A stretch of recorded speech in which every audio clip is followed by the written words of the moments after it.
Previously on the Bubba the Love Sponge show. I'm a little bit younger, I could pull off that too, but I'm just not wired in the way that Dan is. He wants to show off his perfect body.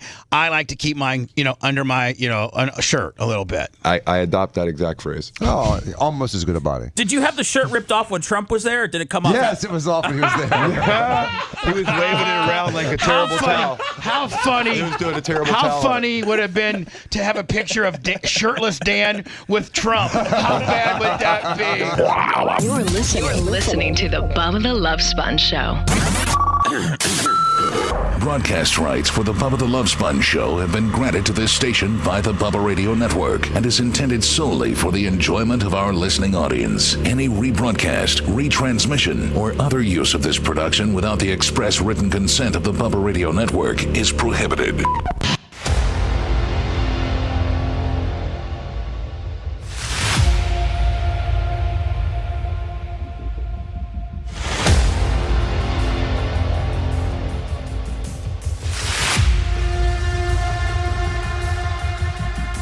Welcome.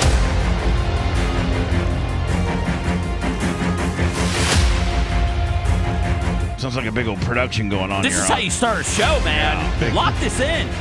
Orchestration, big orchestra, big build-up. Yep. And we're live Tuesday, May 7th, 2024. The Bubba the Love Sponge Show.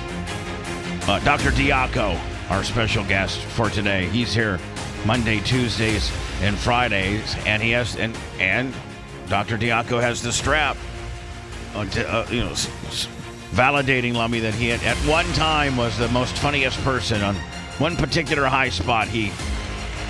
The strap doesn't necessarily mean like you're consistently, the most popular. What does it mean, Bubba? It just means I don't know. And did the pancakes have anything to do with him getting the strap? I think it was that, and also he beat Babyface with the money, raising money. Yeah. Yes. And Dan, I'm gonna have to ask you nicely that the pancakes could be a problem. Okay. I understand. Maybe we only do pancakes on Friday if we do them, because it'll be a special day, like catering them in every day. One is going to be it's $100 bill every time you do it. And then two, it's just really bad for my diet. They're not, because I can't eat them dry. I got to just slather them in syrup. Are you a syrup slatherer? Oh, yeah. More syrup, the better. I like syrup on eggs. I like it on everything, man. yeah. Cheese, That's good. fruit. Jeez. You can't go wrong with syrup. No, you cannot. Especially the good stuff. Right. So, I just can't eat. I mean, the pancakes from Metro Diner, what are they? The cinnamon swirl? Cinnamon roll. They are pancakes. Unbelievable. Now, Maria Guatemala says that she can make them. And my sister says that she can make them. Now, Maria Guatemala says she can make them, but she can make them a little bit smaller. Because they are a little over. You know what? They're giant. They're 4 pounds, yeah. Yeah, they are. And they're 4 pounds on the scale, too, as soon as you get on. It'd be interesting to see, Lummy. Maybe you can Google Metro Diner what the caloric intake of the cinnamon pancakes are prior to syrup. Because whatever they are, I think, isn't syrup super. Here, I got a little syrup gimmick here. It's got a lot of carbs and no fat. It's all sugar. I got just one of these teeny tiny little, this is Aunt Jemima creamy and rich, and I'm looking at the nutritional facts, and it's Aunt Jemima. Are you allowed to say that anymore? Yes. Okay. It's a brand. 1,420 calories.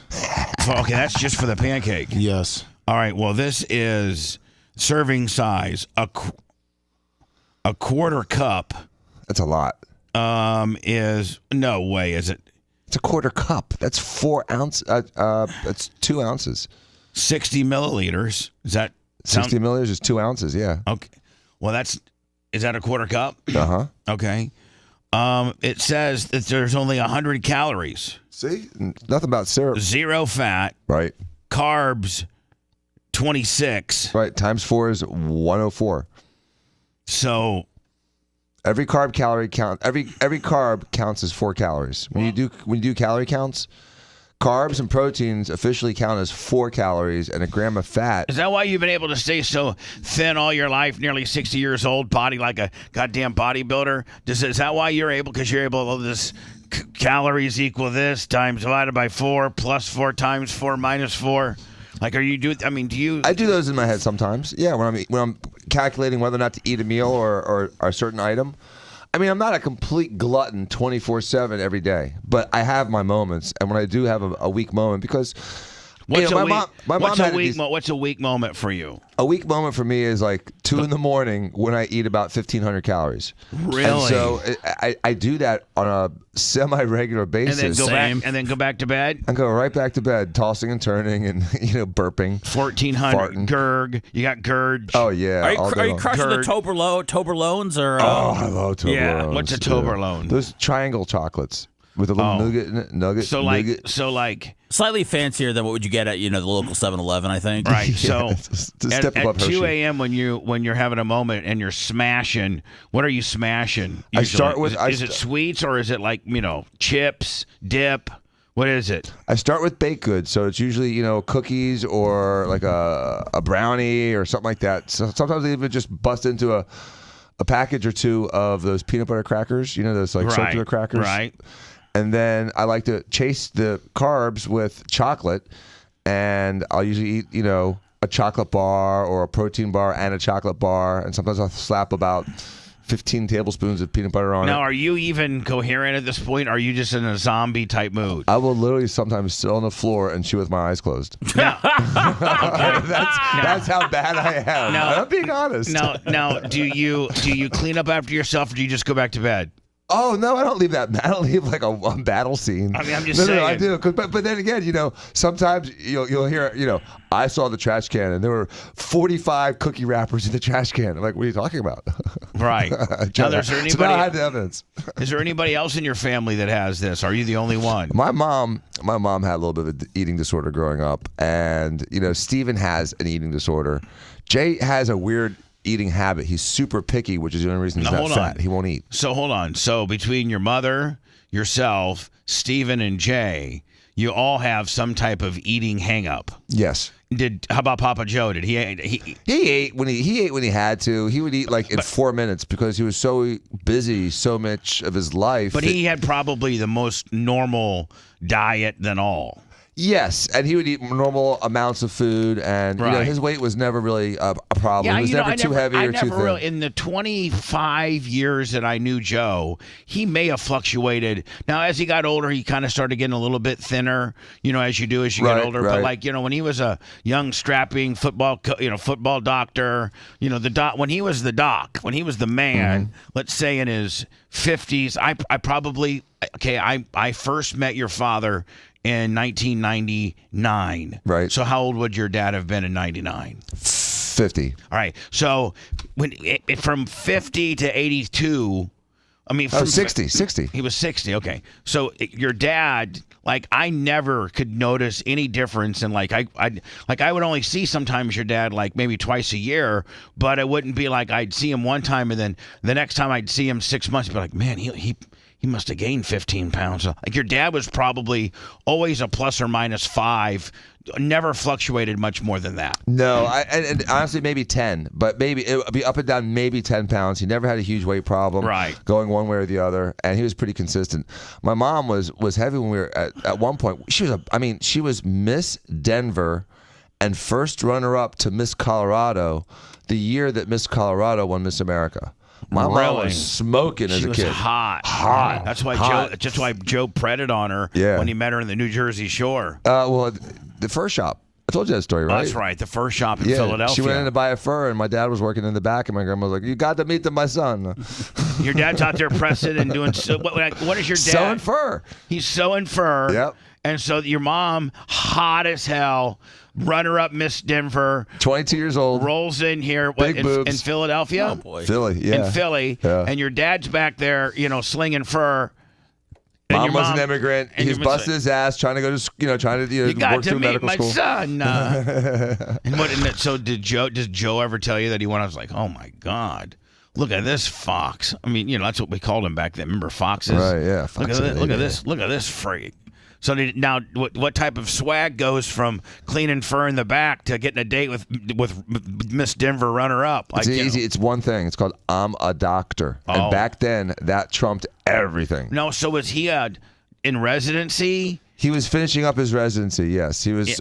He was already a doctor, and he was finished. He was about halfway through his general surgery training, maybe fourth year of his 5 or 6 year residency. And the bitches just melted when you told them you're a doctor. Oh, back then that was besides astronaut, that was about as good as you could get. Right, I'm a doctor, and she's like, oh my God, I gotta get me some of this. Then I gotta have 3 kids by him. Mm-hmm. But the problem was, here's the problem: when you're doing your residency and you're working, literally 100 to you're 120, a slave. You're literally a slave. Or slave. He would come home, and my mom would do this and hand him the baby, and it was like, I need like an hour or a half hour to decompress, and she would as he walked in, throw him the baby.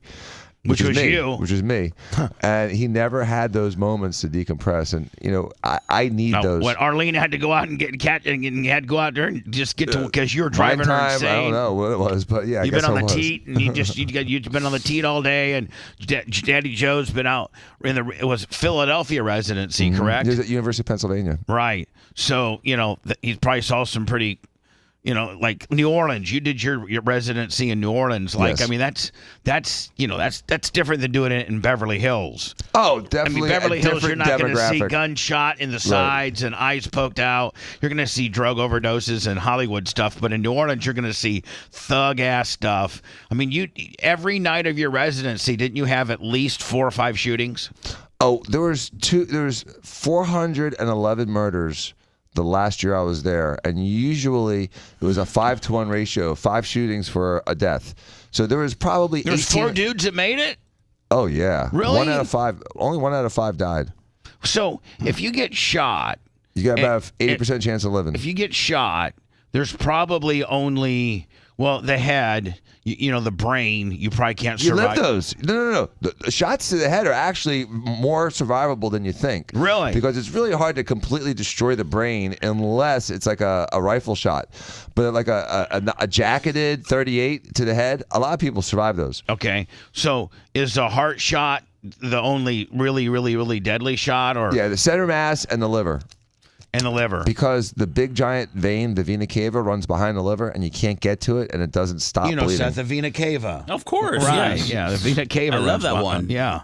I heard you're trading for a vena cava this weekend. If I can get my hands on one.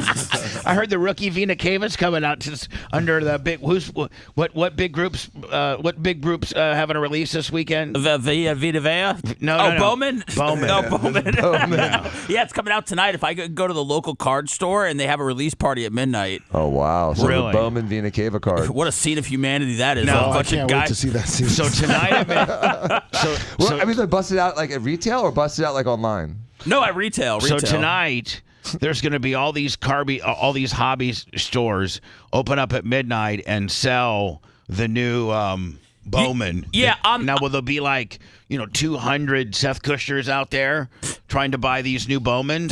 There's one it's called the Baseball Card Clubhouse. It's right across from Playing High School. It's been there forever. And yeah, there's probably going to be about 100 people that line up there to get the new cards now, tonight. do they all know? Do you guys all know each other? Well, I don't go, Bubba. I got to be up in the morning, and I don't have $400. But yes, most of the card community, it's not like a million people wait outside at midnight for cards. It's a very close, tight-knit, nerdy community. What if I sent a merch crick out there in a tank top with no bra? Oh yeah, and I'll give her some money. She buys me some cards. No, I'm just saying, would she go right to the front of the line and get the new, Bowman? I don't know. These guys seem like they're probably more interested in cards than girls. Oh, yeah. I think they're going to take a Dylan Cruz over a merch crick boobs. And yeah, I'm sorry. Over a merch crick rookie. Yeah. I'm sorry. How many cards are in these boxes? Much? First of all, how much do these boxes cost? I haven't checked. They're normally like $400 when Bowman comes out. All right. And then there's are they baseball? Yeah, they're baseball. It's like the debut of a lot of the minor league guys. Right. And God, what was there was something. Is that Ray guy going to be on there that's supposed to be the next big thing?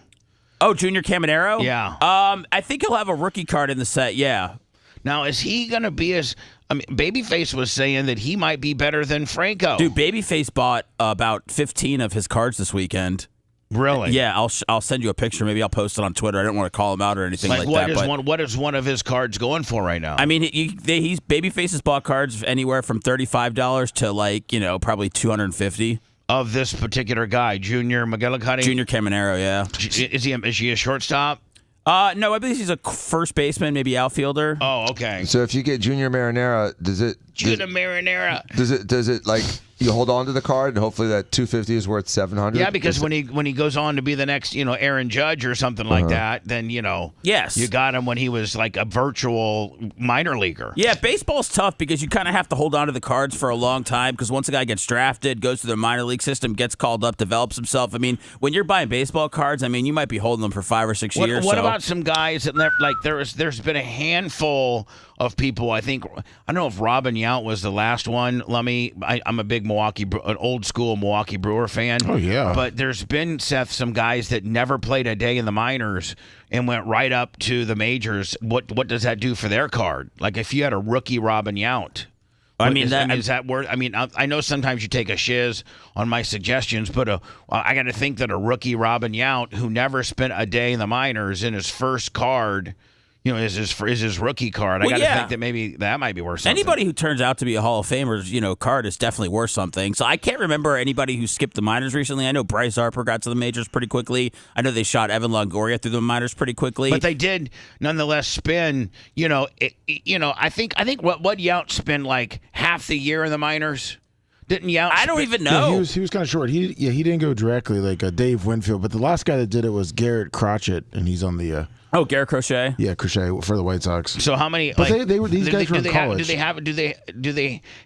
Has there ever been anybody that goes straight from high school to the bigs? It looks like the only one that I'm seeing here was Tim Conroy, a left-handed pitcher from 1978.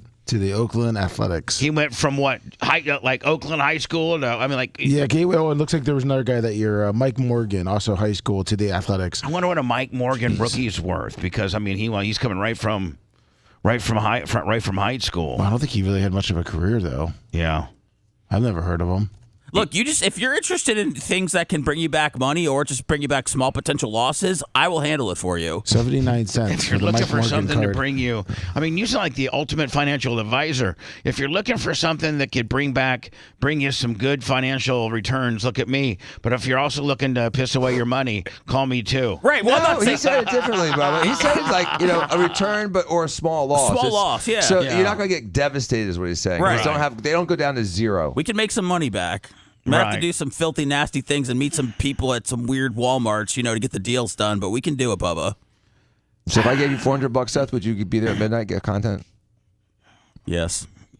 If Dan gave you 400 and I gave you 400. My God, I'd make it rain. No, hold on. All the boys would be grinding up on me. No, hold on. No. But what? So if I gave you 400 and Dan gives you 400, yeah, you'll be there. And then I say I got a Dylan Cruz card in my pants. People are going to go absolutely crazy. No, what I'm saying is how do we know? Are we partners in on this now, or how does this work? How business-wise, how does this work? We would open up all the cards, and then we would, see what we got, and hopefully we got, some big ones that we could sell and make our money back. And, that's how we would go about things. And then for you guys that made the investment, I would get you guys all your money back first. And then if there was extra, we split it. You do what you want to do with it, yeah. Yeah, so we'd say the first 400 goes back to you. Goes back to the investor. Then he'd take a fat commission on the profits. No, maybe 30% on the profits. No, I'd say 50-50. Just cut it 50-50. Profits 50-50. Since he's doing all the work? Well, since he went out there and schlepped at midnight and the whole 9 yards. Honestly, you might want to get one of these Palestinian encampment tents and put right there by the door. As soon as they close up shop tonight, just put it right there by the door. You're first in. Free Palestine? Yeah, well, no, put it. I put it. You know what? I just put a United States flag on. You can't go wrong there. Put a USA flag. You're Jewish inside of a USA tent. You can't go wrong with that. No, yeah, that's perfect. That's perfect. You're a Jewish man inside of a USA tent. Looking to spend thousands of dollars on baseball cards. Are there any Palestinians we can get cards of? Are there some Palestinian baseball players? You at least got 800. You at least got $800 in your pocket. 800. You don't even know what I could do with $800 down there, guys. Okay, well, I might be able to invest in the business. We're asking you to tell us. Do you buy 2 Beckett boxes? Is that what you buy? I'd buy some Bowman and I'd buy some other stuff. What if I get Babyface to throw me in 4? Why we got to throw him in this mess? Okay, what about Jay? Why we got to throw him? Oh, he's got Bulan. You think he needs Franco Harry? Hey, look at Wando Franco. Look at how possessive Dan gets on his card situation. He's excited My now. cards. What I'm saying, Dan, is the more cards you buy, Right. we had 3 boxes instead of 2. Right, and there's more guys to split profits with, and we get confusing. Okay. Brian's got his own little card deal. He's got all his Pokemon cards. And Speaking stuff. of which, don't you got a card break on this Friday? Yes, with some I memorabilia. was thinking about this, Lummy. Yes. He's got a lot going on, Bubba. Yeah, and I was thinking about this. I actually thought about it. I'm like, this Lummy fast talking Daniel Rose deal. I think we need to cut that down to once. I think we're watering down our brand too much. Oh, okay. And I think we need to and I think this card stuff is just going crazy. Yeah, Seth's getting 800 to go, and I'm getting cut to once a month. No. Seth.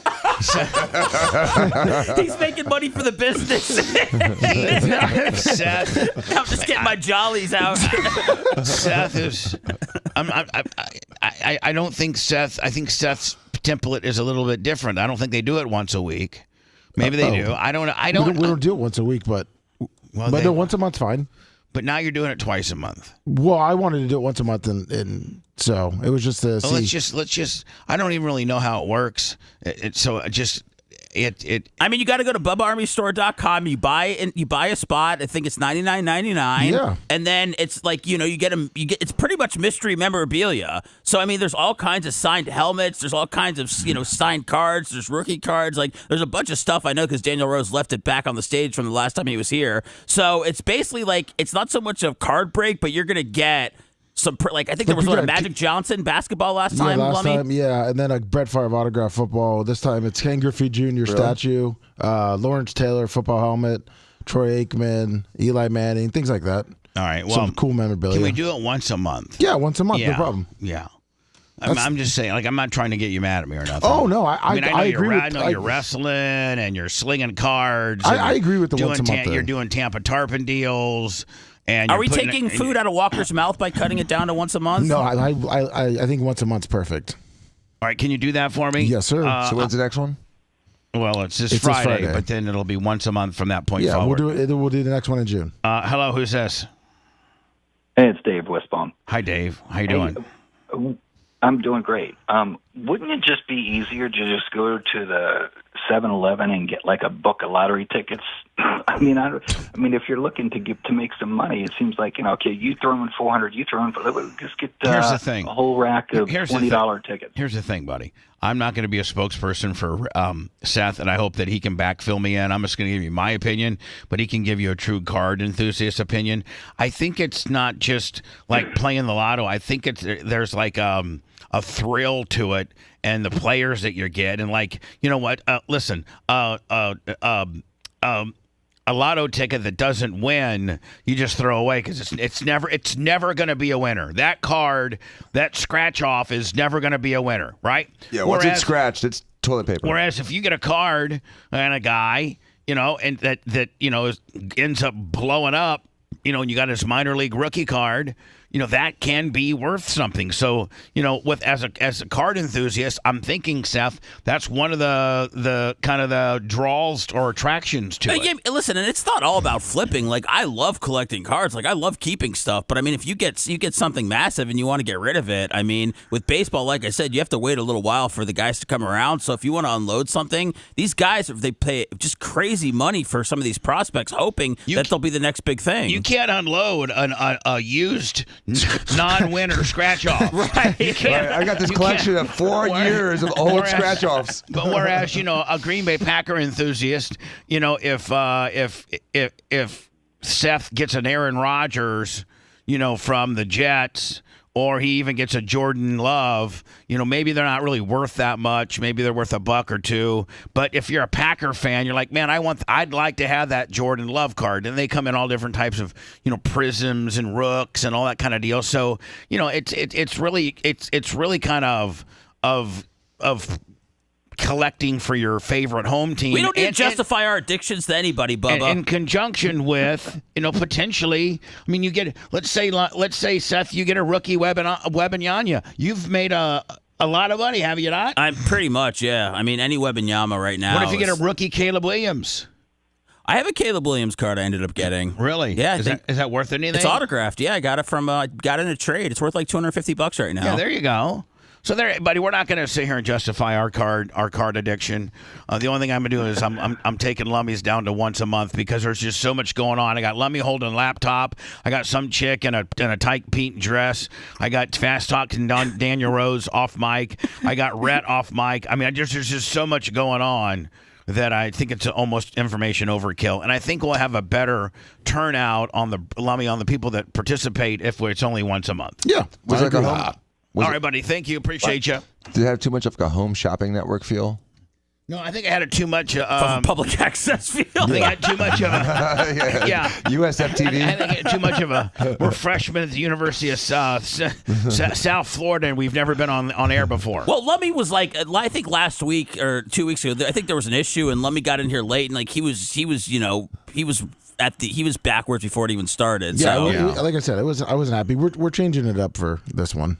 And Seth, speaking of making things better, have you lit a fire underneath Colton and Tuttle with regards to preparing and not trying to just wing it like they never won? Like have some type of preparation, maybe some notes as to topics they might want to talk about or something like that. Yeah, they did. I actually wanted to tell them about that. Yeah, they texted me last night and we talked about it. Let's see. Let's go to the Colton and Tuttle. I want everybody to know that Seth is the program director of our podcasting world. So.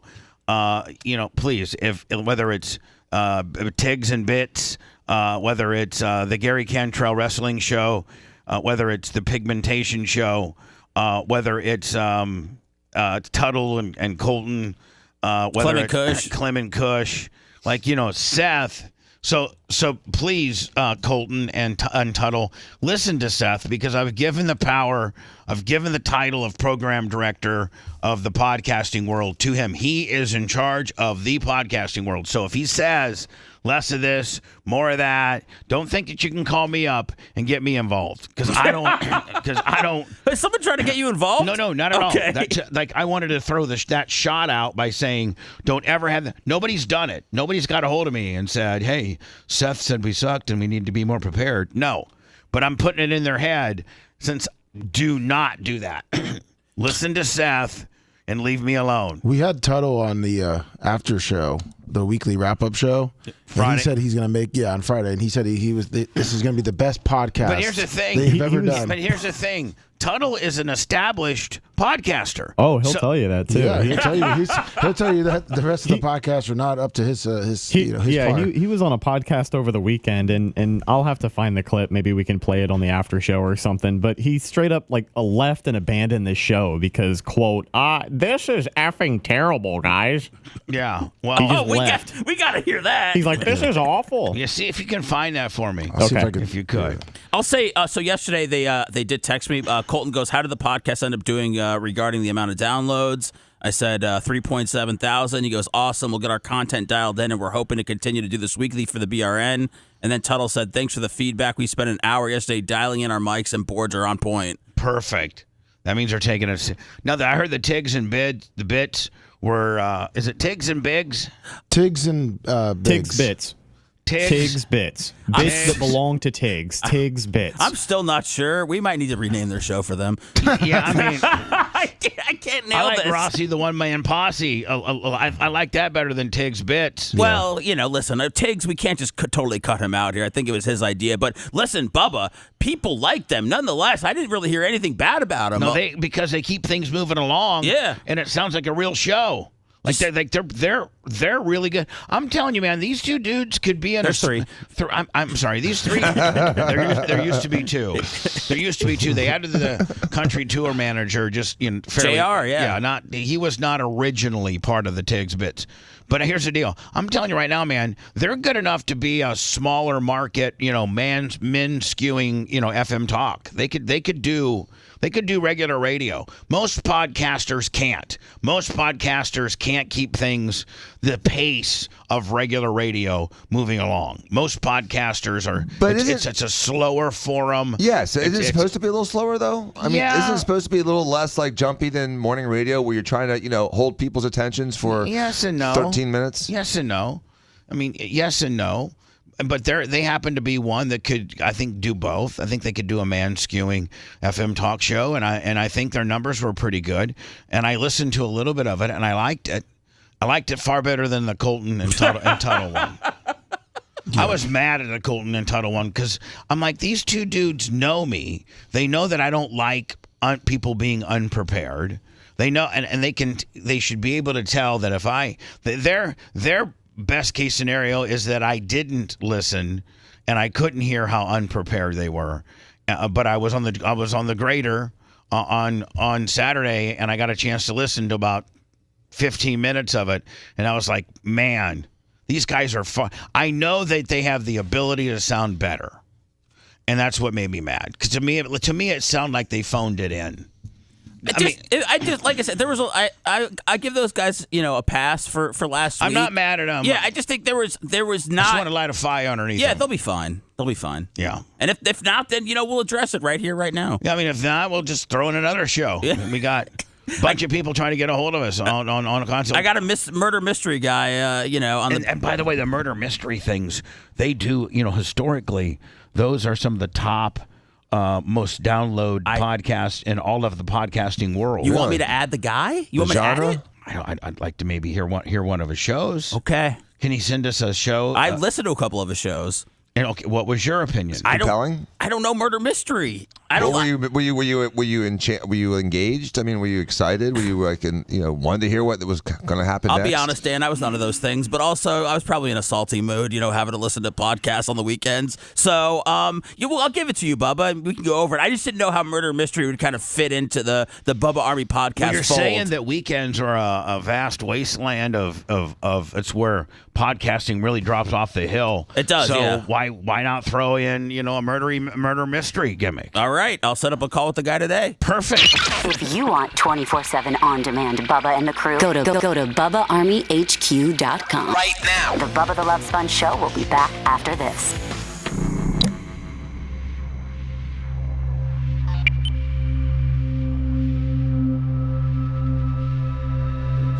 Podcast world. Yeah. No longer the magicians, now it's the murder mystery guys. Love he said because they do all the voices. Oh man. Because he'll know where they're at. He can get around them. Hey, Bubba, do you want to see that clip real quick? Sorry, what were you saying? Is it Tuttle walking off the podcast? Yeah, did you see it? Yeah, no. You go find it for me. No, but it sounds fucking awesome. I believe Lummy just sent you. I love it. Tuttle's already better than doing a podcast now because he's back on the show. He's a man. It's beneath him. This. What's up, Stacey G, Kenny Powers, Camper Scott. Alright, so what's up, Nug? And then at the beginning, really most of the cuss words come from Tuttle. That's the only thing. He tells the guy to stop being a pussy. And then he says, this sounds like a fucking episode of the goddamn motherfucking View right now. Oh my goodness. Yeah, so it's action packed. I gotta step in here. This is real. I mean, he feels like he's all that though. Oh god, it gets so good. It's hilarious. Please. Okay. I mean, you guys, it sounds like a fucking episode of the goddamn motherfucking View right now. Like, I have never been as uncomfortable as I am right now in my whole entire life. Well, no, not that. It's just, this is just bad. All around. I mean, I love Lemmy and I love TJ, but like Lemmy? This fucking sucks, guys. What would he do if someone did that on his podcast? This whole fucking show has been lame as fuck the whole time. It is. He's never struck a woman. All right, so I'm gonna probably play this for Clement Kush. Okay. Just because, but I'm gonna play the first little bit to tease. Yeah. Okay. Because John Timothy Sullivan. Yeah, and then at the end he just leaves. He's just like, have a good night, and then he just disconnects. Okay. Pizza's always had a big fat stupid head though. Yeah, it's another one of those like dabble for his drama fucking rehash podcasts. So right, you know how it goes. DC $5. Matt, you admit that you have a past reputation with women. Ray DeVito was right. Pat has a past. That's right. There's a difference in a past and a reputation, right? I do. I mean, everybody has a past because we're all living in the current time. But as far as my reputation goes, it's only the people saying shit like this that makes me have a reputation. And look, I mean, people can judge for themselves, man. But I definitely intend to at least, never mind, whatever. Yeah, I guess I can. I gotta step in here. It's a voice. Stop being a pussy, please. Okay. I mean, you guys. This sounds like a fucking 16. Trick knee, it's a mystery who the guy is. I can't tell you. It's part of the mystery. We're here bottom of the motherfucking. What's up, Neil? You right now. Like I have never been as uncomfortable as I am right now in my whole entire With your sexuality? life. Well, no, not that. It's just this is just bad all around. I mean, I love Lemmy and I love TJ, but like this fucking sucks. You know what? Should I get Lemmy and TJ on? Should we get their podcast? No, I think Tuggle's right. It's horrible. We're all living in the current time. But as far as my reputation goes, it's only the people saying shit like this that makes me have a reputation. And that, look, I mean.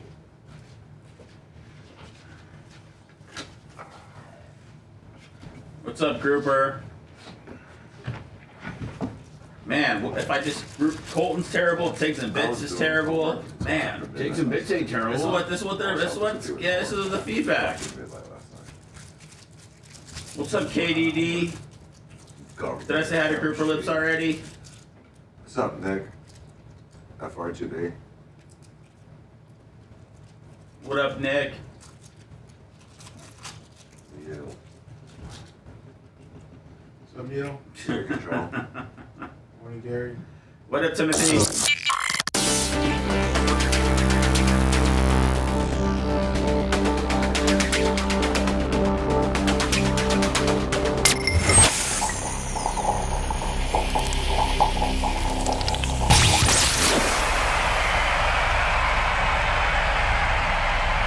He's a world-class e-cyclist. It's the Bubba the Love Sponge Show. Bubba Army merch, Bubba Army store, BubbaArmyShop.com. 2 weeks, we just got confirmation. The shoes are built and they're en route. That's awesome. To getting to me. I should have them soon. And I did order a few pairs here and there extra on some of the more popular sizes, so there will be a couple, that I have. I think we did a little over 220 or something like that. I forget what we did, but we only made, I think I probably made 240 total. Nice. The Trump-inspired Air Bubba Dunkin' a Donut should be here soon.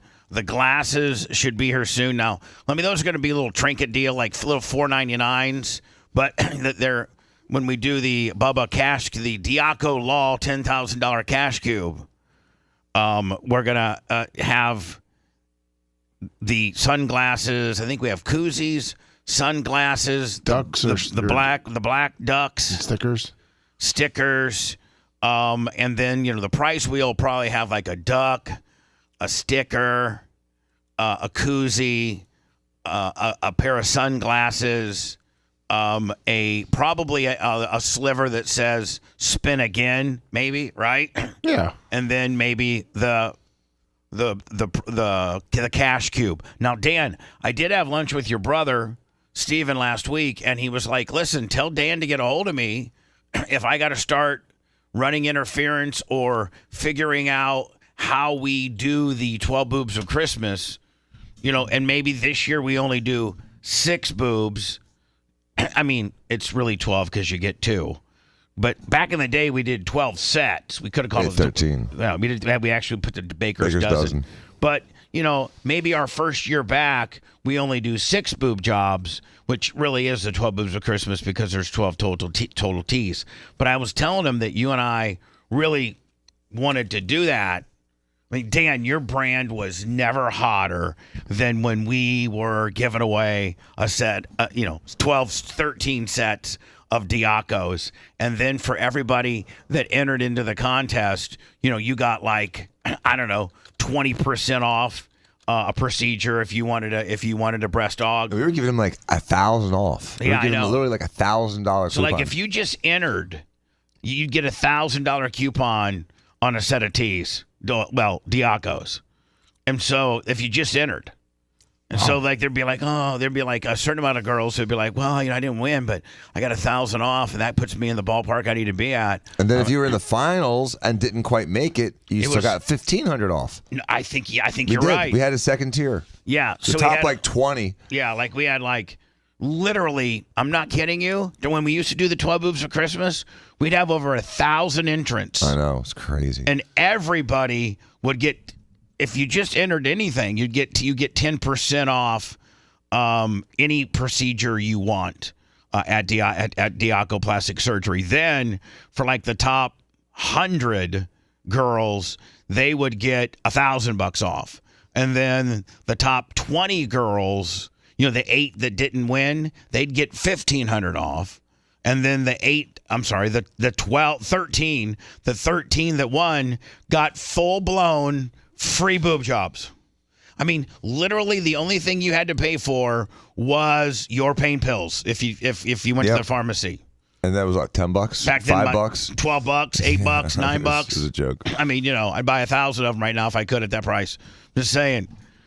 And so I told Steve, I'm like, Steve, we really want to fire this up. And he said that, he really had an opportunity to talk to you about it, but he was going to talk to you about it to see indeed if you wanted to do it. And, I absolutely want to do it. There's some really difficult language I have to get around. And so we already had a meeting about it last week. Oh, you did? We did. And it's, we'll talk more about it. But here's the deal. We're evolving. Okay. Is there because I know that. Of course there's a chance. Okay, here's the thing. We started doing the 12 boobs of Christmas, and it ended up being such a huge deal that I'm not gonna mention any names, okay, Dan? I'm not gonna mention any names, but there were a large contingency of plastic surgeons in town that complained on Dan just because of the sheer volume. I mean, Dan these guys that were doing, 5 and 8 boob jobs a week were down to 1.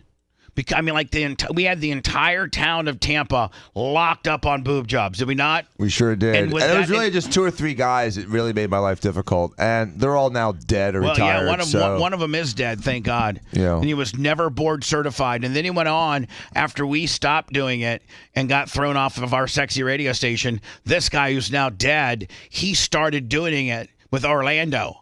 Mm-hmm. And the way he was able to get away with it was because he's not board certified. And boy, was he not board certified. That guy died, and he didn't have such a good rap sheet.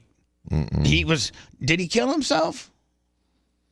I don't remember. I mean, I know that there's a couple people that complained, and a couple people that competed, but and they've all really faced. But wasn't there a big investigation with him prior to his death? Oh yeah. That's what I'm saying is what I'm saying is. Criminal, I'm just gonna say his name because I can. Dr. Adams. He's now dead, and I think he was. Publicly, I can say that I think he was. Are you sure he's dead? Maybe he's not dead, but I think he's dead. He's in trouble all the time. He's pretty much, Okay, here's the deal. Let me. So maybe somebody can call in if you're dead, Dr. Adams. You're talking about the guy in St. Pete? Yes. I don't believe he's dead. He did get arrested for crystal meth and retired, but I don't think he's retired. Okay. They forced him into retirement. All right, here's the deal.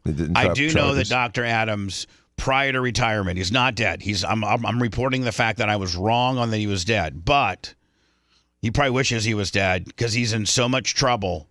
I think he got into a lot of trouble, crystal meth, all kinds of deal to the point where he retired. He's no longer practicing, and he was one of the ones that gave Dan, kind of a hard time and was complaining because Dan was just, Dan was the guy, the absolute it guy for boob jobs in Tampa, Florida. But it was the generation before me of doctors that really made my life difficult because they had older juice. ones? Because they had juice with the board in society. You know what I mean? Well, he didn't because he was, he was, to them, he was just a mockery of himself. He was a caricature of himself. Right. But to these other guys, I was literally a threat to their establishment. And so they tried to, blackball me and make my life as difficult as possible. And, it's fine because, like I said, they're all dead or retired. So anyway, they can all go F themselves. Continue to work on that, Dan. Because we got to, it can be huge. Yes, I agree.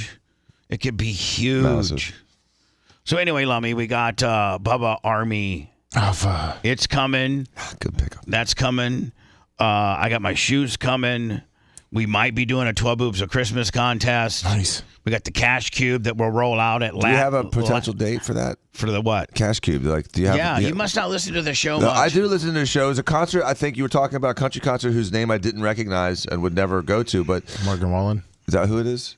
I don't even recognize it. So when is that? July or June? But we have one June 15th. June 15th is the target? Okay.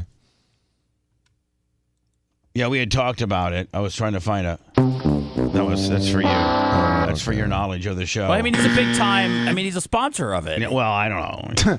I just don't know. I don't know the country guy. I'm not a country guy. Is it Beyonce? Listen, we were gonna do the Morgan Wallen concert with the debut of the Cash Cube, but I feel as if we're not ready for it.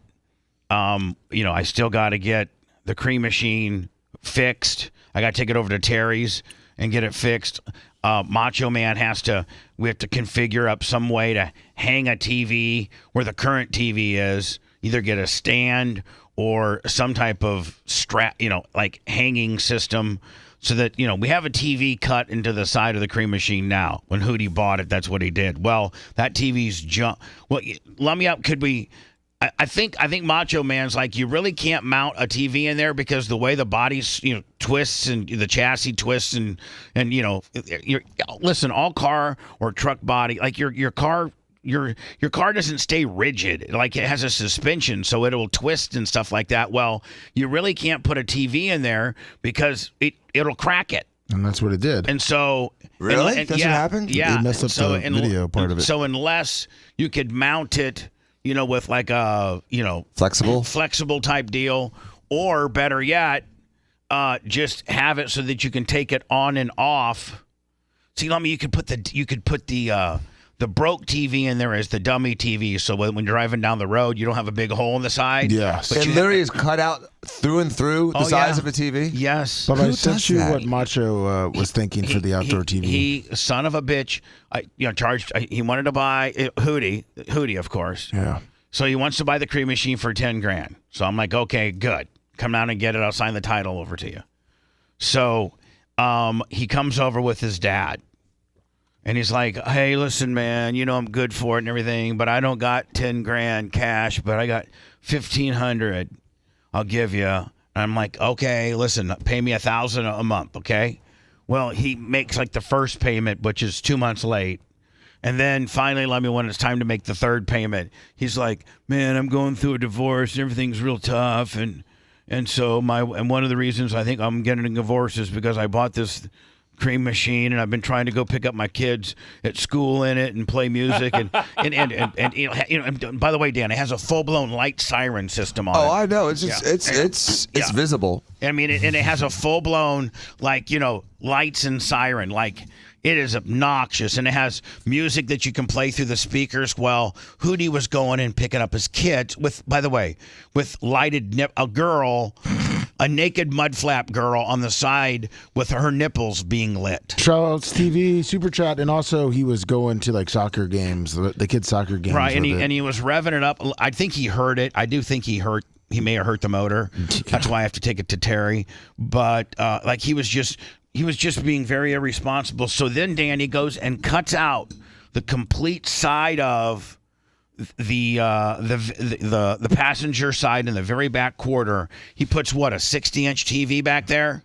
He cut, but Dan, he doesn't, he just doesn't hang the TV. He cuts the entire metal out so the TV perfectly fits in there. Well, it breaks the first time he drives on the road because it, So Macho Man's suggesting we get this. Yes.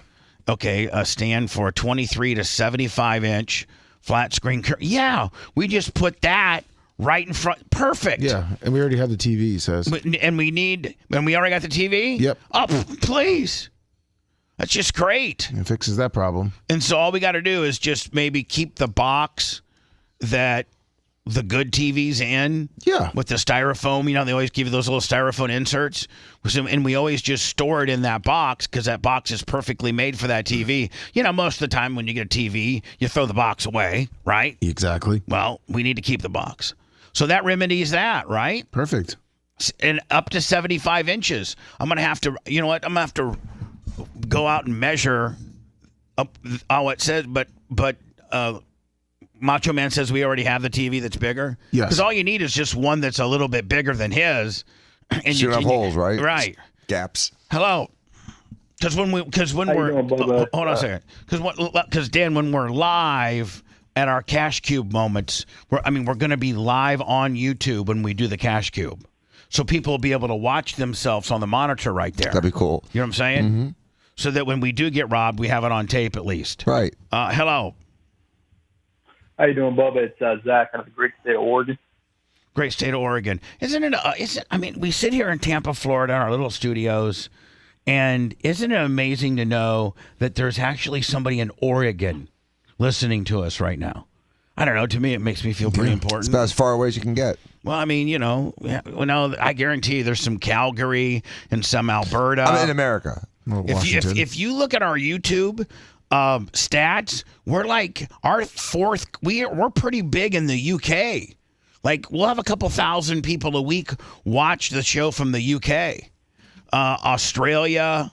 You wouldn't believe some of the countries that show up on pretty decent numbers too, like over 1,000. Wow. 2 of our top 5 cities for podcast downloads are Pittsburgh and Philadelphia. Yeah, can you believe that? And LA's number 2, isn't it? Yeah, it's number 2, but when you combine the Philly and Pittsburgh, Pennsylvania's right up there. I think we should go to Pennsylvania. We're the Pennsylvania posse. We can do it up this summer, guys. You guys can stay in Jersey with me for a couple days. We can go to Philly and do something. We can do something AC if you want. Oh man, that's content galore right there, Bubba. Hello, playing on the beach. So Oregon, what do you call it? What do you call it for, bud?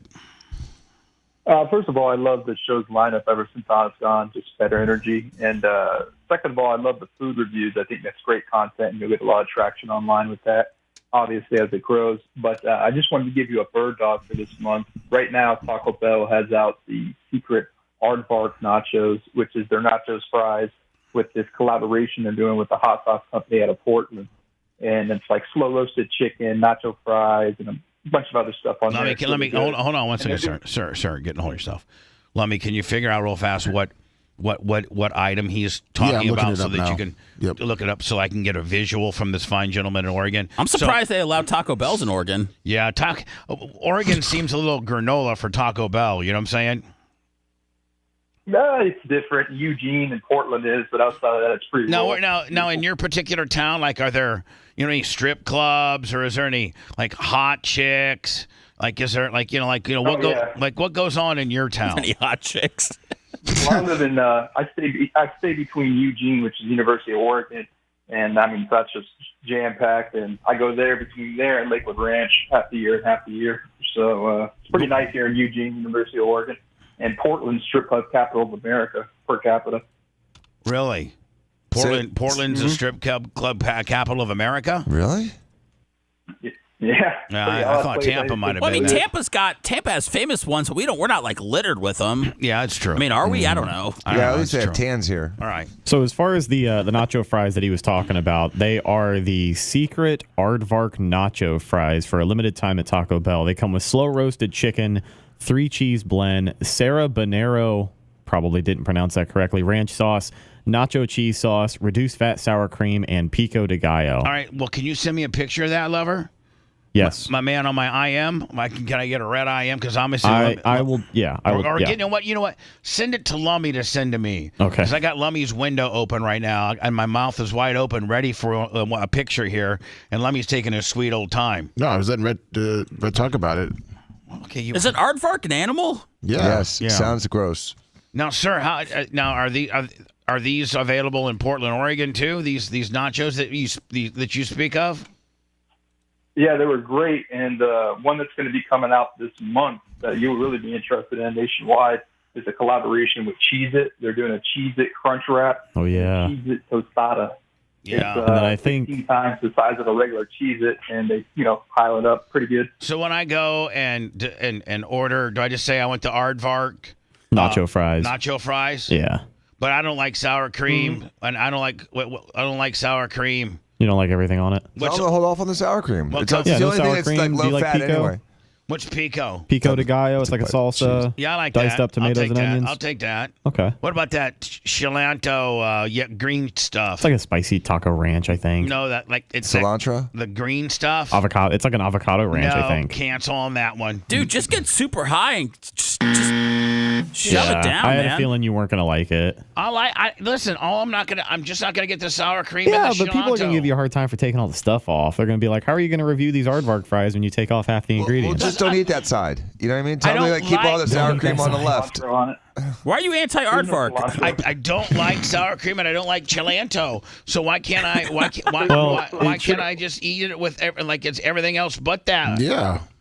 I mean, listen, you guys know what cilantro and sour cream taste like. You'll be able to incorporate it into your palate. My palate's not conditioned for those two things. Yeah, no Please. cilantro. No cilantro and no sour cream. I'm gonna get to aardvark fries with no cilantro, no just Sour ketchup. cream. and throw That's some all I want ketchup anyway. on there.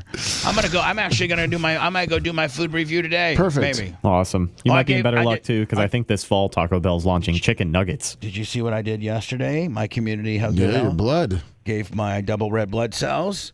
I hit the Hey, Bubba, can I ask you- I hit the 8-gallon mark yesterday. Bubba, 8 gallons. So think about this, Dan. Sir, is that it out of you, Gene? That's it. Thank you, guys. Great Appreciate it. So That guy works for Taco Bell. Think about this. I have donated. You look at those Home Depot. Dan, let me those orange Home Depot 5-gallon buckets. Yes. Like everybody knows what those are, right? So I've donated that plus a half of another. I'm at 8 gallons on double red blood cells. it's amazing. And it is. How many lives do you think you've saved? Oh, I mean, here's the deal. Probably a couple hundred. Because here's the thing about One Blood. When you donate your blood, you can do whole blood, you can do platelets at the center, and you can do double red blood cells. I would suggest for men. Now, most women don't qualify for double red blood cells because most women usually tend to run a little bit lower on iron.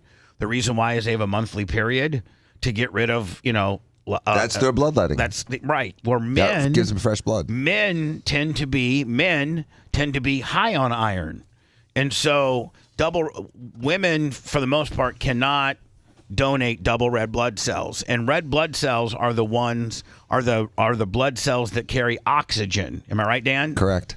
And it's most used in operations. In surgical operations, double red blood cells are crucial when giving transfusions and things. We don't transfuse whole blood. We transfuse packed red blood cells. Right. Packed RBCs. And then saline. I'm available. You're available to give double red blood cells. And what they do is they suck out your blood of your arm, and they have this machine called the Alex machine, and it spins it takes your double red blood cells out of your blood and then puts your platelets back into you. And your plasma too, right? Yeah, your plasma and your platelets, they feed that back into you. So, it does like 5 minutes of sucking and then like 2 minutes of return and then 5 minutes of sucking and 2 minutes of return. And when you go to donate blood and you say, I want to donate double red blood cells, they love you because that's what's most valuable to them. So the good thing about One Blood, even though it's absolutely, Dan, think about this. Think about a business where you get your product for free.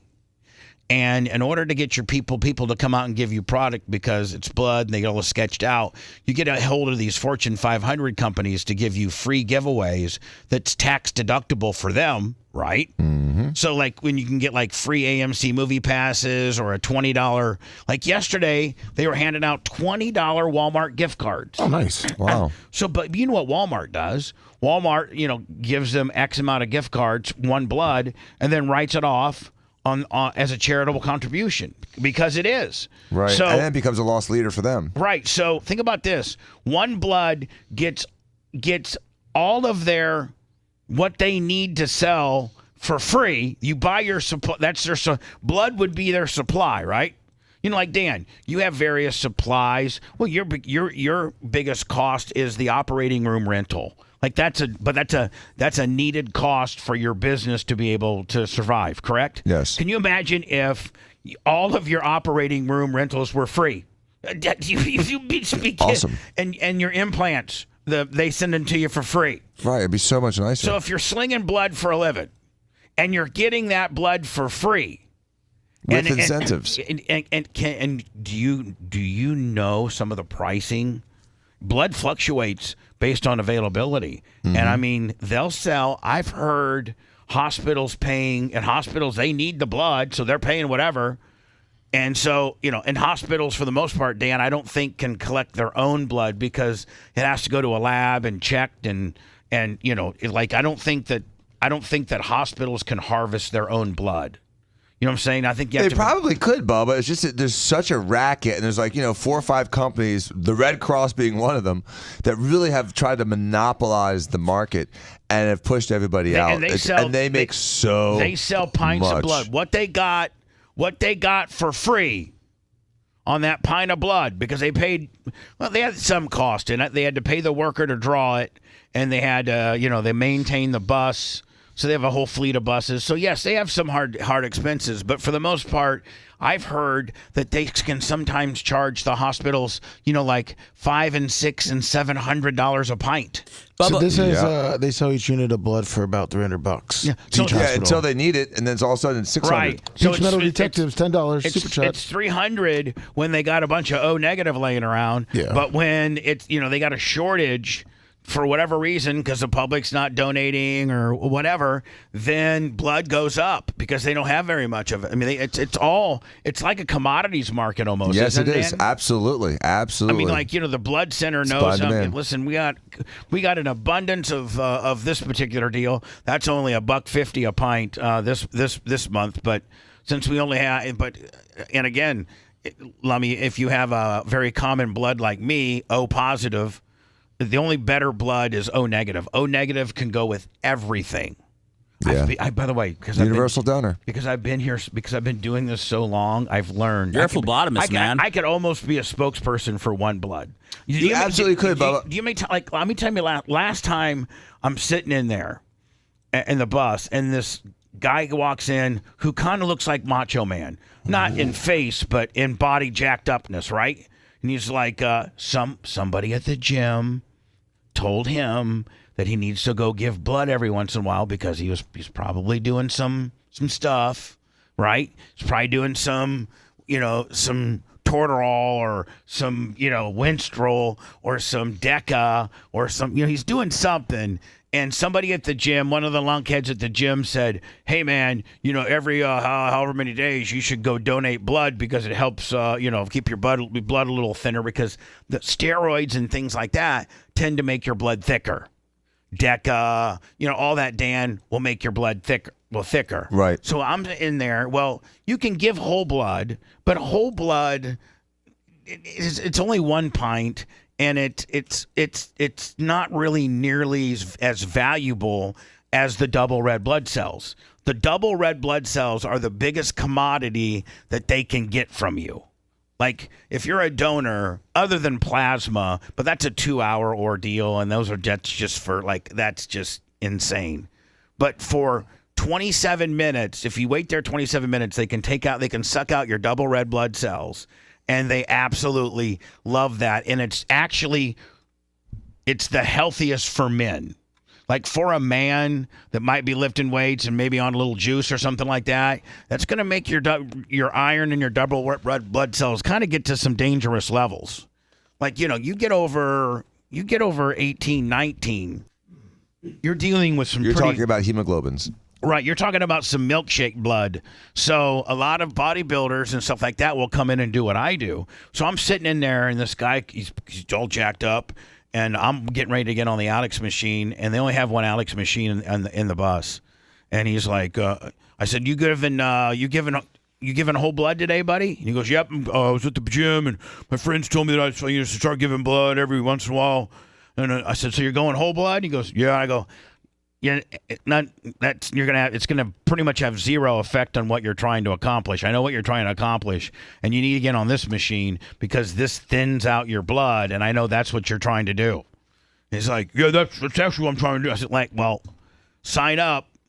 And the woman's like, thank you so much for pushing the Alex machine. Most people don't know the benefits of the Alex machine like you do. And I go, well, I'm on my 8th gallon, bitch. I mean, like, I know. I probably you got know a more. passion for blood, man. Well, I mean, I got to tell you one of the reasons why I think Dan, listen, I'm the same age as you.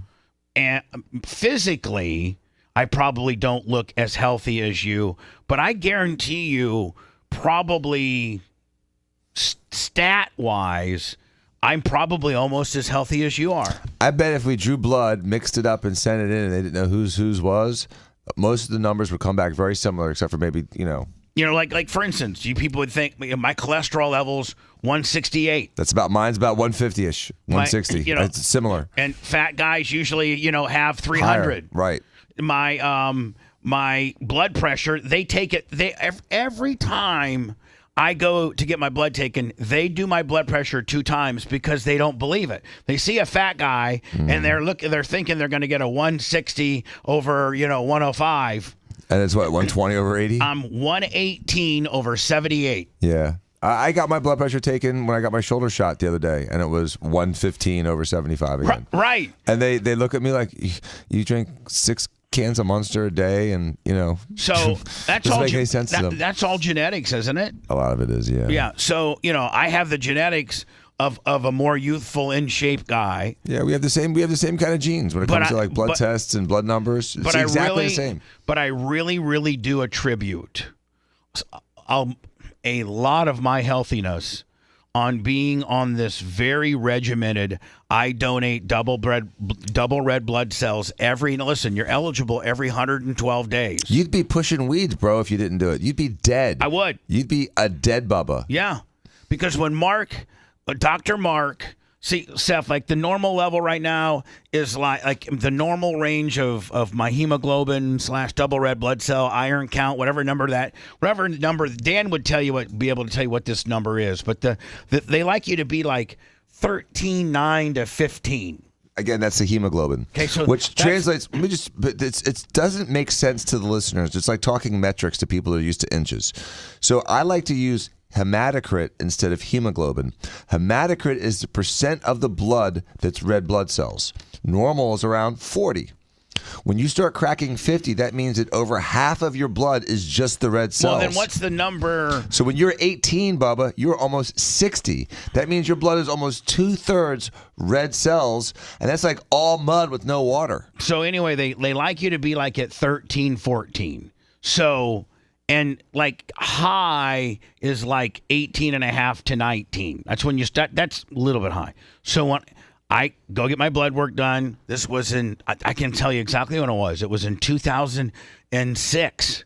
And I just started Sirius XM, and we were just, Seth, just being gluttons, partying, just going out just whatever. Because we didn't even do mornings. We did afternoon drive. Just out there being disrespectful to your blood. And I was making, couple $1 million, so we would just go out, have girls and eat out every night, just whatever. We were gluttons, and I was on a bunch. I think I was on Deca, and I was just shooting up some steroids and just trying to get big and still staying fat and eating like a fat guy. And Dr. Mark he says, let's do a lab work on you just to see how you're doing. Okay, I'm like, all right, whatever. So I can remember like it was nothing, Lummy. I was at the Wing House over in St. Pete. Oh, yeah. And Dr. Mark calls me, and he goes, this is at 1 o'clock. And we were going to go from lunch to the studios because we didn't start, we were on the air at 3. So here we are at the Wing House, Seth, eating, just being gluttons. And we were going to be at the studios by 2 hour for prep, then live on Howard, 101 at 2006, probably a couple strippers coming in, maybe some squirt Olympics, maybe pop rock in the vagina. Maybe we have a monkey in here picking grapes out of 25 hair. I mean, maybe we have Tonk, the grizzly bear that's trying to eat honeycombs off of Lummy's back. I mean, just it's another day on the radio. Yeah, it's like I would walk in, and Hamill, who was my stunt director, would be like, okay, Sponjo, now on Friday, like this would be like Tuesday, on Friday, we're going to do pubic hair burritos. So I need everybody on the show today. I brought clippers and Ziploc bags. I need everybody to cultivate and harvest their pubic hair for me. And we're going to put it into a big Ziploc bag. Okay, Sponjo? All right, we'll do it. So like the first break, Howard 101, Bubba the Love Sponge show. Listen, I got clippers in here, guys. And so in between breaks when we do commercials, can you go into the bathroom and cut off all your pubic hair and put it inside these Ziploc bags, please? Because we got pubic hair burrito going down this week where one guy's going to eat a burrito full of pubic hair. That would be like a standard show. I mean, whatever. So Dr. Mark says, are you sitting down right now? I go, yeah, I'm eating. He goes, I just got your blood level back. And I'm not kidding you, and I'm not just trying to, because Dan, you knew Dr. Mark. He wasn't a pussy like Johnny. No, he was jacked actually. Yeah, he was a tough guy. Yeah, but he wasn't also like Johnny, like hypochondriac, No. a doctor. There's some doctors who be like, oh my God, they make such a big deal about nothing, whereas like Dan and Dr. Mark, you're like, okay, we'll get through. I mean, yeah, okay. I mean, whatever. You can rough it in. We'll rough it in. We'll get you better. Dr. Mark goes, Bubba, I have never made a phone call to a person that I got lab results other than somebody who had HIV, AIDS. He said, I've had to make a few of those phone calls, and those aren't cool. And I go, I got AIDS? And he goes, no, you don't got AIDS. You said that? No, I said that out loud. He told me, he said, I've never been as alarmed by somebody's numbers other than when I've had to call people up and tell them that they got, the HIV virus. And all you heard was AIDS. And I go, I got AIDS? So I'm on a cell phone, and I go, AIDS, I got AIDS? No, you don't have AIDS. But the conversation I'm going to have with you is you need to take this seriously like you would have AIDS. I'm like, but I don't got AIDS, right? No, you don't got AIDS, but you got milkshake blood. You got literally like 60 weight, like red line straight 60 weight running through your veins. And I'm telling you right now, Bubba, you could at any time, and without any warning, fall over with a stroke as thick as your blood is. And Dan, do you know what my number was? 33. So you triple that. That's 30. Literally a hemoglobin of 33 is almost a hematocrit of like 99. Yes. That means there's no water. It's just all cells. It's like sand without any water. And so that's how, now, Dan, that's how freaked out he was. He's like, Bubba. I've never seen a number that high. He's like, Bubba, how fast can you get to a one blood center? It was actually called Florida Blood back then. He goes, and Dr. Mark had already researched it. He said, you go to this center and you tell them you want to, and it's free, and it's a good thing, that you want to donate double red blood cells. And you've got to be strict on that every 112 days. So I went the first time, Dan, and they checked me, and they're like, we can't even draw that because we can't use it. And so I had to get the manager to override it, because I was like, listen, I'm going to be honest with you. I'm going to be a great customer. And my doctor said that within a year, I'll have my levels down to probably levels that you guys could start using. But like Seth, my blood was so milkshake. They would draw it for me as a courtesy, maybe, but they couldn't use it. It was not good for anything other than, maybe molasses. I'm sorry. What's that? Oh, sorry. Somebody told me, doctor told me it was mayonnaise blood one time. Like maple syrup blood. molasses blood. So the first time, Dan, they pulled me, it was 33, and then I went back 112 days, and it was like 31, and then so you can only donate 3 times a year. So I'll get my 3rd time after a year. I think someone that has that kind of hemoglobin, that high of a hemoglobin, should be donating more than once every 120 days at first until you got your numbers down. Well, they should have done it like every few weeks and just kept chipping away at it. They wouldn't let you. I understand. They wouldn't let me because you're treating something though. Right. Most people aren't treating. I could have if I would have been doing it with a doctor and things like that. But Mark was like, if we can just get you to stay regimented, eat a little better, and get off all that junk you're on. I'm like, oh man, I don't want to get off my Deca. Makes me strong as hell, man. And he goes, you got to get off that. Macho Man, I'm not insinuating that you're not all natural, because you are. So that's what we should start calling Macho Man, all natural. Oh, natural Macho Man? Yeah, all Macho Man. But now, a guy, does that offend you if we call you all natural? No, I don't think so. I think he's getting his protein shake outside. Did he ever make it in today? Yeah, no, he did. I think he literally went outside to go pick up his protein shake. Was he even at the meeting? He came in and I don't think he made I don't think he even made it to the meeting. No, he made it. He was in there. He didn't want to interrupt, but he was wiring something up. He told me he just didn't really want to interrupt the meeting or anything. He felt like he didn't have anything important to say. Hold on, that's what people who are late say. I didn't want to interrupt the last 2 real important minutes. Listen, I don't care. He wasn't late. He got here before I did. All right, but ask Macho Man if he's going to get offended if we throw in all natural Macho Man.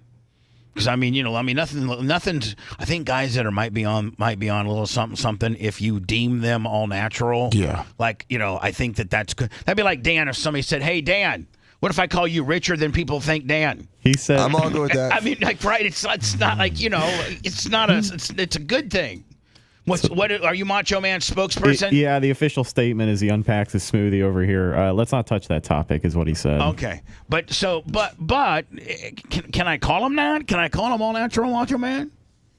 Sure. I don't know. He's not saying anything. He's not even looking at me. Well, ask him. I've been saying it since this morning. I think he's mad at me. I think I gave him road rage on the way into work this morning, and he just hasn't gotten over it. Why? All natural. Because I had to get off of the crosstown. And there was this dumbass and a Kia Stinger between me and him. And basically, and a Kia Stinger. Yeah.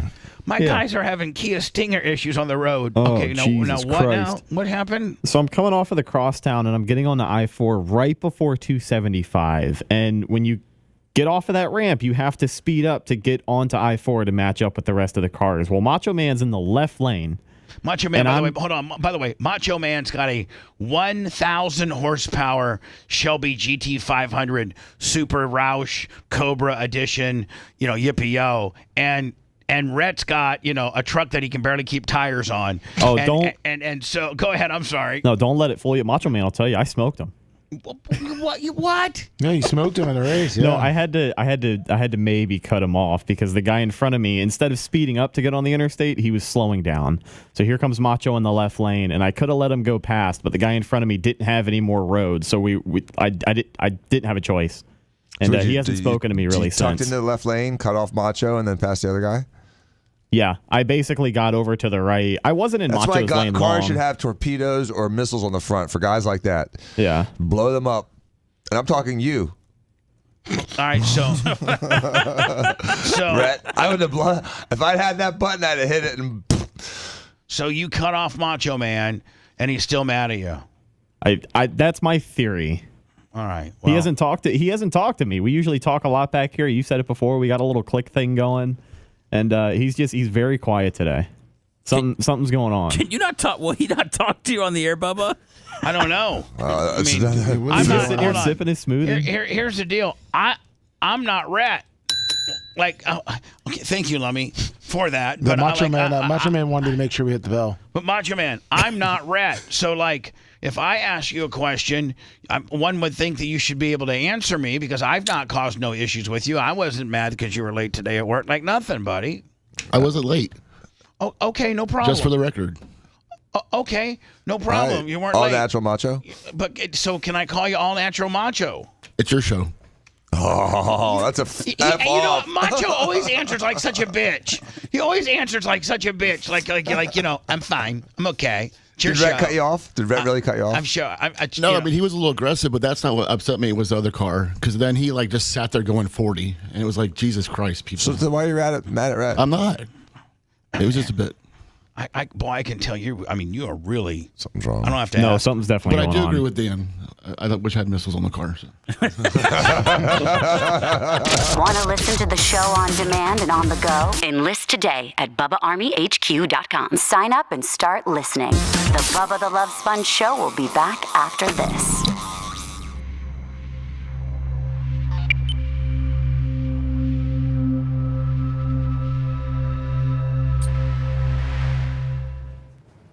Bubba always fears his engineers.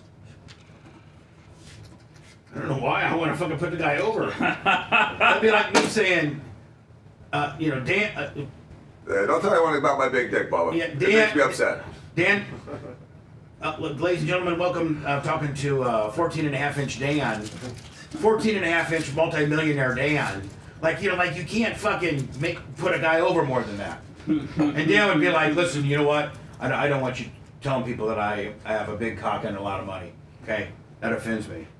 I want to be micro. I want to be. guy. I want to be Elevor. I want to be fucking micro penis fucking trailer guy. Yeah, I want to be Brian Matroni. Come up, on, Travis? man. You can't be. Bubba, Well, that was a joke. Bubba, what do you want to say to the people that are mad at you for donating vaccine-tainted blood? I have a couple questions about that, Bubba. Did they ask you if you were vaccinated? Yeah. We'll get back into my blood. We'll get back into blood. We'll close out blood.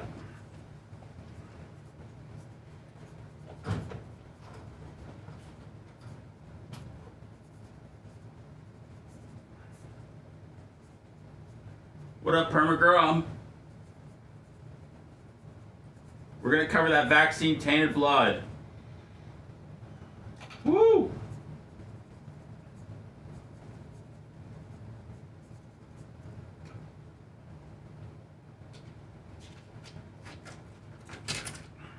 I'm not sure it's that black and white Attack of the Dog. What up, Spencer Squared?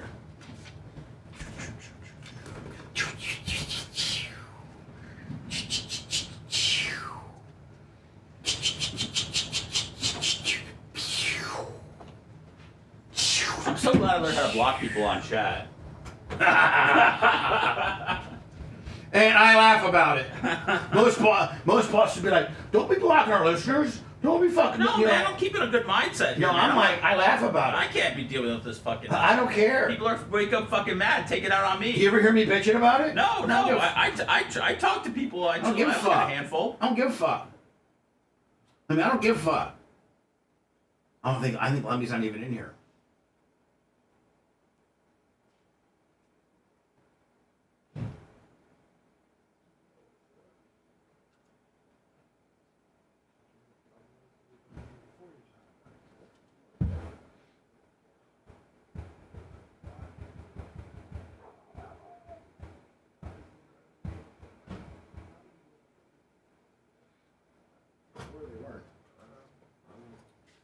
Not that bizarre of a concept now.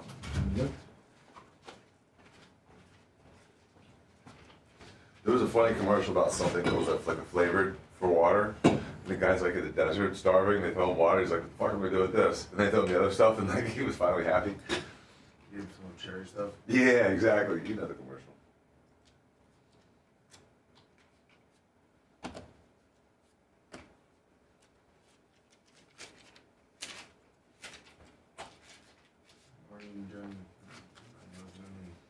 Morning, Berto Perez. Just Bob from Davenport.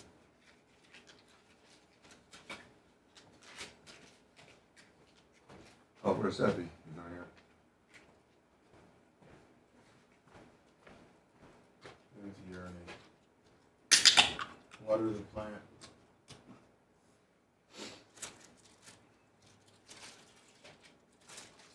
Hey, Bubba, you moved that thingy in the gym, which is a good idea because I almost hit my ankle on it. Ginger, come on, good morning. No, we're in the process of everything right now in the gym is very temporary because we are in the process of bringing the 11 additional pieces over from the Clem Gym. Oh, so you're kind of like reorganizing the... Yes, that's why I sold some of that purple stuff. And Okay. So that we're transitioning? Yes, we're transitioning. Huh.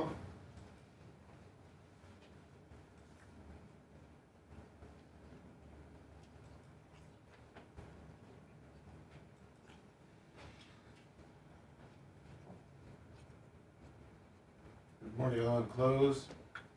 Caviar tacos. Good morning.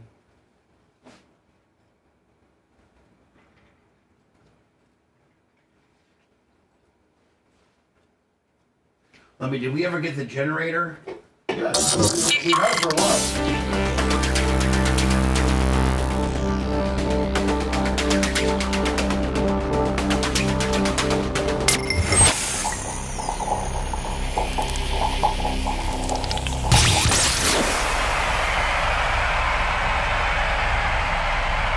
He went from strip clubs and mansions to golf carts and pickleball. Welcome back to the Bubba the Love Sponge Show. Let me close out the blood segment. But Dan, to answer your initial question, one of the cool things that One Blood of Florida does, the biggest racket going ever. And by the way, it's a nonprofit too. So it's a nonprofit organization. Yeah, but there's people making money somewhere. Oh, no, they make a ton of money. Like the CEO. They all make money. They make yeah, exactly. But they the one what was I going to tell you about? Oh yeah. So the one good thing is that my levels now, I have my iron levels, normal, like 13, 14. Good. Yeah, your hemoglobin's hemoglobin's 13, 14, your hematocrit's around 40. It's perfect. And so it's perfect. Efficient. And then they equate now from a doctor's perspective. You may not believe in this theory, but a lot of people believe if you give blood, whether it's whole blood or double red blood cells, that it's a way of changing your oil, so to speak, and the fact that your body doesn't make blood and new blood unless it has some type of catastrophic injury and it's lost blood, and then your body kicks into making new blood once you've depleted yourself of blood. Otherwise, if you don't cut yourself and you just roll around, your body doesn't really make new blood.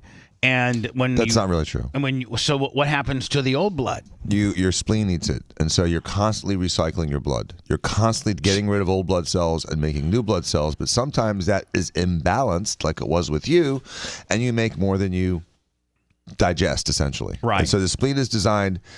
It's a filter for old blood cells, and so when blood cells become less malleable as they age, they get stuck in the spleen, and it eats them up. All right. So what I'm saying is. But if you have a lower count, then you motivate your bone marrow to start, increasing your erythropoiesis, and you start becoming more. You start building more blood cells. Didn't Brian? And we were supposed to talk about it one show, and he might have already done it. Wasn't he donating his bone marrow for his next door neighbor? I don't think it's his neighbor, but he donated his bone marrow, found a match, and. Yeah, they're going through the process of... has he done the actual donation yet? It's painful. I heard... I don't think so. Dan, I heard... Dumbass. I heard, and you're a doctor, I heard that giving your bone marrow, donating your blood marrow for whoever, hopefully it's a family member, but most people draw the line at, it's got to be somebody that I really, really care about and know, or preferably my family, because supposedly it hurts. It's very painful. What do they do? How do they do it? They'll sometimes take it out of your hip bone, the crest of your hip, like on your kind of like to the side and to the back. They'll get to the crest, your iliac crest, with a needle. With more like a drill, and they'll go into the bone marrow. They'll drill through the cortex and go through the bone marrow and start like scooping out bone marrow. And so it hurts. Are you under anesthesia? Well, it depends. Sometimes you're under local, or sometimes it's general. It depends on the context of it. But that was a common way of getting bone marrow from the iliac crest. And then the problem is sometimes it'll fracture. So then, like, oh, I did bone, and then all of a sudden I twisted the wrong way, and my oblique muscles or my, core muscles tweaked on it and broke it now because it's fragile for a few months. Can we get maybe if Babyface is listening to the show for him to call? Because I don't think think we ever talked about who he was given bone marrow for. And does he know? I don't think he knows exactly who the person is yet. Brian. Yes, sir. Babyface. So, have you done the bone marrow yet?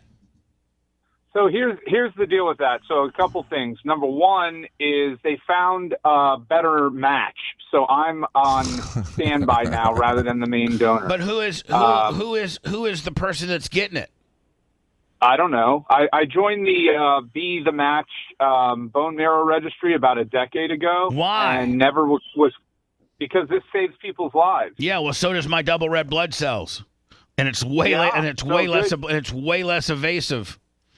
Well, this is so the new way they do it. What Dan's referring to with the scraping of the bone marrow from the hip, they do that in some instances, but they only do that about 25% of the time now. The new method is to give this drug called filgrastim, and it's a drug that makes you hyperproduce white blood cells and mainly the stem cells that create bone marrow. And so do they suck it out of your arm, or do they still put it in your hip? How do they?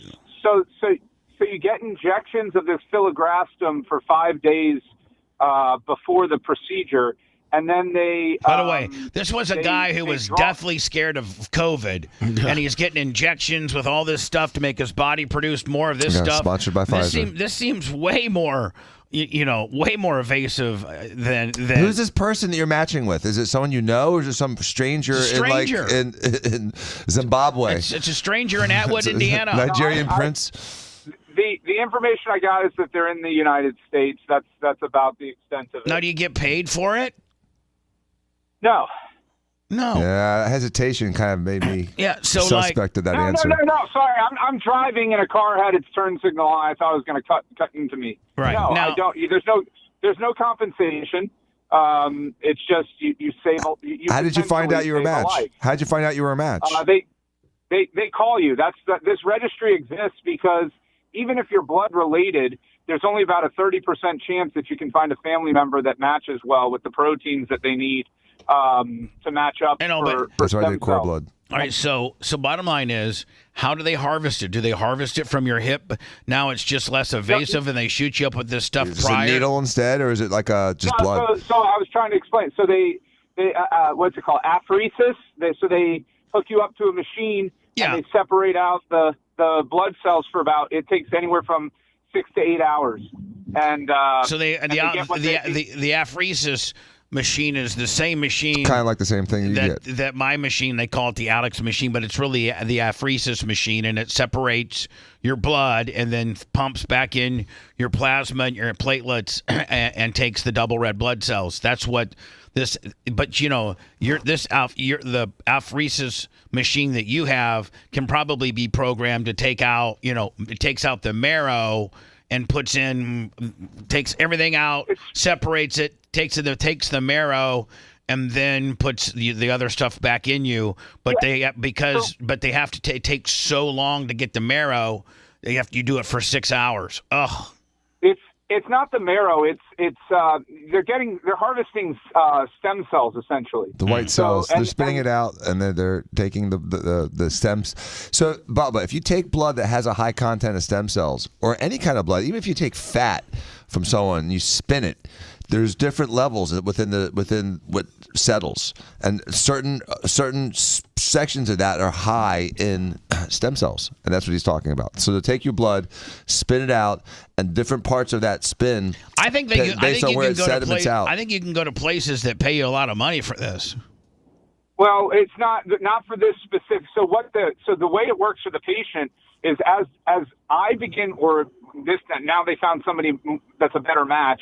I'm on standby, but as the donor begins the injection, the patient they essentially kill all of their cells. Mm-hmm. So they start heavy chemo radiation for 6 days before the they receive the donation. And the idea is that all their unhealthy cancerous cells are killed off. Hold on, but what of the donor last minute when he's supposed to go in there says, "Nah, I ain't doing this, man." And then they just guaranteed somebody else's death. That person's done. Yeah, the guy that they killed, the guy that's on the board on the slab right now that they killed, Rankia did an extensive chemotherapy on because they thought, homeboy's blood's coming or his marrow or his stem cells are coming, and then he backs out last minute. You just basically killed a person? Well, you expedited their death because they die. They're going to die without the donation. How long they would have lived with their condition is debatable. But is that why they have? But is that why they have a backup so that in case the homeboy gets in an accident on the way to the blood shop? Yeah, they got you. They're like, "Hey, Brian." It wouldn't be on the way to the blood shop. It would be, let's say, something happens to them, 2 weeks or a week out. They would then, call me up out of the bullpen potentially. Man, to me, man, if I'm doing that much, I'm getting paid a lot of money. Yeah. I mean, I'm doing double red blood cells for a free $15 AMC card because it's making me more healthy. But it didn't seem like, Dan, what Brian's doing really makes you any more healthier. Doesn't make you any healthier, but it certainly isn't as debilitating, and there isn't the same kind of like morbidity to doing something to help other people. So I think that's a wonderful way that people can help other people if they are able to just donate, to put them up to an Alex-like machine and just, Because you roll around like, see, that's the way that's your therapy, Brian, because you roll around like such a schmarmy dick that you feel that's right. That gives you ammunition for when people say, "Man, he's a real schmarmy dick." You think that's his ticket to heaven? And then Brian can say, "You know what? I may be a schmarmy dick, but I'm part of the blood marrow. I'm a backup blood donor." That's right, buddy, and I'm ready to save a guy's life at any moment. So how about that? Take a pull off that bitch.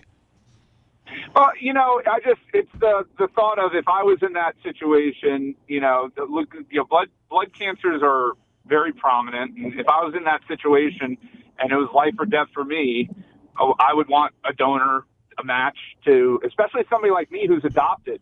I don't have family members that I can turn to and have that greater. You don't even know who your mom and dad. Did you ever find out who your mom and dad was, or you said no? No, but no, I don't know, and part of me doesn't ever want to know. But now that I think about it through this lens, part of me is like, yeah, it would be nice to have, a possible kidney or something else waiting. Did you have a kid? You have a kid, and didn't you do cord blood? No, I didn't do the cord blood, but I've got it. You're right. I do have a child now, so there would be a potential for a match there. Why didn't you do cord blood? I mean, I think that's such an easy way for someone to really ensure that they have those resources. Dan, what's cord blood? It's when you take the baby and they take some blood out of the umbilical cord, and it's cord blood registry, and they also take a piece of the umbilical cord to get more stem cells out of it, and it's a few $100s, and it potentially will save you. You have to pay for it to store it. Yeah, it's like $100 a year, dude. It's a little bit more than that now. He pisses away money on other stuff. That's true. I mean, it's not like we're talking to a guy that he's rich. He's got money. He's rich. He's smart. And he's richer than, and you know what, Dan? You'll be the first one to say he's richer than he leads on to believe. Absolutely. Yeah. So he has the resources to avoid cord blood. Yeah. To afford cord blood. I mean, you should have had, you could have. No, honestly, I wish our OBGYN would have pushed it more and everything. I didn't even think about it. Right. Brian, are you happy that you're an understudy now and they put you back on the bench? Are you a little bit relieved? I mean, while the risks of death and serious complications are lower with this medication, from what I understand, because your bone marrow is going into overdrive and producing all these cells, it's painful. Like that week, you feel like you have your body aches like the flu for the 5 days leading up to it for most people. And there are some other complications and things. So from that standpoint, I am relieved. I'm also relieved that they found a better match for this person. Because deep down, you don't want to do it. His blood could have killed him. Because deep down, you don't want to do it, do you? Deep down. It's not that deep down I don't want to do it. I was ready to do it. I mean, I got the blood work done. I did all, the additional testing that they needed. And they apparently were, running 2 or 3 of us. Well, I'm just telling you right now, man. My double red blood cells. Here's the one that thing trumps everything. But here's the one thing I was going to say that I like, Dan. So anytime that they send your particular blood, it's coded and barcoded out. They email you and say, just want to let you know that your double red blood cells was used in an emergency room procedure in Orlando last Tuesday. Oh, that's nice. That's like when you get a picture of the starving kid in Cambodia that you saved, right? Sure. Yeah. You know, it's probably all work. Of course it is, anyway, dude. yeah. You think, hey, that's... Come on. But I'm just saying, my double red blood cells probably have saved... First of all, you've not saved any lives yet.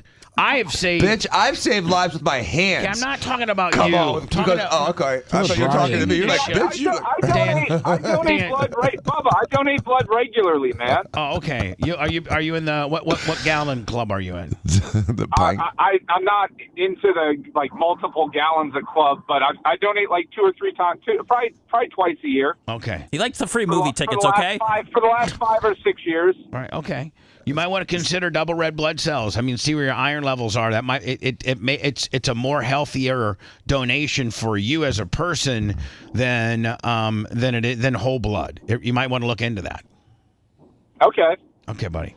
All right. I'll see you. I'll see you but on. That's the procedure. I encourage everybody to join the match registry. I encourage everybody to go give double red blood cells. It's far less evasive, and you can actually save people's lives. Brian's signed up to this registry deal. He may think that he has the potential to save. He hasn't saved anybody's life yet. He's on deck, though. Yeah, exactly. Oh, yeah, exactly. He's close, Bubba. I've saved 300 people's lives, Brian. You need to get off the Marrow deal and go onto the big red bus with me, okay? I gotta go. See you later, Brian. All right, bye. Let me. Merch Crick did text me and said, "I'm glad that you're discussing the repacks. We haven't sold any yet for this Friday." Yep, we just put them up. I think it was last Friday. So you guys have a big unpacking repack. Girl wearing, you got one of these Lummy used car salesman repack gimmicks going on this Friday, and people buy their positions at my store. Correct. Yeah. BubbaArmyMerch.com. Yes, sir. I feel like we don't communicate that very well. I feel like you just flim flam it. Let's really try to promote it a little bit better, okay, buddy? Yes, sir. Yes, I hear you, sir. What do you want? You already pissed me off. What do you want? Sorry, Bubba. Good morning, Jersey Rich. How are you? Good. Been on hold a while. I'm past what I called about, but I'm just going to keep it moving and say, with the work schedule, Willie, it's been tough to listen over the past couple years, but I've been a fan since 2006 and the Howard 101 days, and I'll tell you something.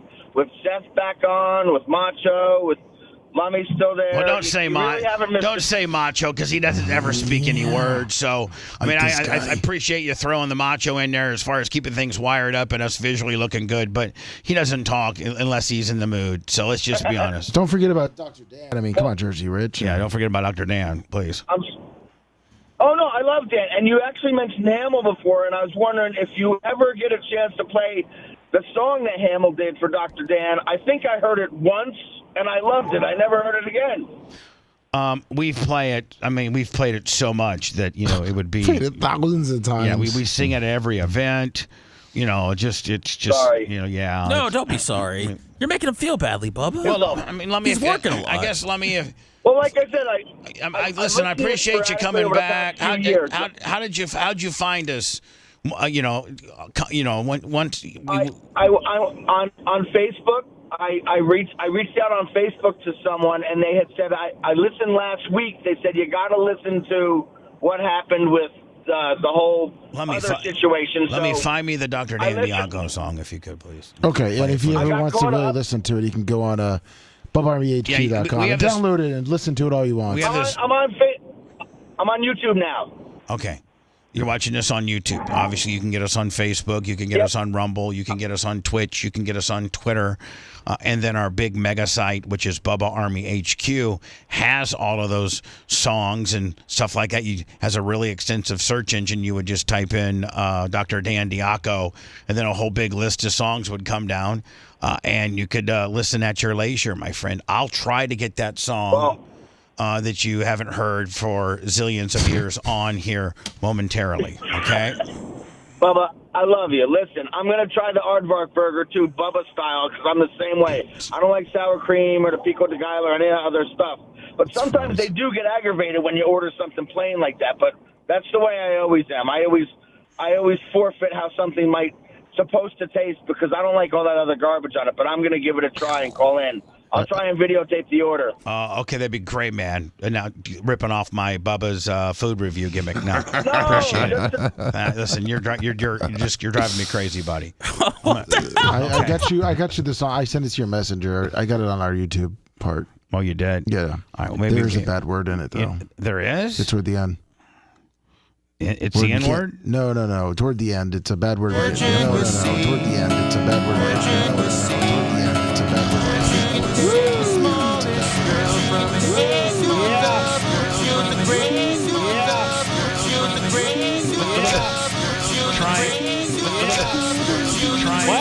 Trying to be nice and super serve this Mark's request and ends up being an absolute nightmare, right? We just put it up in clean. It's up on the button bar. Okay, perfect. Clean. We'll play that for you, buddy. We're glad that you stumbled upon us through our various new ways to stumble upon us. You wouldn't believe, Lummy, how many. Facebook, man. Have you seen our numbers? When I started Facebook a year ago, we were at 108. And we're getting ready to hit 160,000. Wow, that's incredible. I mean, it's making money too. I mean, it makes pretty damn good money. And Seth's podcasting's on its third uptick of the month. Now videos on YouTube, like an average daily show by the end of the day has 10,000. Oh, yeah. Has 10,000 views. Rumble. By the end of the day, the average Rumble video has 12,000 views. Wow. I mean, and then YouTube? Oh, YouTube is about 10,000 views. Wow, that's like 30,000+ views. No, we plus, you're looking 40, 50. About 40 to 50 million views each show somehow, way, shape, or form aggregates. Wow. And we're making money. That's awesome. Except on Cash App. Can I ask you 2 questions about blood? Just to shut it down real fast. Yeah. So they do ask you ahead of time if you've been vaccinated. Yep. When you donate. Yep. And then after they ask you, Dan, you wouldn't believe the questions they ask you. It's like, have you had sex with a prostitute for money in the last 2 years? Wait, what's the money part have to do with it? I mean, I don't know, Dan. I'm just trying to get you. Then they say, because that means kissing was involved. Yeah, I don't know. They're like, have you had an accidental stick with a needle? Have you ever had anal sex with have you ever had homosexuality?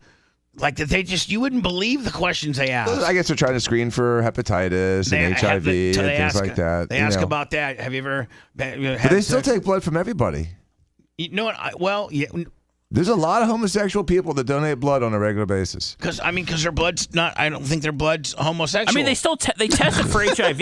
I mean, they still test it. Yeah, I mean, exactly. so if you're homosexual as a man and you don't have HIV, then your blood's the same as my blood, right? Arguably, yes. Yeah, I mean, I'm just saying, like, your blood is.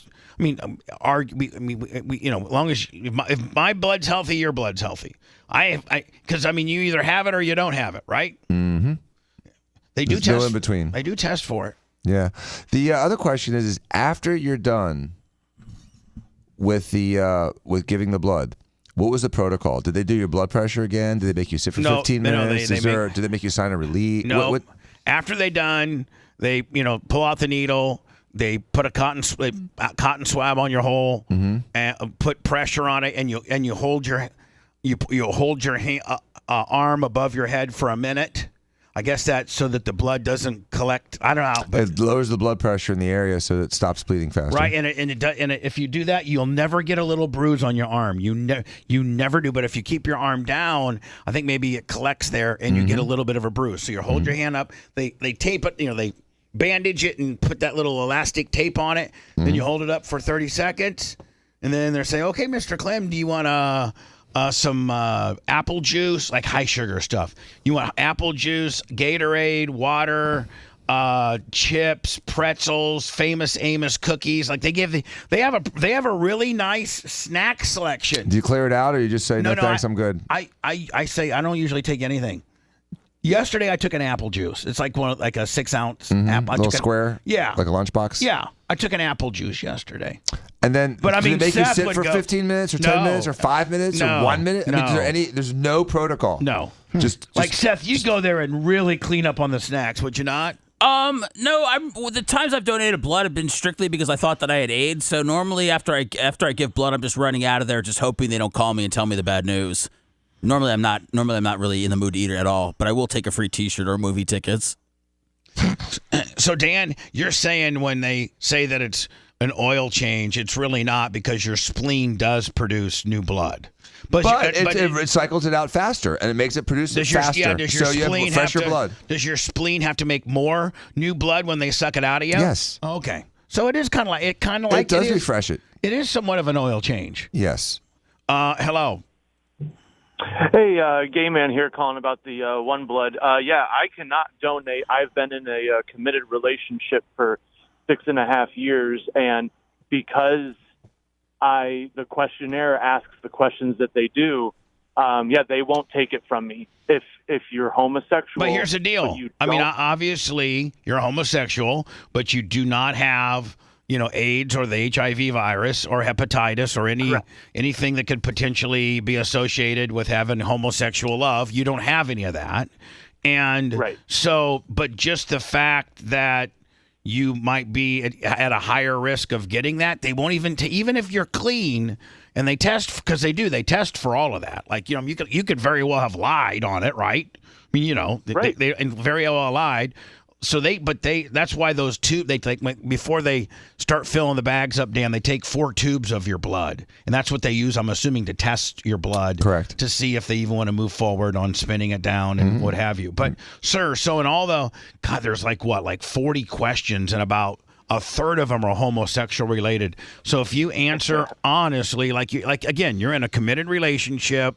You're not some guy out doing, exchanging needles and hot.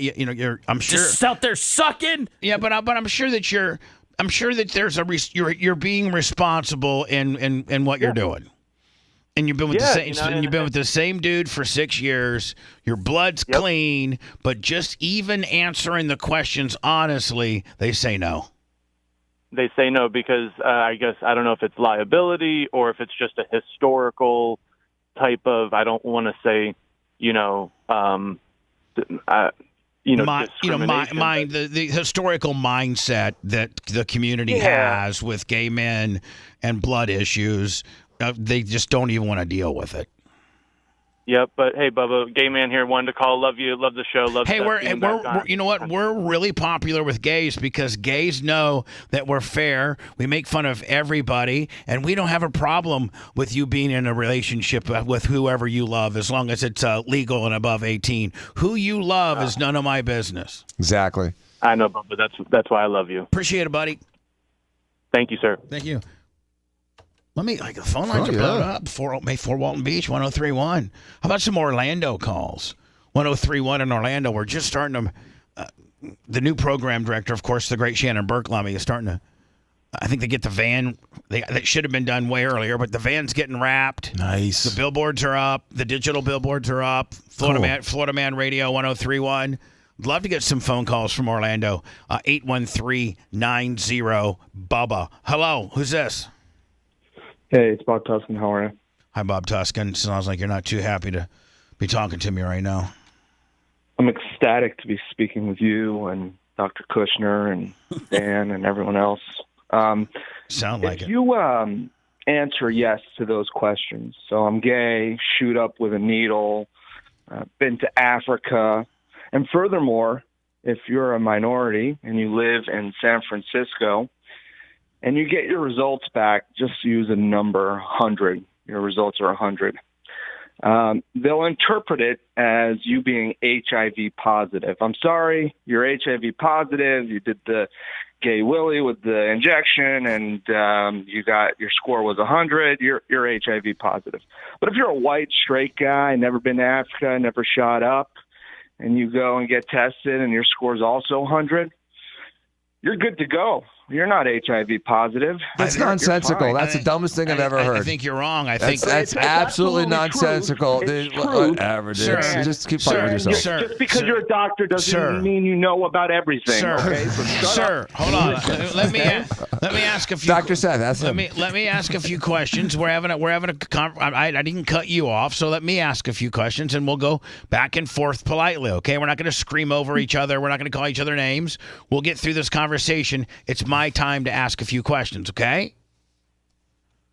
In my opinion, sir, the results are the results, regardless of what ethnicity and where you live and what your lifestyle is. If in your case you said 100, if the indicating number of having AIDS, the HIV virus in your body was 100, I don't think that really matters what shape of body or person that person comes in. The number is the number, regardless of who that number is attached to. Period.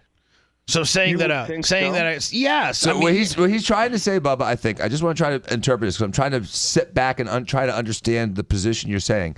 So he's saying that like a white non-gay guy tests negative for HIV and a black gay guy from Africa tests negative for HIV. They're going to treat the blood differently. Is that what you're saying?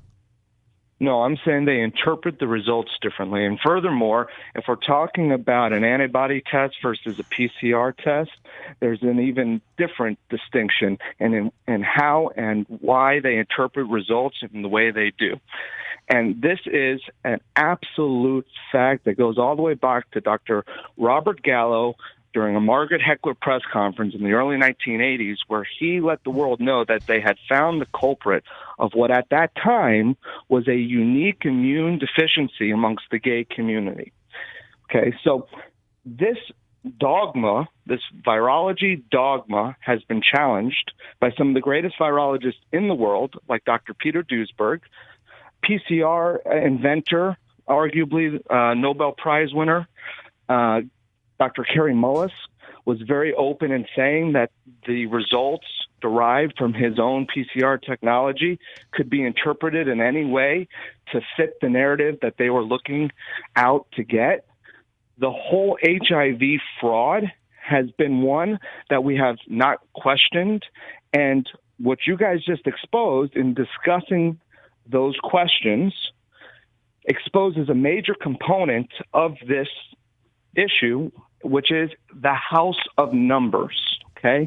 It is literally interpreted differently, your results, if you said yes to many of those questions than if you said no. They will say you are HIV positive and you are HIV negative based on those risk categories bleeding in to the interpretations of the results of your blood test.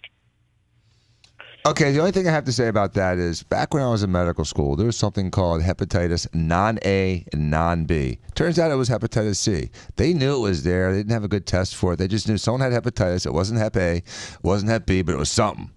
And we knew the people getting it. It was the same people getting HIV. It was people sharing needles. It was people engaging in homosexual sex. It was people in low socioeconomic situations.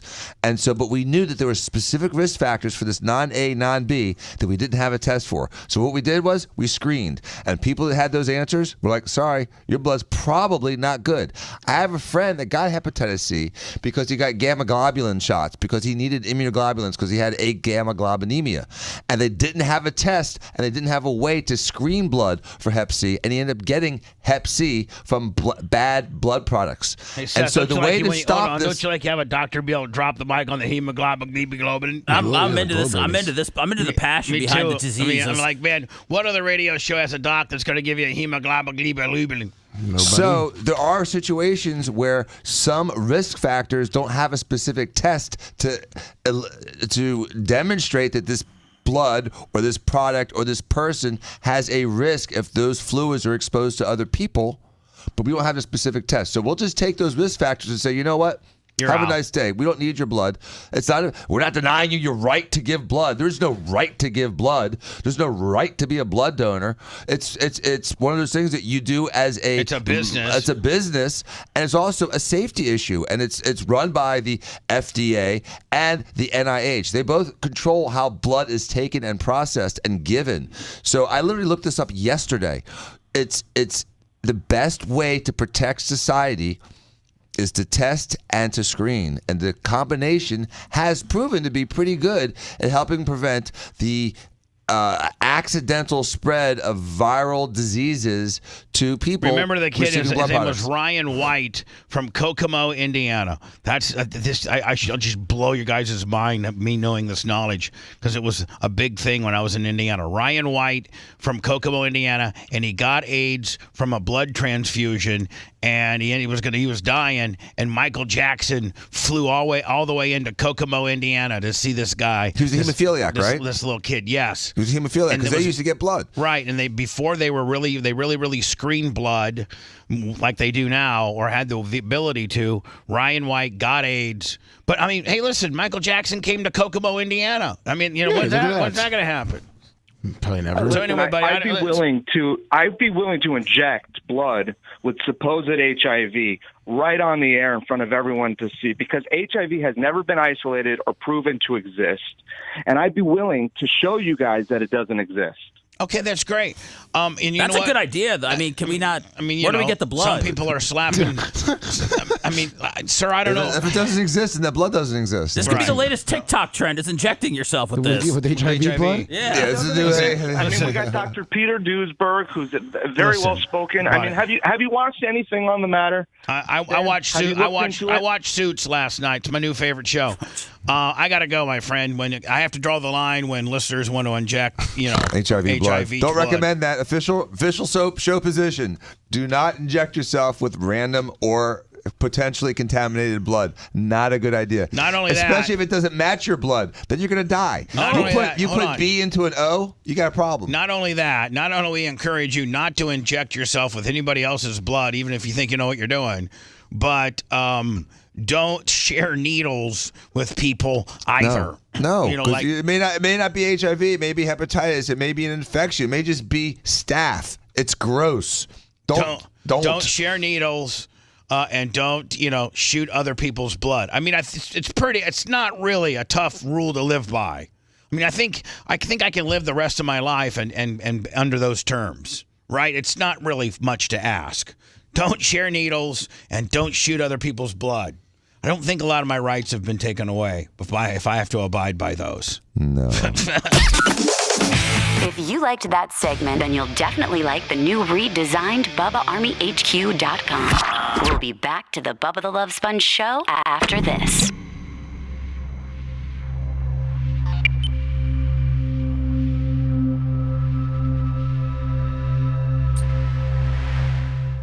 Away.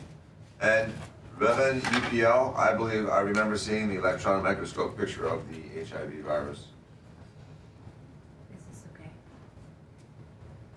In 83-ish. Yeah. Thank you.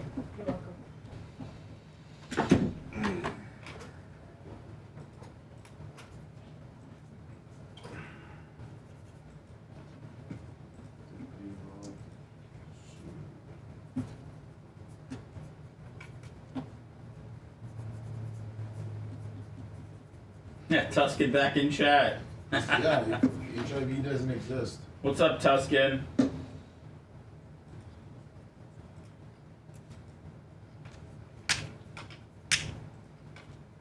We used to have Tuscan on when I was with Drew.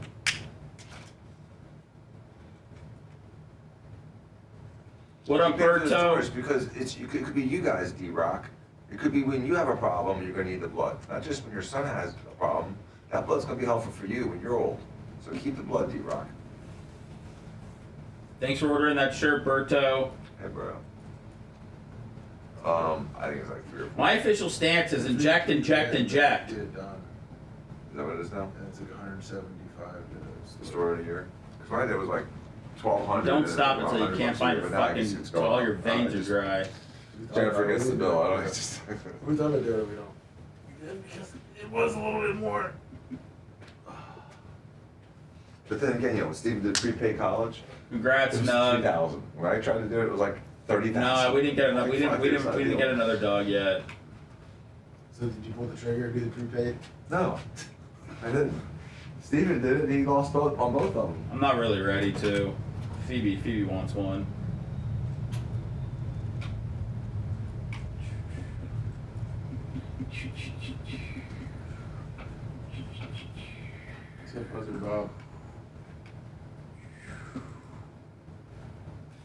Can't believe we haven't sold any fucking repacks.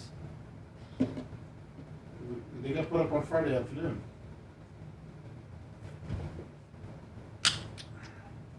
Let me send me the DeSantis Bezos story. Okay. I had it and I can't find it now. You should be copied on it. I sent it in an email prep. This morning? Yeah, last night I think I sent it. What up, Brian? Something. No.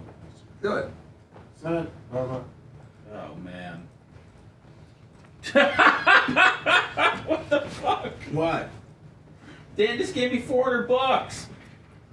I'm gonna fucking to go to your Really? You're a card breaking bitch. Because I can't do it. I don't even know what to fucking ask for. Do you want the cards or do you want content? How much to split the profit? So if I'm not there at midnight, you grab tomorrow or? The cards? We'll get the cards. You give them to me on Friday. Don't open them, motherfuckers. No, I'm here. No, I'm just saying if I don't have to go midnight playing, tonight. but Unless you wanted me to. Yeah, just bring them on Friday. Okay. I'll pick them up tomorrow. Okay, or tonight or tomorrow. Is just. But is it going to be like better lots, the first one in, or are they all the same theoretically? No, they're all the same. There's no like little special Iggy mark that the. I mean, it's probably good to get some of these first ones that are coming out. They might put some good stuff in there, and then Don't job me out by showing up 2 days late and getting me that like fucking HIV blood. No. What's up, Jay Bowler? Oh man. What are you looking for? Let me pen. Dan wants cards, man. This is crazy. It's crazy. I have a pen in my lunchbox, I think, too.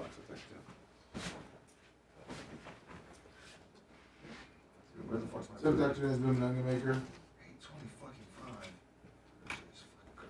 8:25. The fuck, Dan? You got an ATM in your car?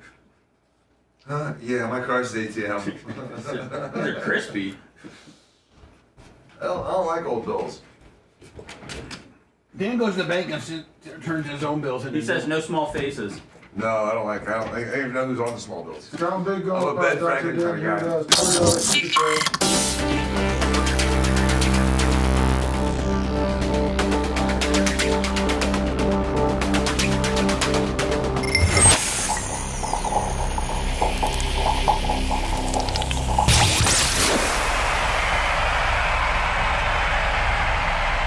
The only man who cheated on the woman that wiped his ass. That's gross. I love it. It's the Bubba the Love Sponge Show.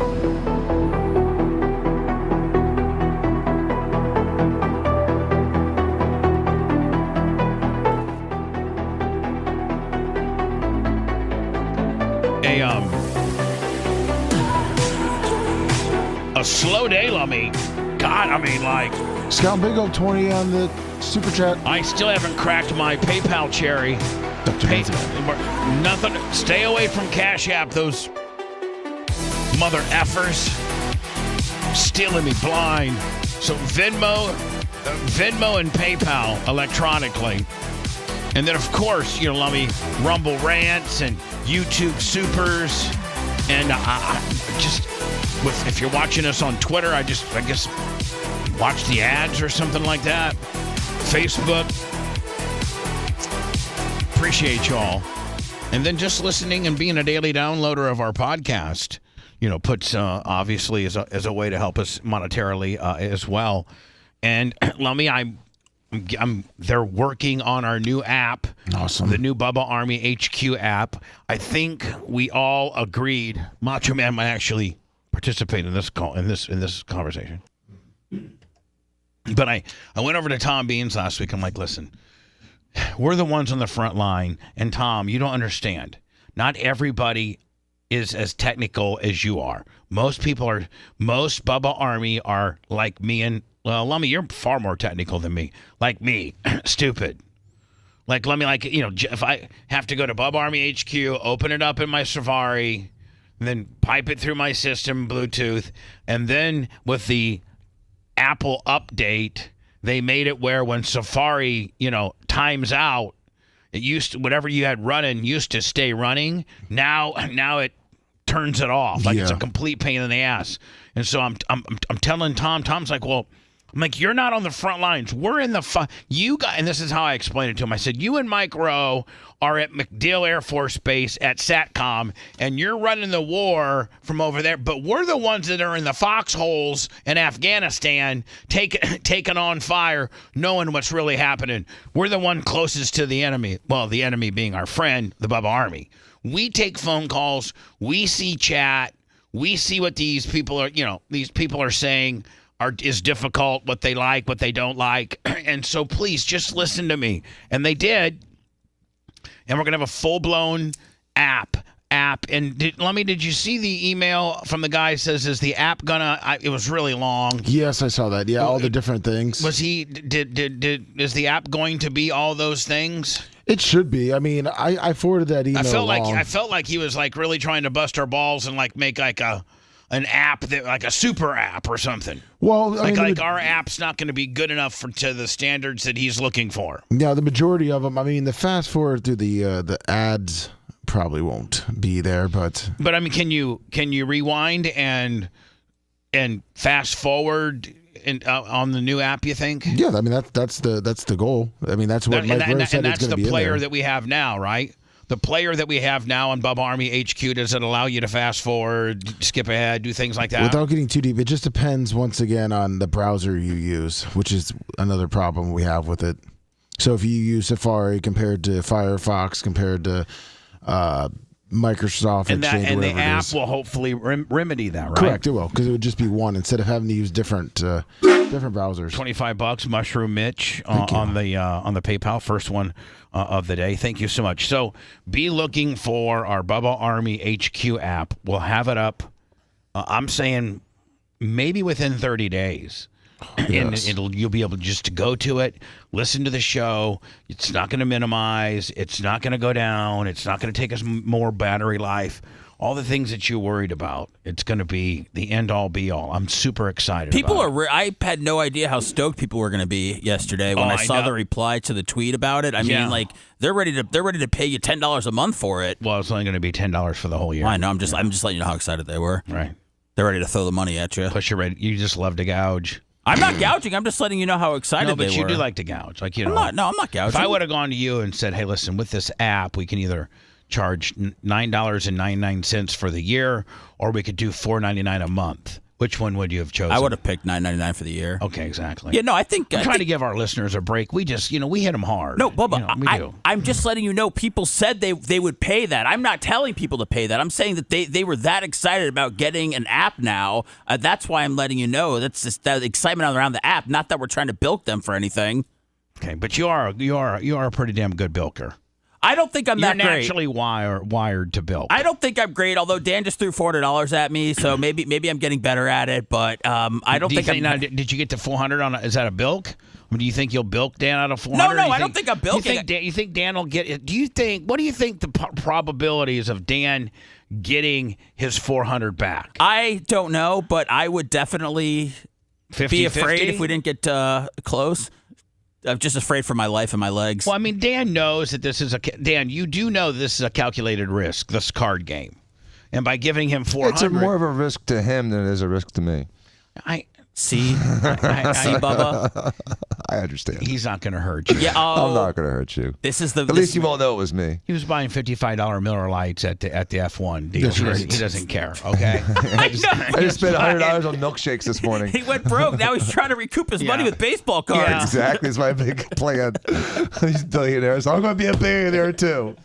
Like, what would be in the cards that Dan gave you $400 to go out and buy? Specifically that thing he was talking What's about, it which called? I'm not even sure what it's called. Bowman 2024. Yeah, so a Bowman 24. He wants $400 worth of Bowman 24. Well, let me tell you. So, can I just tell you the prices real quick? Yeah. Because I was just going off what I knew last year. So, one box is $270. Well, where did 400 come from? Well, hold on. I'll tell you. So, one box is $270. You get one autograph. Then a jumbo box is $519. You get 3 autographs. So, what's $400?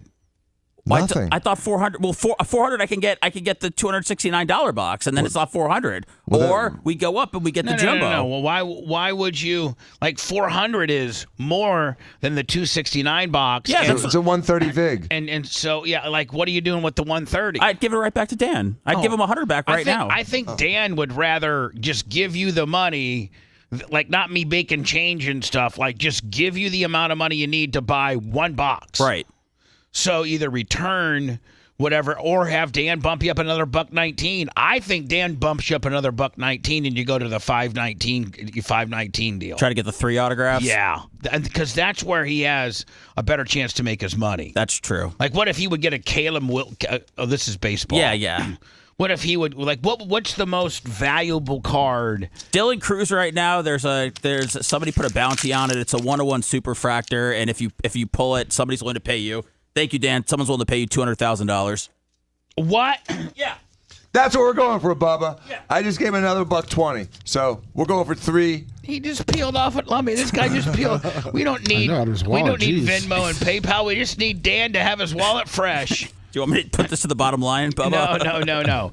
So listen, you are to go out and buy one of these 519 boxes, and then you and Dan are gonna have to figure out when you guys break. I mean, this has got to be content. Well, I mean, right? Yeah. Well, we don't want to do it on the air, but we got to do it Friday. What do you mean on the air? You guys, I mean, well, you don't want us opening cards on the air, do you? I mean, Bubba, they don't. No, I don't. Right. So, but this is special. This is special, though. It would be a one-off show. It would be like an Instagram Live, I think, right? Yeah, we can do Instagram, YouTube. No, yeah, stuff Twitter? like that. We could do Why it other not Twitter? platforms if we wanted to. Yeah, Twitter works. We can do anything. I want to do it on Twitter. Yes, sir. Whatever you guys want. This is very new to me. Live on Twitter. Now, when do you do it? Now, Seth, do you go to his office on Friday and do it after the show? Like, how do you do it? Like, you could do it just from your cell phone in his office. I could do it anywhere. Say he leaves Friday early. Yes. But, he could. I don't know. What's your schedule Friday, Dan? I mean, I'm in the office, most of the day Friday. I know I have a conference call from 12:30 to 1, but other than that, I can do it from 12 to 12:30. I could do it at 2:30. Yeah, he could do it from 12 to 12:30, Seth. Okay, that's fine. So from 12 to 12:30, you're over at his office. Yeah. With your little phone and tripod, and you guys break open the big deal. It's great. I mean, now, Seth, your cards have infiltrated plastic surgery It's centers. really, yeah. I mean, Jesus. I will say, it's a shakedown. I've been doing it with Brian a little bit, and I've gotten him his money back every time.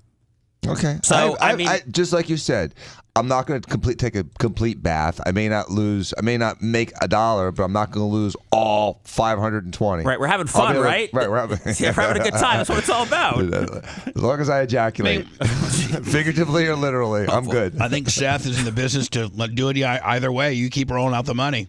I mean, another 500, you got yourself ejaculation, however it comes. Another 500 on top of that. I'll join a Palestinian protest. I'll wear half a trash can and storm the cops.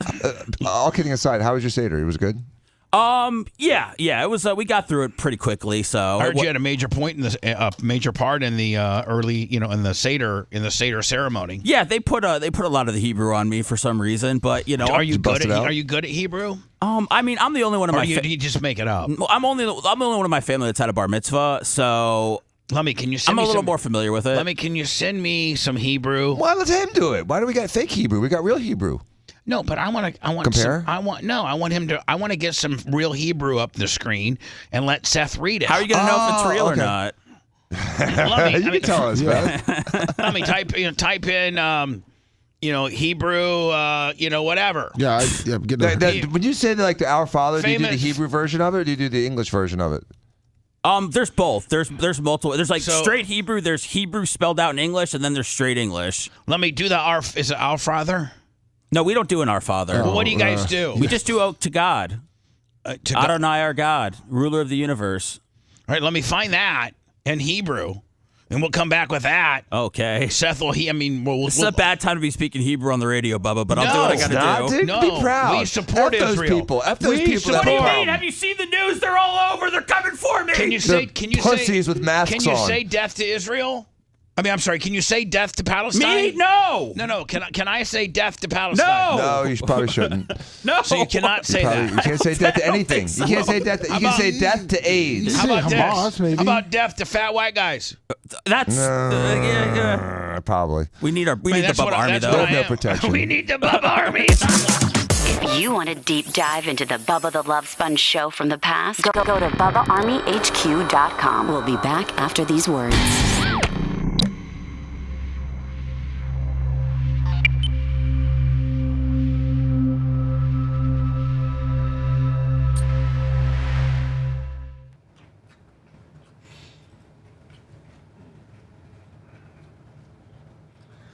I mean, let's take a trash can and cut it up and make a little plastic shield for the dumbasses.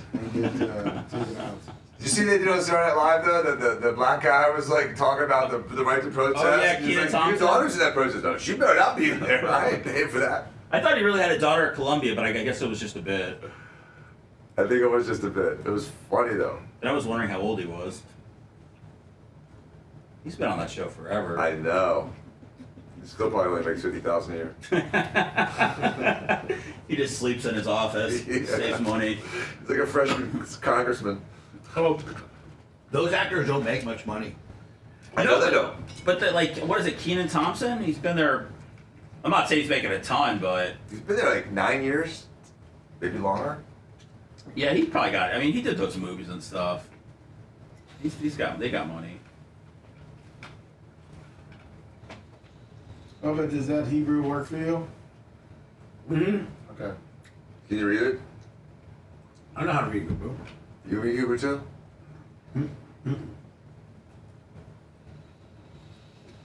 You can't read Hebrew. I can't fucking read Hebrew. I never claimed to. But you see what it looks like. It looks like fucking. I know. It looks like. It's crazy. It looks like it's upside down. Do you read left to right when you read Hebrew? What's the opposite of how we do it in English? We go left to right. We go right to left. Oh, so it's like all Middle Eastern languages go right to left. I'm trying to think. Can't remember which way to read. No, the books are reversed. Like when you open up a book, it's like you It open starts it at up. the back? Yeah. So Like it's our from prayer right books to and stuff. left, Yeah. That's what I'm pretty sure that's what it is. Just trying to picture myself opening up the prayer book in temple. And it starts at the back. Pretty So sure. back page is right front page. I think so. Yeah. Yeah. I haven't put a lot of thought into it, but it works. You can like they drive on the other side of the road. Over there. I'm used to it. Although, first time I went to the Bahamas, almost got killed because They do that there? When I went to the Bahamas, because we're trained to go left, right, left as you walk across the street. You go left, right, left, and you don't see that car coming out on your right. So you have to train yourself to have different habits. Holy shit! Have you ever been to a country where there's driving on the other side of the road? Ireland. And if you cross the street without thinking, you'll get fucking killed. I don't even think I crossed the street now that I think about it. No, They there can are just stand on high-speed one- cars in Ireland. There's not. It's mostly like kind of like towny, Small, right? yeah. Small towny stuff. There was nobody was really. Yeah, in the Bahamas, there was like people zipping back and forth. I almost got drilled 2 or 3 times. It's really hard because it's like trying to brush your teeth left-handed. It's so ingrained to do it with your right hand. I'm assuming you're right-handed, but Yeah. it's just one of those things like the habit for your whole life is to go left, right, left, and you're looking across the street. Shit. Well, I mean, that'd be a horrible way to fucking die. Is to have to fucking. You'll get drilled all the time in the Bahamas. You're on vacation. I'm used to it. Good thing I'm poor. Good thing I'm a staycation kind of guy. St. Pete Beach. You could still get fucking hit out there though. No, that's true. Those fucking tourists. They don't know what's going on. Food gets here like 3 minutes. Jay won't bring it Oh, man. in. I mean, I'm fucked. Yes. No, with the protein shake coming in late, that's normal. That's right, Danny. Did you go back Kush to the Station. I think it took longer. I like to stay anywhere that I can drive to my house and sleep if I needed to.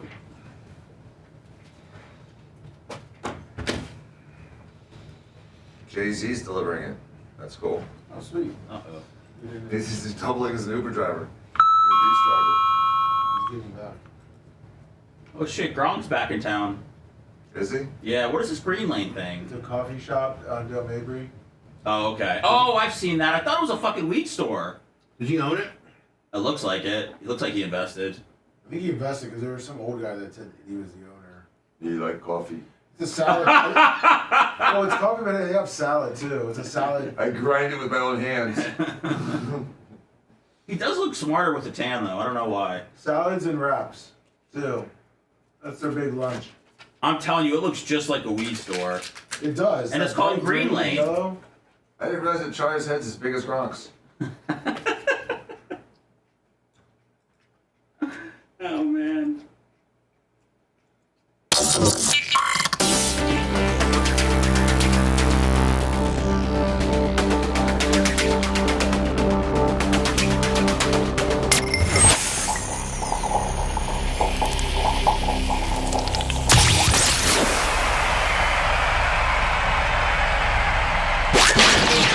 It's the Bubba the Love Sponge Show. The manliest alpha man that wears women's deodorant. Bubba. Welcome back to the Bubba the Love Sponge Show. Seth proclaimed, well, he said he can read Hebrew. And so here's an example. By the way, it's the Bubba the Love Sponge Show. Hello. PayPal, Venmo, the most efficient way to help at the Bubba Army. You can always go to our store. Got a lot of great stuff there, too. New stuff coming, including Lummy's. Lummy, you better get hot on selling those repacks. Yes, sir. Haven't sold a lot of them for this Friday's show. No. Now, Seth, is this Hebrew? Yes. How in the hell? It looks like it's upside down. It's and backwards. Yeah. It always kind of reminded me of hieroglyphics. How?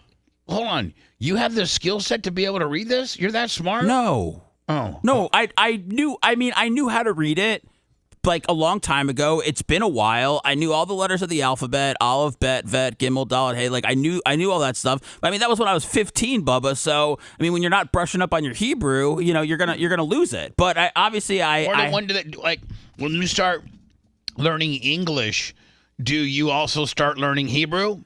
No, I didn't start learning Hebrew until I went to Sunday school, and then that's when they start teaching it to you. Oh, okay. In the church. Yeah. In preparation for his bat mitzvah. Yes. Right. Now, what does this say? By the way, we're watching Gronk. He's got a restaurant/coffee shop named Green Lane, and it's in downtown Tampa. And Charlie Belcher's there because, you know, it's the biggest thing going on in Tampa, I guess. Gronk opened up a coffee shop. So is that what this is on Well, it's TV? kind of like they do coffee in the morning, but I guess the big thing is it's a healthy fast food. But he looks like he was just a customer. The first one was in St. Pete. No, does he own two now? Well, I don't think he opened the first one, but he might be an investor in this one. I'm trying to find out. All right, where's this one located? Del Mabry. And is it like, what do they serve? It looks like wraps and salads for lunch. Oh, he'll kill it. There's no overhead there at all. And now, is he going to work? Is he going to be there? Maybe today. I mean, he's there. Right. Go start banging on the window. Gronk's inside. So, Seth, is this Genesis of the Jewish Bible? Of our Bible, too. It's the Old Testament. Okay, so this is Book 1, chapter 1. This is the Genesis of the Old Testament and in the King James or whatever the hell in the Bible. This Genesis, the only difference in this Genesis from the one that I would read is that mine would be printed in English and this is printed in Hebrew. Correct? Yeah. All right. Arguably. So, can you read this? And do you start where the number 1 is? Is that where you go? Yes. And you go down that and then you go up on the other side? Oh, yeah, you read all that, and then you go to the other page. Yeah, it's the reverse of how we read things in English. All right, so go ahead.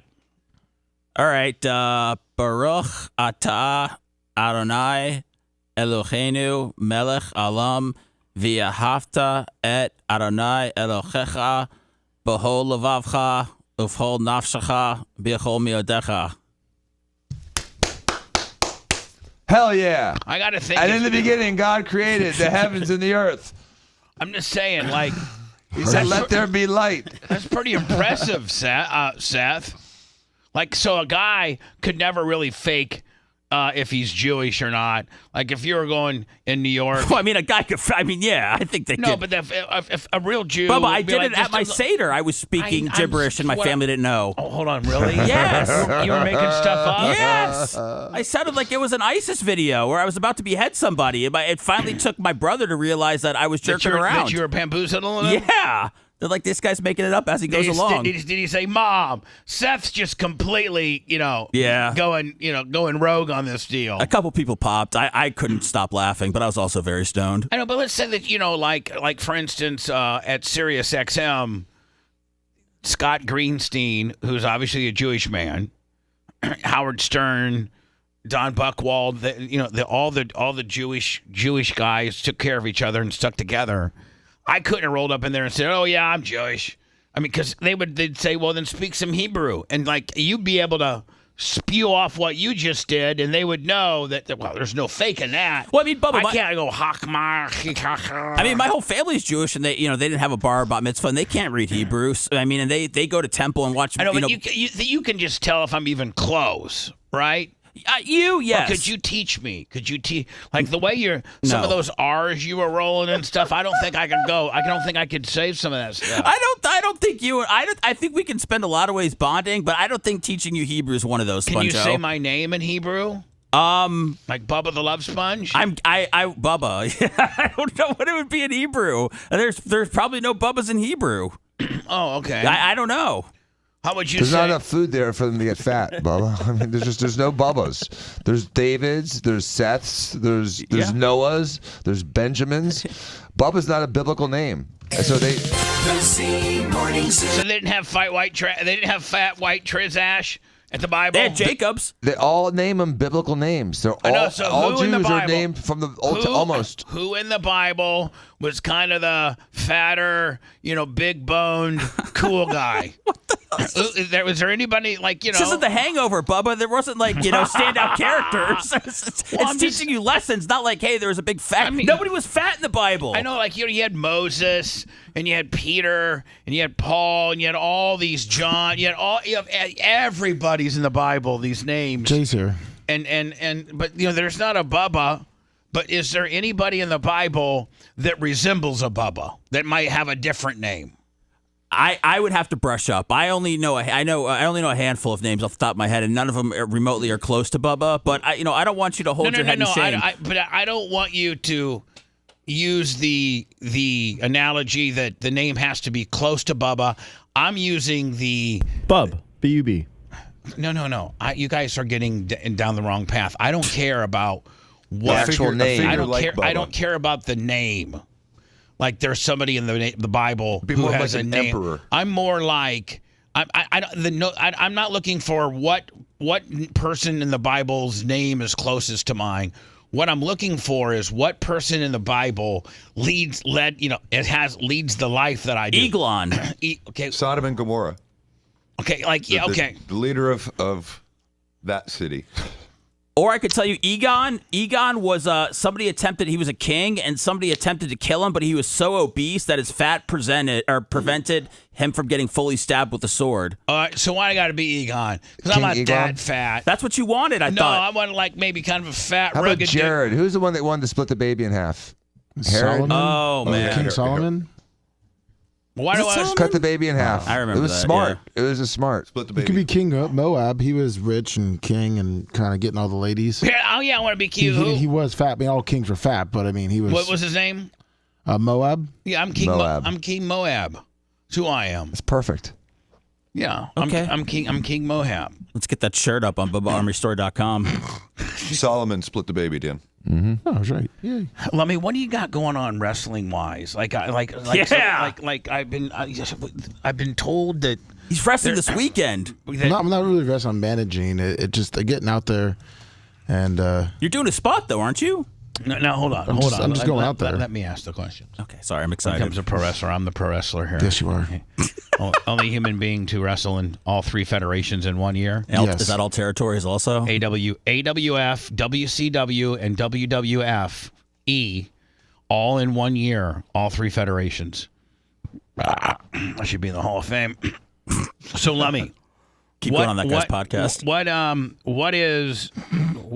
What's the sanctioning body for said wrestling establishment coming into town, and where's the venue that this wrestling soiree is going to happen?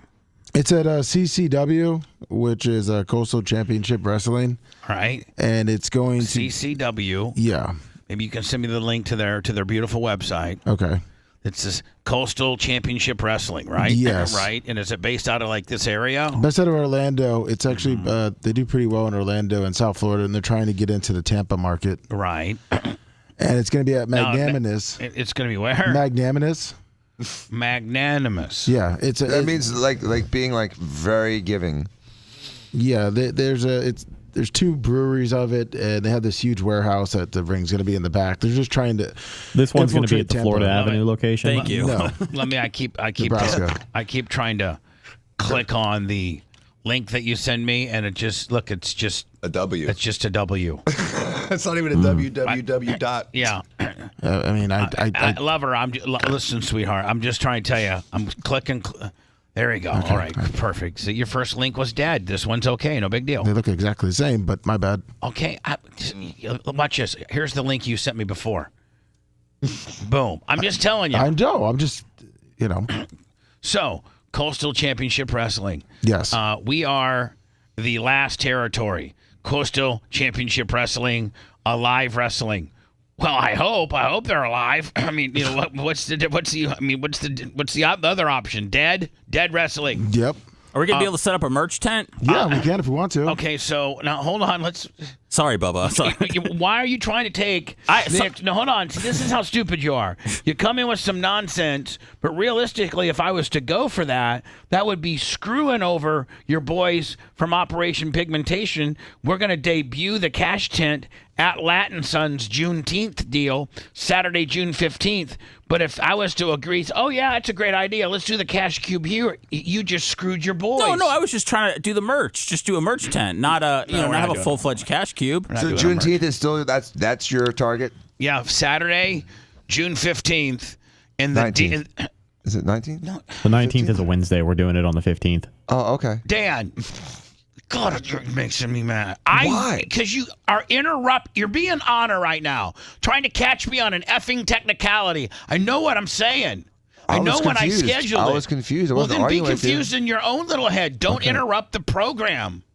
Juneteenth, and if you listen to the show, you idiot, we've already talked about the fact that we're going to do it on the Saturday before. Lummy, how many times have we said we're going to do it June 15th? At least good amount. Yes. Yeah. So, Dan, quit trying to trip me up. No, it's not June 15th. June 19th. It's June 15th. Okay. Oh. Jay, I wish you could hit I didn't him have this conversation with you before, Bubba. I'm sorry. I don't listen to all 6 hours of your programming every day. But I'm sorry. But don't trip me up. I wasn't trying to. I was confused. When I say I'm good. Don't try to trip me up. Wasn't trying to. I was legitimately confused. I was just trying to clarify it for myself. I wasn't trying to trip you up. I never do that. Come on, man. Come on, Bubba. Lay off my guy. That's my dude. That's just your dude. That's right my dude. Because he gave you 513. Don't get him all worked up, man. He's got work to do today. I'm gonna get him all worked up. He's the champ. I'm gonna get him all worked up. I'm trying. Talking back like that. I'm not trying to mess with you. Come on, Dr. Dan. We're trying to get. Yeah. Even Lummy resetting you. Yeah, exactly. Lummy. So anyway, don't worry about Dan. He's very irritating today, being a little bitch. So Lummy, what? That'll settle him down, Bubba. I know, and you know what? Here's the thing. I love him to death, but just him not being, because he wants to fight back so bad. Like he would say, "Bitch, don't you call me a bitch? Nobody calls me a bitch. I'm telling you right." But he knows that he can't. Because that's being a bitch. Because I have zero tolerance for that right now. And that would be being a bitch. And so he has to sit there and take it, and he's literally, his body temperature is 112 right now. Yeah, it's just because we're on air and not at the carriage house. Because if it was in the carriage house, he'd be popping. Oh, he would be up. He's just going 1,000 miles an hour, bouncing off the walls, just ready to whip some ass. He'd be so bad. Right now, if I was addressing him in this manner and we were not on the radio, he only has some type of composure because he doesn't want to get thrown off for Friday. That's it. Am I right, Jay? 100%. He is chomping at the bit right now because nobody puts Danny in the corner. Nobody. If we could get him to do as many social media bits as he's done for Bubba the Love Sponge in the last 24 hours for his own law firm, it would be incredible. Yeah, the Formula One race is real compelling for the law firm. At the fight, though, at the F1 race, the whole weekend, he was like this. Rob was like, "What is he doing? More?" It was unbelievable. He loves you. He loves you. All right, so Dan, let me. By the way, can I just tell you, Bubba, the content. You love Dan too? Yes, I do. But the content that Dan sent, as far as like the stuff from the F1 race and Donald Trump showing up, has 57,000 views on Instagram. Yeah, exactly. It was great, and it's not really relevant to a law firm. But the shirtless one wasn't. That didn't do 57,000. Oh, it might have. How much did that one do? It might have. Oh, that's doing well. Doing well. Sure. Yeah, you're poking the bear. Now the Army's going to get out there and go look at it, Jay. I'm going to blow his head up. It's called teasing it. Blowing Dan's head up. Yep. Dan looks at it. Dan actually has a pie chart, like where he looks at his stats and see. You think he'd link one of these to his Diaco Institute of Plastic Surgery, Yeah, but maybe Diaco They're Law. not relevant to that, dude. Again, content is specific to the thing you're trying to promote. Doing the Formula One race doesn't help Diaco Law or Diaco Plastic I'm not Surgery. saying it does. I'm saying spend some time on some stuff that does. I saw Diaco Law with Dan the other day where it's like, don't you dare post about your accident before you contact your attorney. And isn't Danny excellent on that? Yes. He does the funny stuff on the We're doing Diaco another Law batch this Instagram. Danny does the funny stuff much better than I do. And we're doing He's another really batch good. this week. Hello. Hey, Bubba. Tearing one Diaco relationship up at a time. It's the Bubba the Love Sponge show. Jeez, man. I'm like the middle bro. If you guys had an older brother, but Dan was still the coolest, but I was the wittiest and the fattest, and I could kind of true. And I could get you guys all riled up and then step back. That's kind of what I am. Yeah, it's a Steven. Yeah. Oh, bitch! Don't call me Steven. He gets us all riled up. No, I'm a hybrid Diaco. I got a little bit of all of you. I really do. Mm-hmm. Hello, who's this? Bubba. Yes, sir. Hey, this is JT, Pro Wrestler 91. Thanks for letting me back for one, guys. 2, CCW's legit. They're a good promotion. I mentor a tag team down there called The Crown. They're the tag champs. They're a good promotion. They draw good, and I think you guys should definitely make an appearance down there. Well, we do. We got Lummy. Lummy's going to go down there and do some kind of managerial high spot. So we're gonna actually try to sled through that right now. What Lummy's going to do this? Yeah, we're trying to tell everybody about it. We keep getting jobbed out. Yeah, poor Lummy. This guy's a better promotion than Lummy is.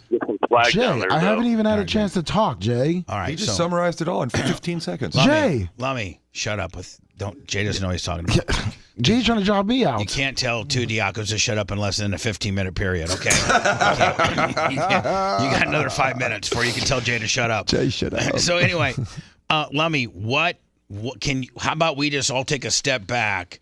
Since you're the big up and coming CCW talent, why don't you give us your role and the event information and the whole 9 yards as to what you got going on with the CCW this weekend, Tampa, Florida? I'm going to be out there. It starts at 8 o'clock. You can get 20% off using Bubba as your promo code for Havoc and Hayes. Okay, hold on. Oh. Where is this event at? A Magnanimous Brewery. QT Marshall from AEW is going to be there wrestling. I'm going to be out there managing Danny Burch. Just kind of be ringside with Danny Burch, and if something happens, it's a. Rhett, you trying to say something? His real name's Danny Birch, so my bad. Brett, you've chimed in 3 times. What do you got for me? I'm just trying to give you all the info in a quick, concisive manner. All right. Okay, I can get jobbed out more. Let me throw it over to you, Red. Oh, I'm sorry, you got it. Lummy, you don't The communicate caller well. just did it better than Lummy did. I mean, Lummy, that's not even the name that's on the flyer, man. I'm just trying to help. I'm saying what his real name is so people know who he actually is as a wrestler. Ladies and gentlemen, this Saturday, CCW Havoc and Hayes 2 from Magnanimous Brewing, 6809 North Nebraska Avenue, Tampa, Florida. Excuse me. You can find your tickets at ccwrestlingfloridafl.com. That is ccwrestlingfl.com. 20% off. Promo code BUBBA, BUBBA promo code over there at ccwrestlingfl.com. Lummy going to be in the corner of former WWE star Danny Briggs as he takes on Jai Vidal, who is a TNA talent making his return to CCW for the first time in quite some time. Should be a fun time. Come out. That was awesome. Look at that. I mean, don't drop it like it's hot. Don't put him over too much because I'll do a strap change on the bitch. I'm just saying, Lummy. Almost why can't you? Why couldn't you do that, Lummy? I don't know. I wasn't reading the script. I was just going off the, just trying to explain You're it. trying to use organically. And I don't know. I got jobbed out the minute we started talking were you about trying it. to spit some game, or yeah, like Yeah, I was just talking about it, and then like you ask organically. questions, and then you go back and forth, and it makes it longer. Instead of me just reading the script, you're like, "Yeah, good job. Okay, let's move on." Like it always happens. That's a script. You don't ever Rhett read didn't the read a script. Rhett just did that one free flow. Yeah. Okay, yeah, he did. That wasn't a script. Why don't Did you you read a free? script, Fred? Hold on now. Hold No, on, Lummy. I'm not saying that. Shut up, Lummy. Rhett just free flowed it. Let's see you free flow it. Let's go an 8-mile free throw, bitch. Yeah. Ready? Go. Hey, it's Lummy. Why don't you guys come out and see me at the Magnanimous Brewery? Stop. This Saturday, Lummy and the Trico Yeah. brothers Lummy. do it again. Bring it up. Bringing it down the thing. Lummy, Yes, Bubba. did you hear the enthusiasm and Well, I got influx? kicked in the ball 6 times in this segment, so I'm kind of So step up, brush off your balls, and act excited about the event that you're going to participate in. I mean, Rhett's not even going to be he's not even a character in this nonsense, and he read it with enthusiasm and you don't act like you're Johnny Eeyore. Hey, this is Lummy, and I'm going to be a valet and a manager to this particular guy, and it's supposed to be at Magnanimous Hall and everything. You can get your tickets by going to ccw.com. No, read it like it's like you're excited. It's the Bible. It's a promo. Like be like, Lummy, what do you got going on Saturday night, Lummy? Do it like it's Bart. Well, let man. me tell you always kill something, it. Bubba. I'm going to be at Magnanimous Hall, and I'm going to be the valet personal manager of Johnny Jabroni. Johnny Jabroni's going to whip the hell out of QT Marshall. That's right. Get your tickets now at ccw.com. Come out and see me, Lummy, 6'5", 305 pounds of pure steel and sex appeal. Twisted steel and sex appeal, buddy. Woo! Woo! There you go. That's all we need. So, Lummy, here's the deal. I've done a promo for you. Rhett's done a promo for you. But you haven't done a promo for your own self. You worthless piece of shiz. Oh, no. That's right. So why don't? No, that's not right. I'm not going to have a guy that's my second chair not have the ability to promote himself when we're doing business with the CCW. Watch this. This is how a real professional works. Watch this. I'm going to complete. He's not preparing for this. Hey, Seth. Oh, boy. On Saturday, on June 15th, Saturday, I think we're taking care of your boys. What do we got going on that day? Do you know? Oh, we're going to be in the south side of St. Petersburg, Latin Sons Family Hair Care. We're going to be there from 12 to 2 hanging out for Juneteenth. We got the Bounce House. We got the Cash Cube. We got food by Johnny's Ribs. We got Domino's Pizza. All kinds of fun for the kids. Haircuts are half off. That is June 15th for Juneteenth. Latin Sons Family Hair Care, South St. Pete, Martin Luther King. See you there. Mic drop, bitch. Bam. As a true radio vet, as a true radio veteran that's got his chops. I'm sorry, Lummy. And that, picked up the softball, danced with me, got the info out, cut the promo, bam. I never meant to hurt you, Lummy. Rhett's, started out as a video guy. He's a video guy and a co-host now. And Lummy, I feel like, you're digressing in talent, not progressing.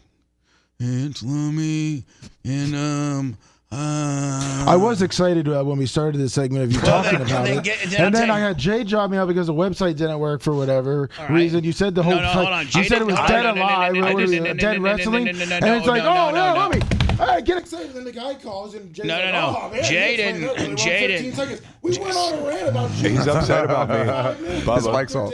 He's So I'm upset sitting about there me. like, here we go. Just like the repack. Can't talk about it. And then when I finally get to talk about it, interrupted 10 times. And then it's like, oh, you can't do a good job when I'm interrupted the whole freaking time. Sorry, I say magnanimous. Oh, where's that? And then Red's like, oh, it's on Florida? No, it's not on Florida. It's on Nebraska. I couldn't even get the name out before 7 questions came out. Oh, what are you going to be doing there? Wrestling? No, I'm going to be managing. Oh, what are you going to be doing? It's like, Jesus. And then it's like, oh, Lummy can't do it. Lummy's digressing. Lummy's doing every single thing wrong. Hey, Lummy, why don't you go ahead and read it? Go for it, buddy.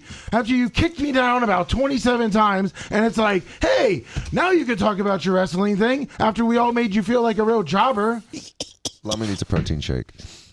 Yeah, and that's late. Xanax. I love you, Lummy. I'm afraid of you right now. He's Lummy. Look what you've done, Bubba. I'm scared. It's not my fault. It's tough Control love. your monster. It's tough love, man. I am the sensei here of this little soiree, and I'm trying to. I craft each one of you. You guys are moldable clay, and it's all Jay's fault, really, Bubba. It's not your fault. It is Jay's fault. When he said the stupid W on the website, Bubba, that really pissed me off. He tried to drop Dan out, and then he jumped on me because then the website, and then that guy pro wrestler called. Nope. Oh my God, I'm running. I'm going to tell you right now how it started, okay? So quit trying to. I'm sorry. Quit. No, Jay, you shut up because you shouldn't be sorry. Please look at me, You didn't do anything wrong. Please look over Jay, here. quit being a little beta bitch. Dan, tell him to quit being a bitch. Jay, stop being a little bitch. Yeah, listen to me. Jay Okay, I'm not sorry. only accentuated the link that you sent me 3 times that was dead. Jay only said there's a W on that link, which was fair game. But he was being Because guess smarmy what? like Babyface was. He was good. already No, attacking no, that's Dr. Dan, enough. and then he started. Okay. He went right after me because he No. thinks I'm Dr. Dan's little sidekick. I draw the line there.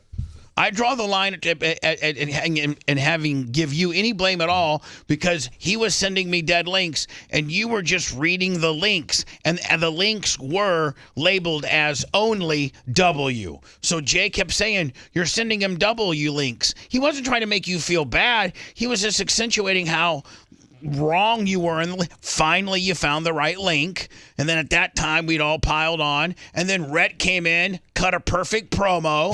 Perfect. But I could just feel Jay just wanting to get After the me. caller cut a perfect promo. Then the caller cut a perfect promo. Then I came in and did a Latin Son's handoff over to Seth. That bitch nailed it. And then then I threw it back over to you, and you have a meltdown. To the point where I have to turn your mic off because nobody can even get a word in edgewise because you're just absolutely beside yourself. Now, Lummy, let me just ask you this. Yes. You've been a co-host of mine since what? 2000 and when did you start? It was October of what particular year that I actually even disclaimed it on the air. Hey, it's Bubba the Love Sponge. This is Lummy's first day. He's going to be a full-time co-host. And just watch. I'm gonna make this guy. I'm like the Vince McMahon. I can make anybody a star. I can make anybody a heel. I can make anybody whatever. And I'm going to get this guy so over. He's gonna be the most popular guy on the show. There was a date for that. When was it? It was like November 22nd, 2018. So since November of 2018, I continue to mold you into the great co-host that you are. If you would have asked anybody in your senior year if you'd go on to be a content creator, a star, if you will, a co-host to the point where you're managing pro wrestlers and doing all sorts of things, nobody in the right mind of who went to whatever your high school was, dumbass you would say that you would be what you are today as far as a radio co-host. No one. But in being that great radio co-host, when your great sensei, me, softballs you into a promotion that's evolved around you, you got to pick it up my friend, and have all the information, have the links ready to go, not mispronunciate the name. You got to be ready, Lummy. You're better than that, but buddy. the links, Bubba, are exactly duplicate. I sent you. I can't help that. Okay, Lummy, the links schminks. I'm talking about you should. When I said Magnanimous Brewery, everyone clowned on that too. Okay, I'm just saying, buddy. That's the thing. Do a promo that's non-clownable. You've been doing this since 2018, 19, 20, 21, 22, 23, 20. You got like 6 years experience. Act like it. A guy that's been sitting behind a microphone 20 hours, 24 hours a week for 6 years should be far better at spitting out a promo than that, Lummy, you imbecile. Bubba, do you think that he's working us? Do you think this is part of his managerial character that he's working on for Saturday night? Just to be mad at us? And ladies and gentlemen, put your hands together for Stupid Manager. It's brilliant. We've been talking about it for 20 minutes. Best promo ever. He's going to come out and tell his wrestler to do completely opposite of what he's supposed to do, so he gets pinned in 15 seconds. My guy's going to win. Has it already been fixed? We don't even know who your guy is. Danny Briggs. Former WWE champion. All right, do you have I don't know if he's a champion? But Lummy, if you really had your act together, you'd have me a link to Danny Briggs, and I'd be able to pull up Danny Briggs on the screen and show everybody Danny Briggs, and that's who Lummy is managing. Danny Briggs, but you don't got it. Yes, I do. You don't got it. I just sent it to you because his name's Danny Birch. That's why I said Danny Birch earlier, so people could look him up to see what his Wikipedia, Do you which think is you what I could sent it reset to. and try?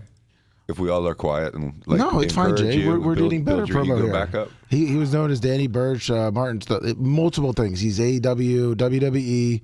He's from England. He's been in wrestling for a long time. He was a TNA for a little bit. All right, so what's going to happen? You're going to walk him out. Are you basically just walking him out to the ring like Cowhead used to do me, or what? Yeah, and then I'm going to stand there and make sure that no one does any run-ins, or make sure that QT Marshall doesn't do a little run-in, or anyone. I'm assuming. Do you get a high spot? No, I'm assuming. Maybe. I'm assuming if the guy that runs the promotion had his act together, he's like, if I get Lummy involved in a high spot, then potentially he'll go back if he's smart enough, but he probably won't be, and be able to tell Bubba that he was part of a high spot. Or we're just going to vet their video in it. Make sure we're there. Okay. Make sure we have ret video in it, and then the high spot would live on for a couple days on the air, and I'd get all that promotion. So let me is there a high? I'm not going to ask what, but is there? There's a high spot. I know I've already had a plan with Ret to film there. A high spot planned. A high spot planned. There is a high spot planned by the booker. By the booker, by the owner. Yeah, by the booker. Are you going over? Of course, I'm going over. Danny Brooks is he's over too. Now is Matt Riddle going to be there? He's probably not going to be at this one. He was at the last one. The main one he does is the one in South Florida and in Orlando. This is a newer. Now, are you being a manager of Johnny Briscoe or whatever his name is? Yes. Who? Danny Briggs. Danny Briggs.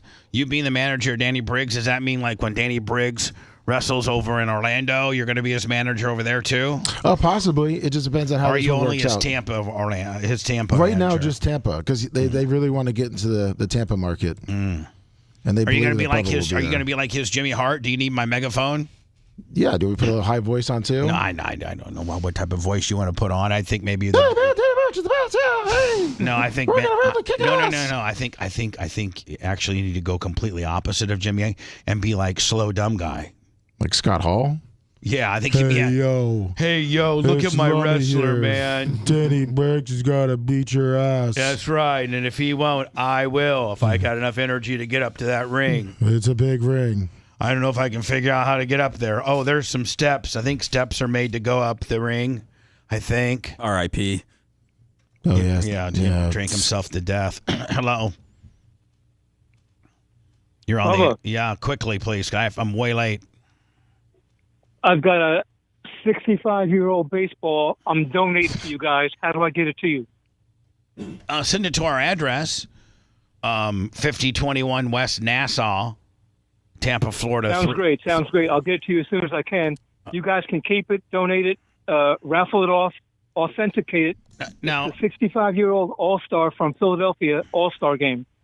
Oh, so it was signed by a bunch of people that were at the 1965 Philadelphia All-Star game. Yes, sir. Multiple Yes, signatures. Sir. Okay, yeah. We'd like to take a look at that. We'd like to. You can keep it, and do what you want with it. Okay. Okay, great. Who are you? 5021 West Nassau. You're awesome. Tampa, Florida 33607. And who are you, my friend? Just a big fan of the show? Yes, sir. I've been many years. I'm now retired and watching your show every day on my big screen. Perfect. All right, just so you know, the 65 All-Star, Roberto Clemente, Willie Mays, Frank Robinson, Willie Stargell, Pete Rose, Ernie Banks. That was probably Pete Rose's rookie year, too. If it's got all those people on there, that ball's worth something. Yeah. Sandy Koufax. All right, kayfabe, guys. Thank you. What's your name on the chat? Hey. It's a 60s baseball, but it's not going to be those guys. It's probably 63 or 4. Oh. I'm not sure. Richie Allen's on there. There's a lot of old players that are on there. We're appreciative of anything you'd like to send, my friend. Make sure you include your name and your address and your shirt size in the package, because I'll have the Merch Crick send you out a little care package I'll do that. for doing that. Okay, bud? Thank you, sir. Thank you, buddy. You're listening to the Bubba the Love Sponge Show. If you want 24/7 on-demand Bubba and the crew, go to BubbaArmyHQ.com. The Bubba the Love Sponge Show will be back after this.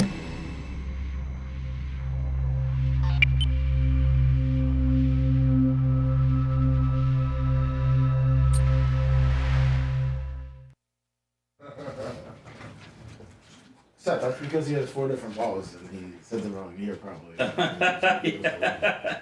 He's sending us the shitty one. Hey, exactly. The guy that Daniel Briggs is wrestling, you know what his move is? The power bottom bomb. See that? Oh my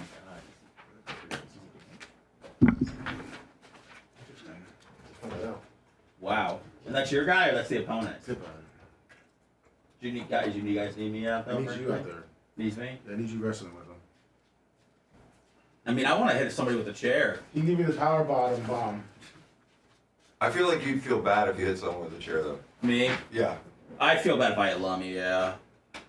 Years ago, we had something here where we did the airsoft guns, and I forget who it was that was running around up there, and I did it, and I felt so bad for about a week and a half because of all the welts on that dude. Oh, it's brutal.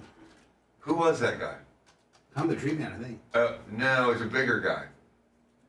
No, Zolt. I don't know who's on the ball at all. I just felt like because I had a pink one, it wasn't going to hurt or something. I must have. I mean, It'd be worth a lot if just even a couple of these guys are Hall of Famers. He was only that far away. Does that guy want my Reggie White pant, Lummy? Who you got, storage Chet? So. What card you got signed? Bubba, are you okay with posting the link for the Tarpons link now, or you want to wait? What up, D. Brian? Now. Good morning, Okay. everybody. Yeah, people have been asking about it. I'm out. I sent some more people. Bye, Danny. Oh, see you, Dan. I'm gonna. See you, Dan. Yeah. We'll talk about it on the air, okay? Okay, I'll send you the link. Yeah, people asked. Oh, he hasn't. Lummy's got a lot going on, man. He's magnanimous. Magnanimous clearly. What's up, Tampa Terry? Tattoo on my ass. God, I wish it wasn't in the Easy shittiest for part life. of fucking Tampa. Which one? Your wrestling event. On Nebraska? Yeah. By shitty, I just mean really fucking far from St. Pete. It's up and coming. And unsafe. I mean, I'd certainly have my handgun with me if I was in that area. Just telling you. What up, Jay Bowler? I'm going back. How you doing, buddy?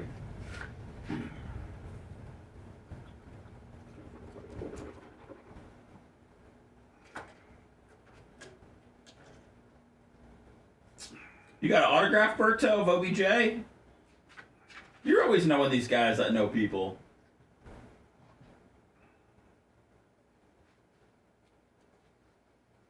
Oh, Marcus Allen? Yeah, that's definitely worth something. Probably got to get it authenticated like the last caller was talking about for his ball, and then they say it's real. Sell that shit. 1961. Oh, Funko Pop. 1961 what? The baseball? Oh, I don't know.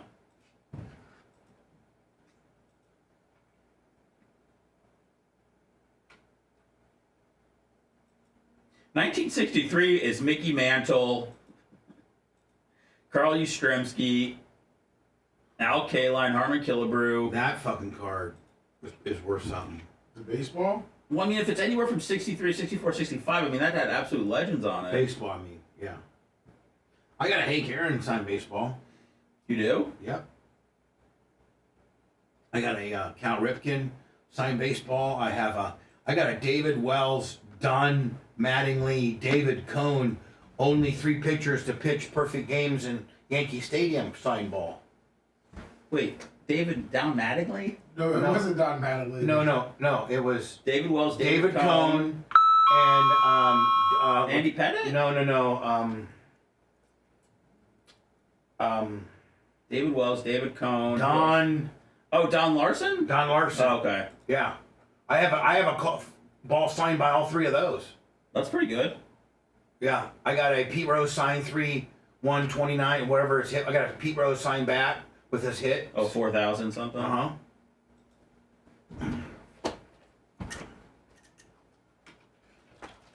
I got a Reggie Jackson ball. You do? That says Mr. October. Get out of here, Big Country. Big Country said you got me a Caronero autograph. Stop it, Big Country.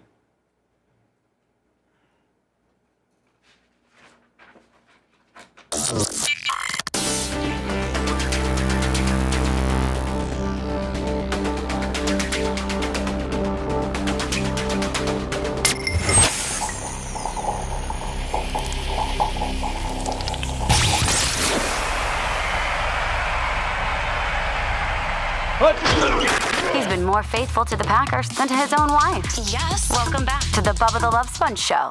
This show is sponsored by BetterHelp. Again, the Bubba the Love Sponge Show is sponsored by BetterHelp. That's BetterHelp.com. We all carry a certain amount of stressors with us, whether it's big or small, and we often keep them bottled up, and we can't. And we let it affect us, on our day-to-day operation and the things that we're doing. Therapy is a safe place to get things off your chest and to figure out whatever life is throwing at you, how to potentially deal with it. And if you're thinking about therapy, you can give BetterHelp a try.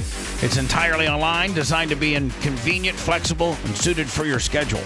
Just fill out a brief questionnaire and you'll get matched with a licensed therapist. You can switch therapists at any time for no additional charge. That's one of the cool things about them. Get it off your chest with BetterHelp.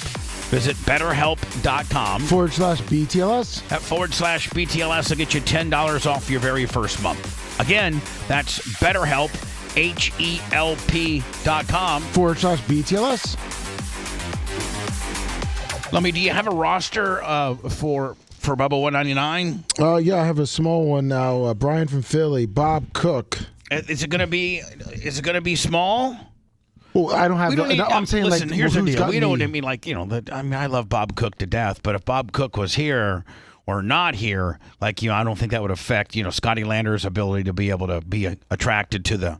I think we need boobs in the front row. Are you booting Bob Cook? No. Bob Cook is, of course, invited. He sits over in the corner. And Brian from Philly's coming in for it? Yeah. But hold on. That's cool. Those guys are, I love those guys, and they're always invited. They're royalty. You want jugs. But I need, Lummy, we need... We got Maria Guatemala. Okay, which will... could you ask her to wear, one of those underboob deals? Yes. Okay. Obviously, Merch Crick. Right. Not a fan. Okay. And LOT, Susan Poitras. I don't believe OFF is coming. Wiz? I believe Wiz might be coming. All right, well, let me know. Will do. Because that front row is what... Now, Seth's going to be here. Yeah. And the music is going to be... I think I'm just going to play one of the... I literally think I'm just going to play one of the old T-Quests. Whatever. Yeah, we haven't heard those in a while. Yeah, just whatever, right? And those killed. So, Lummy, what's this? This is the Tampa Tarpons game. Oh, yeah. This is the Bubba Army night at the Tampa Tarpons game. They're playing the Cardinals. Palm Beach Cardinals. The Palm Beach Cardinals, which are from the St. Louis Cardinals organization. And is it $48? It's $48 in the third base club. Right. General admission, June 22nd at 6:30 at George Steinbrenner Field. Right. So, I think Biggs and Tiggs or whatever. What Tigbits? Well, no. What's our buddy's name? Roscoe. No, our who you? What buddy? The main dude. That's Jeremy? That's our dude from Tiggs and Biggs. Blase? One Man Club? Blase. Yeah. Blase, the 1A posse. Yeah. He last year he traveled to one of the Tarpons games. He sure did. A bunch of people from Orlando did. This is really, really kind of a cool event. It's a single A ball. It's single A ball in a triple A park. And it's hanging out with the baseball game in the background. It really is, man. For sure. And they strategically give us our own bar. We have our own air conditioned bar that have these garage doors that go up right on the third base side, and it's all the food, wine, and beer you want to drink. Mixed drinks you got to pay for, but as far as sodas, beer, and wine, and then the food is actually. Like, I mean, Jay, It's good. I'm not being a dick, but it's better than your catered stuff at your box. The stadium's the worst food in Tampa. I know. It's an upscale buffet. It's nice. Barely, yeah. The one at the George Steinbrenner Field's amazing. And anyone who's never been there for a spring training game, it's almost like a real stadium. It's incredible. It's completely copied after, it's been a duplicate of the field. Duplicate of Yankee Stadium, but on a smaller scale, but it is a beauty. It's recognized as one of the most beautiful AAA parks in all of America. And we have such a great time, and it's all the food and drink. And then we kind of have this new thing where we just heckle.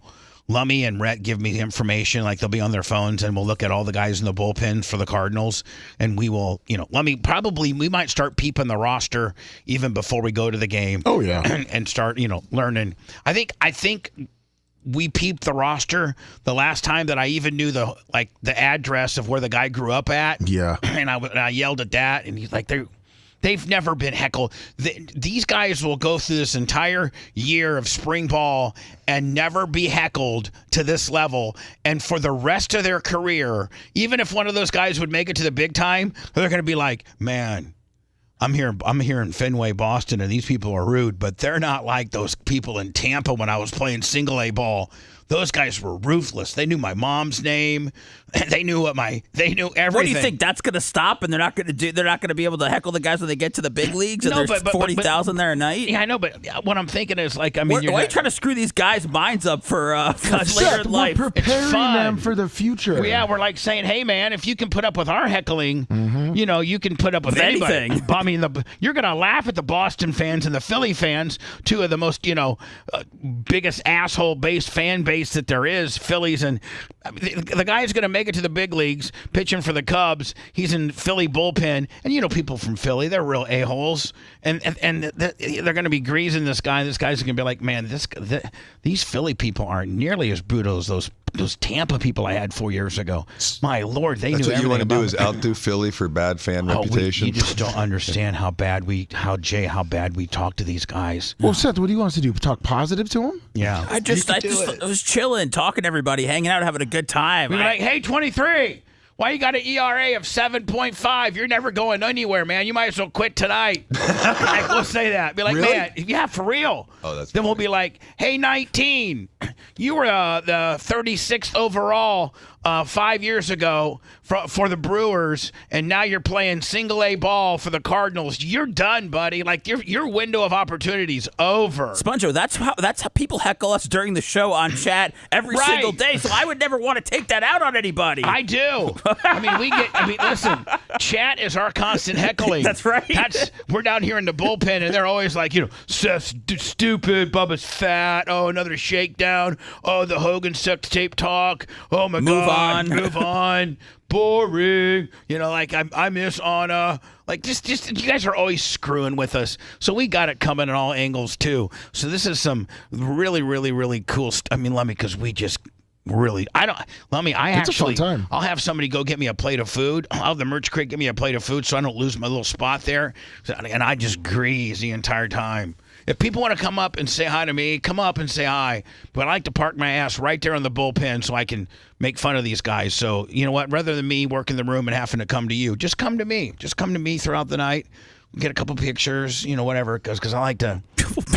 Well, Seth, are you going to be upset if we heckle too much? Yeah, I won't be. Are you going to be triggered by it? I just. Are you going to be uncomfortable? Yes, I just won't. I won't be. Will you watch?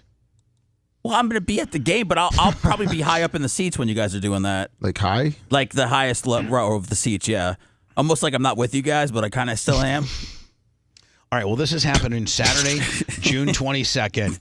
The tickets are $48 apiece. It's not. Listen, where else can you go out for $50? Yell at kids trying to live out their dreams. watch a ball game in an unbelievable, very, very comfortable atmosphere. All the beer, soft drinks, and water and food that you want for $50, and catch a ball game and hang out with us at the end of the day. And get a Turpin's hat. And you get a Tarpons hat? Yes, you do. So you're going to give me a link. The link to how you purchase your Bubba tickets. It's tarpins.bubbaarmyhq.com. Okay, let me. That's it. Or check all of our Facebook, Instagram, Twitter. We'll have it all up later today. Am I right? Yes, sir. If you can send those links to me, we'll get them. We'll get them up. Trying to move all this. That's a hell of a deal, though, with a hat. Hats can cost $50 on their own at some stadiums. Well, yeah, it's not a fitted one, but no, they're not fitted. But I mean, a normal Yankees game, if you go try to get a hat, even a kitty hat, is $35. Yeah, not at BubbaArmyStore.com. Let me. I think we're slinging hats for $19.95. That's right. For real? That's fit. So let me listen. So Tuttle and Colton did a podcast. Yeah, and so. I guess Tuttle appeared on somebody else's podcast. Yeah, BYB pod. Okay. I believe it was Friday night. Now, Tuttle to me acts like he's kind of all that. Like now, is Tuttle the biggest? Is Tuttle the biggest star amongst all of these people here? Pat Dixon is he's a pretty well-known comic in the scene. Besides that. Granny. Well, why would Pat Dixon have Tuttle on? Well, Pat Dixon was a guest of the BYB show, who's the guy in the left. He, I believe, is paralyzed from his waist down. Man, they should, you know what? They should utilize that and call it, Johnny Paralyzation show. Well, it was used to be like kind of a bunch of guys hanging out. And they should have his wheelchair real prominent. Then it gives you a whole different mindset. You're like, I can't be as mad at that guy. That guy sucks, but he's in a wheelchair, poor guy. Life's already given him a curveball. Oh, well, Tuttle can. Yeah. I know. So, and then the guy below, I don't know if he still listens, but he used to listen. He's Granny Loves A. So anyway, does like 4 or 5 dudes get together, Zoom each other all in on a Friday night, and they disguise it as a podcast? That's what it looks like. I mean, is that ding, where we're ding, at? Ding, ding, ding, ding, ding, is that ding, where ding. we're at? I think. Is there a lot of this going on in life? I mean, yes. Is there any guys that are watching the ball game and having a girl give them oral or anything like that? I don't think that's happening, Bubba. Well, the one in the right is Little Lemmy. She is up here. Yeah, that's a Little Lemmy. That's a woman. Yes. Okay. They're both in Florida. She's people can married. judge for themselves, man. But like, I definitely intend to at least, never mind. Whatever. Yeah, I guess I can. Can I? So was that his real voice? Yeah. Oh my God. I guess these guys have been going on just about some just stupid nonsense, sensical. Like just stupid nonsense, like right. And the guy finally spins himself out, Lummy, and I think let me replay this one more time. He's like, blah blah blah. Okay. I can't really. Let me see. I get a 39 or 38.59. Okay, here we go. So this guy spins himself out. He's like, okay, I ain't got nothing. Like he can't even formulate a sentence. That would be great content. He just spins himself out. And then Tuttle steps in and says, I can't take this anymore. This is the worst podcast I've ever been a part of, other than the one that I did with Colton a few weeks ago. But at least, never mind. Whatever. Yeah, I guess I can. I gotta step in here. Stop being a pussy, please. Okay. I mean, you guys. This sounds like a fun Okay, I had to dump it out. episode of the goddamn motherfucking View right now. Like I have never been as uncomfortable as I am right now in my whole entire With your sexuality? life. Well, no, not that. It's just this is just. He just talks about how horrible. And this, by the way, Lummy, Tuttle's right. This is horrible. Like they're talking about nothing. Are we fully going to unpack that on Clement Kush, Bubba? Yeah. Okay. I think we need to fully unpack that on Clement Kush, why I don't have language constraints. I give props to Tuttle, man, because I've wanted to do that on every podcast I've ever been on. So just as a guest, not the ones that I've actually for here. I'm on. Thanks for clarifying that. Sorry. I'm on Roger Stone's podcast, I think tomorrow, Lummy. Oh, nice. At 11 to 12. No, I'm sorry, 11 to 11:30. Nice. Tomorrow. Is he having you on to interview you or to talk about something? Talk about the Keith Davidson stuff. Oh, okay. On the trial. Yeah. It's very topical right now, very relevant. And now, is it over? No. Is it close to being over? No. Cohen hasn't testified yet. Stormy Daniels hasn't testified yet. Yesterday, they had accountants coming in about checks, trying to verify checks. So the state actually said they want another 2 to 3 weeks, which Trump is saying is clearly to try to take him off of the campaign trail. And so we're looking at probably 2 weeks at least left. Now, is my buddy Keith Davidson, is he gone? Is he done testifying? He's done unless the defense calls him back for some reason, but he did not do great. But they didn't? No, they did. No. Yes. They got into, he flipped. They tried to, whether the judge allowed them to ask the specific question, they got him to admit that he was involved in the Hulk Hogan deal. And he said, well, I wasn't a target of that. So they were not able to ask him if he was a confidential witness like we believe he was from the documents you've seen. But they did bring up Hulk Hogan. They brought up Charlie Sheen. They brought up Manny Pacquiao. They brought up Lindsay Lohan. They let the jury hear that he got $2 million out of Tiger Blood. And I mean, it's amazing how much he was a scumbag. He came across as a legal extortionist who is splitting hairs. It depends what the definition of is. It's not hush punny, it's consideration. He was really a terrible witness, made all lawyers look terrible. So, but none of them asked the one question. No, they didn't. You're right. Isn't it true you're a confidential witness as it relates to the Terry Bollea investigation? Isn't it true the Fed said they had 2 or 3 years left of statute of limitations on the bone? Right. And on the bone of the Hogan sex trial, and they could have gone back and reopened that case had you not cooperated. They didn't. I mean, they didn't allow that question to be asked. So not only maybe they didn't ask it, but that it may not have been allowed. Right. Under what rule? There would have to be some sort of an agreement that was, transparent. When you have a cooperating witness, there's usually something in agreement. This judge has made a bunch of horrible decisions. So to think that the judge may have made a decision like, we're not going to let that evidence in is, clearly he's done that throughout this trial.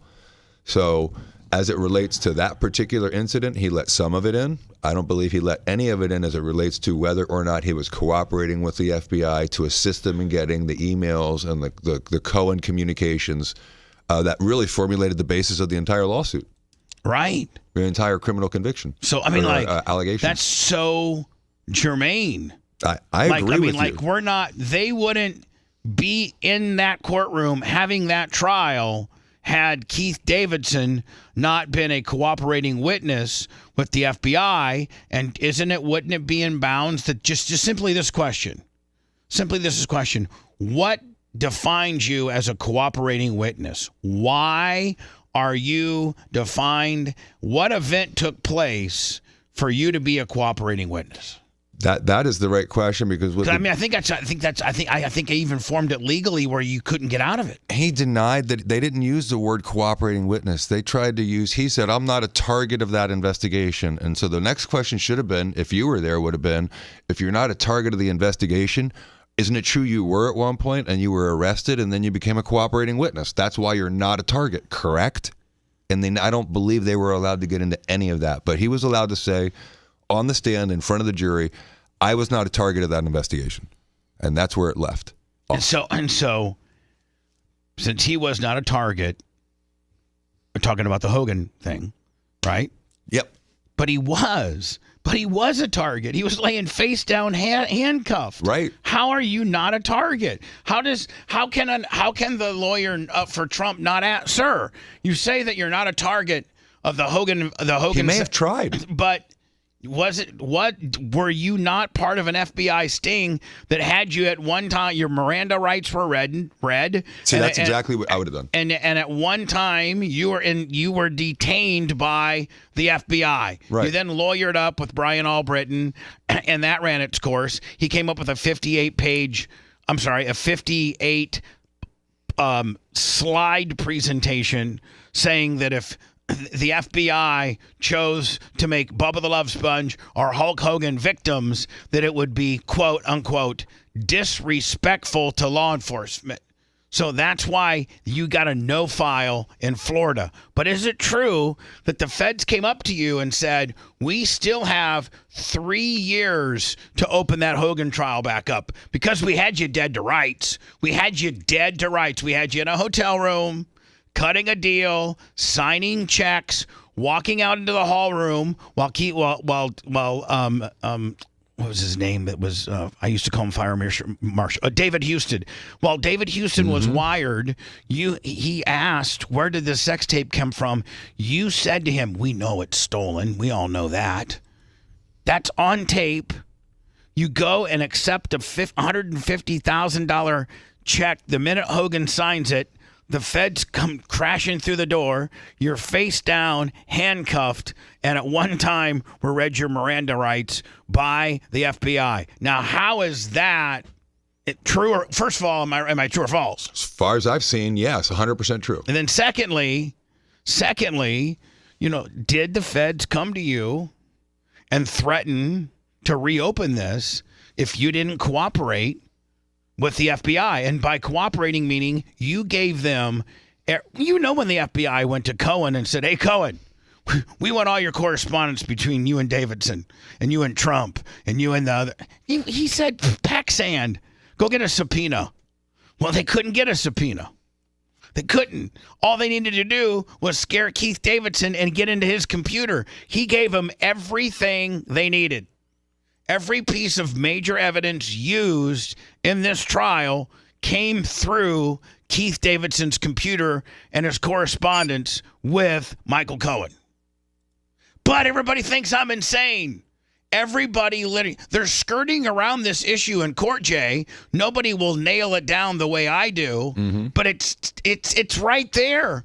It's right there. But because I'm the victim, much like Trump. Well, Trump is the one who's really getting screwed by the judge right now. They don't want it out. They don't. And you know what the next question should have been? Is I'm not a target of the investigation. But you were, and you were arrested, and you were put on your face, and you were put in handcuffs, and you were brought to jail, and you had to hire a lawyer. But see, this judge will never allow that. And that's the problem, is they're not allowed to impeach these witnesses the way they're supposed to be able to. So anyway, when I come back, DeSantis, I guess Jeff Bezos moved. Did he actually physically move to Florida? I thought he did. Yeah, he bought a house in Miami, right? Multiple houses. Yeah. There's a big billionaire migration to Florida. There's a few. The most wealthy person in the world. It's horrible for you. He bought like almost all of Brickell down in Miami. Yeah. Rob was showing me this week. He literally bought 3 giant areas that are hundreds and hundreds of millions of dollars. I think he said he owns $750 million of property. Doesn't Elon own something here? That's the other one. Jeff Bezos, Elon Musk, and this other character. I can't remember his name because I don't really care about billionaires. Who's next? Bill Gates? Oh, he did too. I'm sure he owns stuff here too. Looks like he just bought a third house in Miami that was $90 million. Oh my God! Yeah, Jeff Bezos moves to Florida. He invests $60 million into this lab-grown meat gimmick. And Ron DeSantis banned it. He banned it. I'll get to that next. Hold on. If you love that segment, then check out BubbaArmyHQ.com and do a deep dive on past shows. The Bubba the Love Sponge Show will be right back.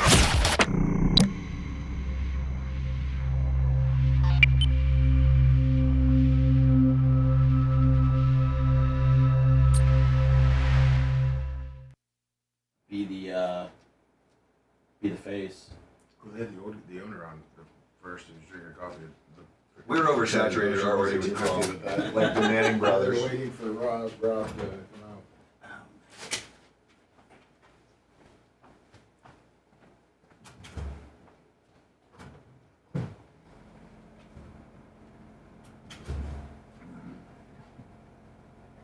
You got chat? Yeah. All right. I'll be right back. Got a tinkle.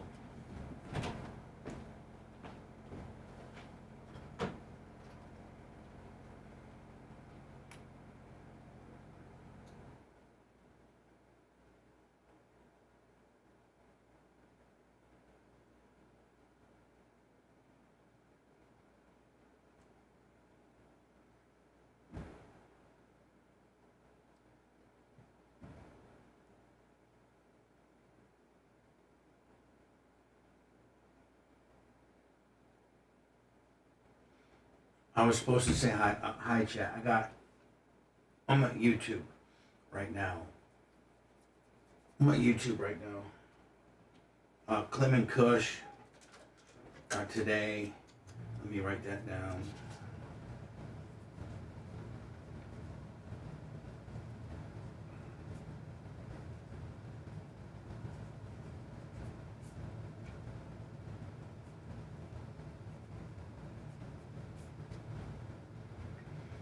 Hello, Daniel Hamilton. Trickus of knees. Slow day today. Very slow. I got such a busy week.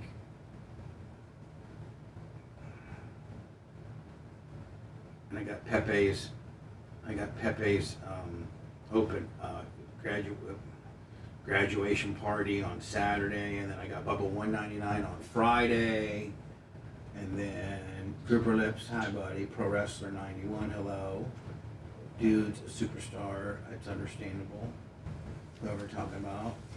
Lumble's defense attorney, hello. Nug 187, RIP, 3 his, yeah, yes.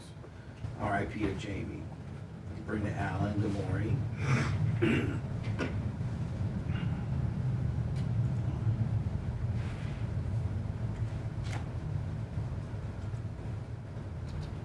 Lummy, you got it? I don't think Lummy's there. He's not back in yet. That's Jay.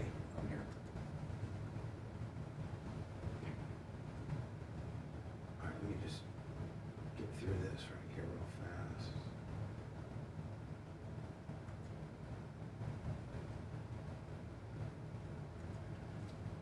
What's up, Daniel Hamilton? For 10, the Jobber wrestling card is $100 a seat. What? So, I spent the morning editing that podcast thing we talked about, the Blitz conference room show. So that's done. I'm gonna send it to them to listen. But I also took the actual audio from the room and put it on your button bar. Oh, okay. Bleeped. So you could. I took your commentary out, so you can redo the commentary. Okay. Perfect. Thank you. It's a little choppy, but it's not noticeable. Okay. Thank you. you. That's why I was not talking this morning, just so you know. I had headphones on, listening for the. Thank you. Over. Lummy, they're saying these tickets are $100. These fucking CCW tickets. What? Fuck, you could buy. Wait, he's not in here. 2 tickets to the Tarpons game. Get drunk. Adelaide. Get filled up. Watch me in action. Beast. Bring Seth a fucking Master Blaster and. Yeah. They're not $100. I just look at CCW website and they have the tickets for $100 a seat. They're $20. I'm just telling you what. I'm just saying. I'm just explaining to Well, the person. This is what Felix is telling us. We're just telling you what your people. These are your fucking people. They love you, but they're saying $100 is just a little too much, your kiddo. Nate, we're doing the autograph break on Thursday. Selling in the Colorado after the Beetle. show. Who said that? Felix. What's up, Kirk? Yeah, Kirk, I do. Nice pull, Kush. Oh, 100 for VIP. What's that involved? What up, Jay? Lummy let you hit him with a chair. You get a and a free Coke. You get to meet Lummy. You get a photo op for Lummy.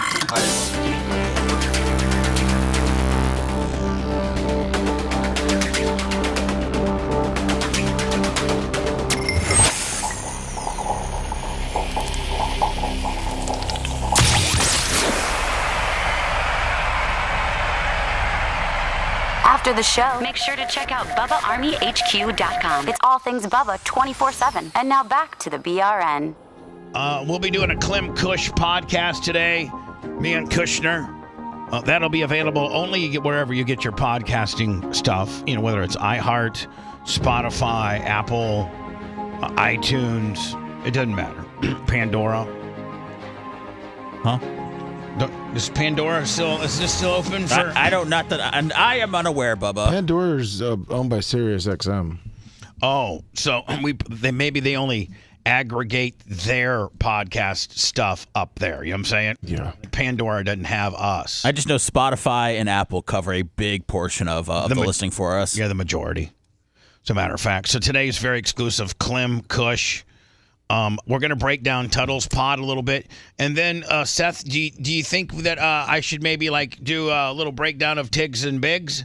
Because they rolled out Saturday, did they not? Maybe give that a little listen? They rolled out Friday, yeah. You could do that. And also, Blase, the one-man posse, was on with Alex Stein last night.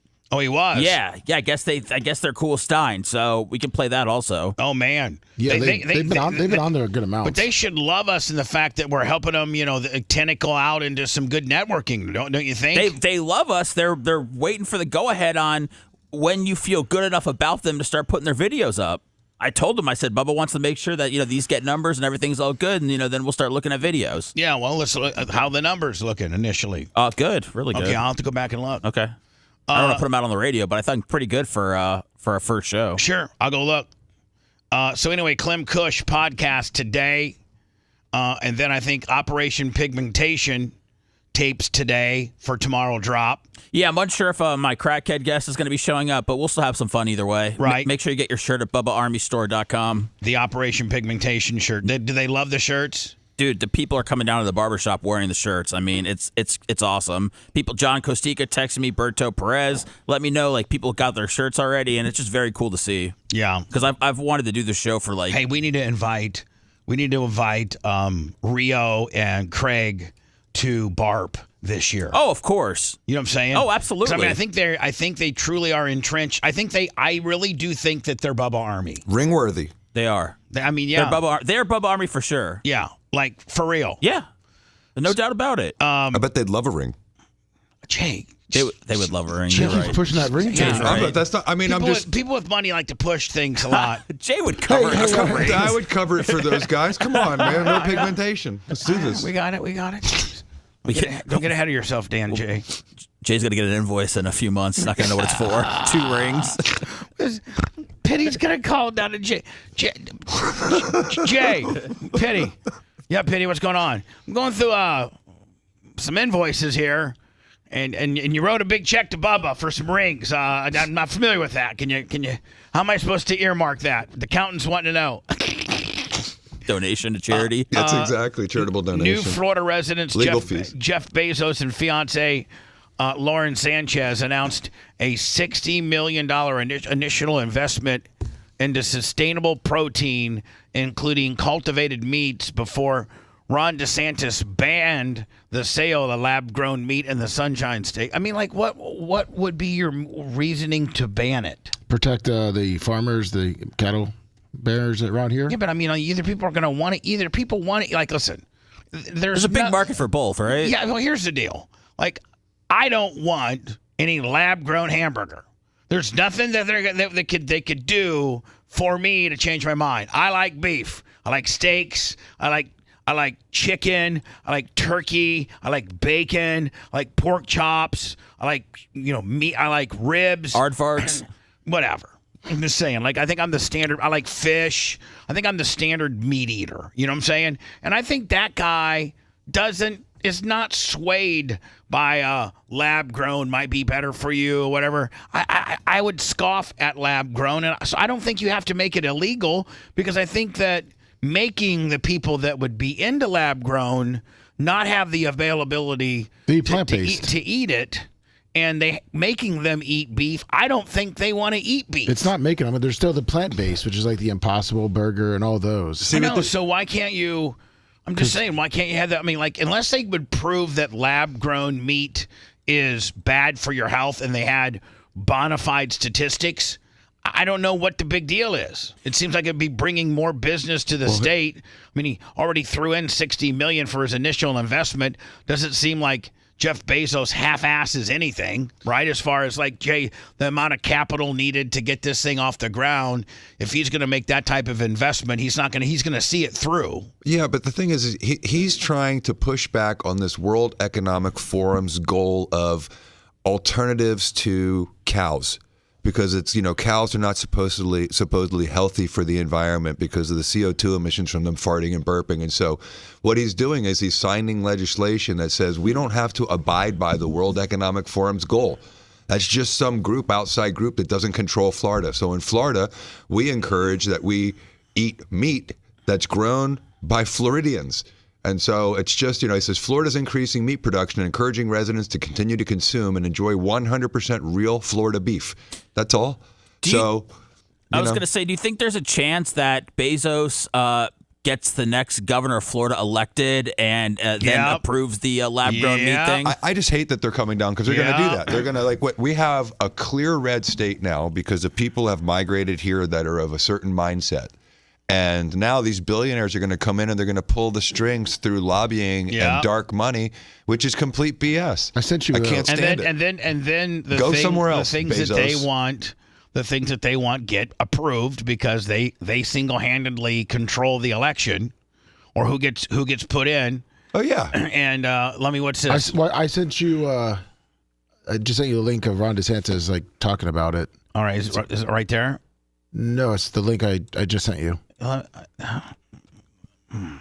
This is what you just sent me, buddy, right here. This is what you just sent me. And it doesn't, and you sent me two of those. I got that one. No, that one. All right, so now where do I click on this for Ron DeSantis talking about it? Because if I click up here, then it takes me to that, which it doesn't look like he's talking there. It doesn't, no. Right, so you sent me this. And where do I click on that Ron DeSantis might be talking Maybe about? just hit the button where he's on right there. No, I just resent it to you so it's easier you don't have to click around for it. Thank you. No problem. You can see being me is not as easy as being me sometimes. Sorry, I should have made it. I should have made it a lot easier for you. His fiance's got looks like the Joker. Those lip things, man. I think she's hot as hell. I think his girlfriend's hot as hell. I'm sure she is.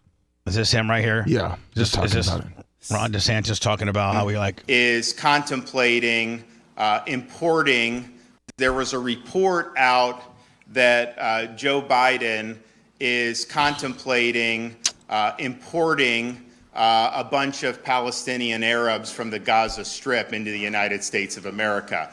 And I didn't even think Biden was crazy enough to do this. That is not in this country's interest. What we've seen over there, and we've seen the reflections in our own society of people out protesting in favor of Hamas terrorists. I mean, these are people that cooked baby. 0 for 2 for me. That was an update. I just sent you the. Did you just say 0 for 4? 0 for 4. See how it's because you fell I like what he's saying though. You fell flat on your face 2 times for the wrestling promo, and now 2 times here on the Ron. And here's the thing, Lemmy, I try to dance with you verbally and keep it going, but I'm over here scrambling on some of the stuff that you're sending me, trying to keep it seamless. But a lot of times you make it tough on a feller. Yep, sure do. You know what I'm saying? Yep. And sorry, it was in the same tweet. It had the save the beef on both of them. I sent you the one where he talked about the Palestinians coming over. Okay, now this is what the newest one that you just sent me. Is Correct. This a different one? Yes. Do I click on this one here? Yes. Okay. Same press conference. It looks like it's just a picture. Yeah, it's a picture. So that means that. Wow. 3. Lummy. When this stuff happens, does it freak you out? I just sent you. No, hold on. Because it's the same picture. No, hold on. Does it freak you out that eventually? Lummy, does it freak you out that eventually, maybe someday I'm gonna take you aside and say, Lummy, I'm gonna have to let you go just because you make so many mess ups, and I want my show. Honestly, I don't think that way because I don't really make that many mess ups. I want my show far more seamless. Yeah, I mean, usually I've been pretty on point. Today has not been on point. Will you be down on yourself today? Yes, I am extremely down on myself right now. Because, at the end of the day, you're interrupting the flow of the show. Oh, 100%. And you're making me look stupid. You're making me look dumb. I put all of this, I put all of this validation in you to pull up the right stuff for me to keep the show rolling. and to be able to talk about these topics, and then you organically give me a piece of video to fit, and it all fit. When it fits nicely, man, it sounds and feels good. But when you go 0 for 5, I got to put, and you're below the Mendoza line. I might have to put you on the bench, buddy. Is there anybody besides me and Lummy that understood what the Mendoza line's reference was? Yes. Okay. Jay did not. I don't think Jay picked up on the Mendoza line. Explain it to me, because I think I did. I don't think you did. I'm not going to explain it to you and hand deliver you what the Mendoza line is unless you can just right now, without looking at the screen or looking at your phone or Google, tell me what the Mendoza line is. I don't know, but in context, I know you want to be above it, because the way you said it made me laugh that he was below the Mendoza line. So I don't know exactly what it is, but I just know I'd like to be above it. I'll tell you what it is, and you might be able to use it further on. You know how when you learn something Mendoza that you can line? Yeah. Use it in court? Is that what you're going to say, Yeah, Bubba? he might be able to use it in court. Oh, God. If here it is. You ready, Jay? Yeah, I wrote If it down. a Major League Baseball player is below 200, that's considered the Mendoza line. The Mendoza line, I think it wasn't Lummy named after a guy who hit just like 200 and so for batting average below 200. Mario Mendoza. Yeah, so if your batting average is below 200, then they start talking the Mendoza line, and when there's ramblings of the Mendoza line, there's usually shipments back to Double and AAA. Right, Lummy? Yes. You can't be a big leaguer and bat 175. No. Unless you're just the most unbelievable. They did last year. Kyle Schwarber, I think, batted 190. Can that be a heckle line? Hold on. Here's the only. Is he a catcher? I think it was like a first baseman, DH maybe. Unless you are just so head and shoulders above the next guy below you in spring ball on defense. And that usually comes in the catcher deal, because catchers are such a specialized deal that you could see a catcher, Lummy, batting, 202, 203, 204, just because he's just an unbelievable catcher. But, chances are if you're below the Mendoza line, you're getting shipped back. Yeah, Mario Mendoza was a shortstop, so that's not happening these days. So would that be a tagline when you're heckling people at the Tampa Tarpons game? Will they know what the Mendoza line is? No, because they're pitched. Yes, they'll know what it is. Like, you're not even at the Mendoza line. You suck. Well, hold on. You could potentially say that, but you couldn't say it to the people. We talk to the pitchers, and the pitchers, for the most part, you're out by the bullpen. They don't bat. So the Mendoza, their batting average is not figured into their livelihood for the most part. Unless you're that guy from the Dodgers and you're the first guy to come along, and I don't know how long. What's his name?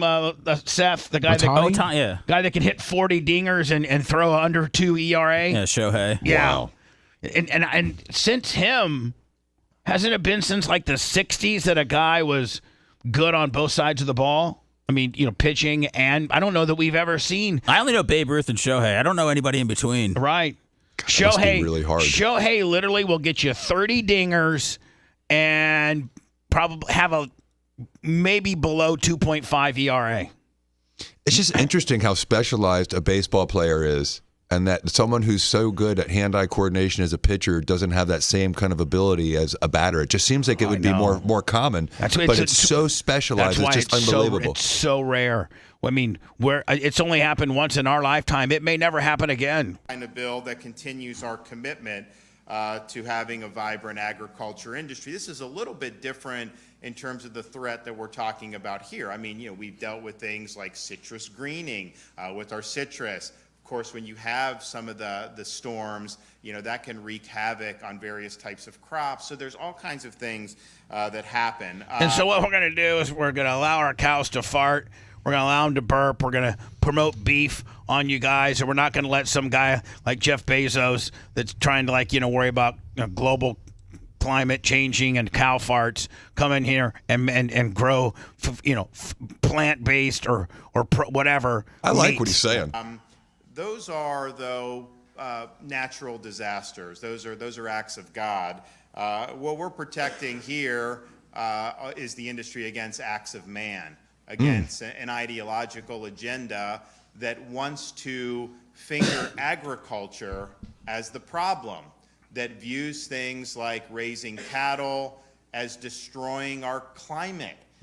These will be people who will lecture the rest of us about things like global warming. They will say that, you can't drive a internal combustion engine vehicle. They'll say that agriculture is bad. Meanwhile, they're flying to Davos in their private jets, and they're living like they would ever want to live. So it is amazing how these Jeff Bezos and things like that want to change the world to make everything electric and your carbon footprint be far smaller, and that you could actually get fines for carbon footprint violations. But meanwhile, they're buying a $90 million house. They're a $90 million house. What do you think the carbon footprint of that is, Bubba? Well, not only that, but they got a $60 million plane that burns 2,000 pounds of jet fuel an hour.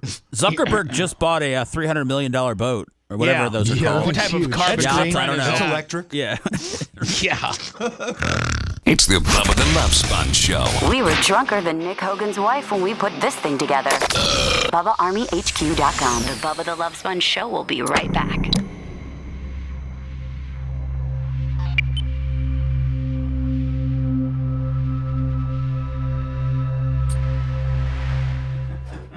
Fucking impose your bullshit on the whole world. It's Bezos and Bill Gates and Melinda Gates and all of them. They're in this fucking World Economic Forum. It's insane.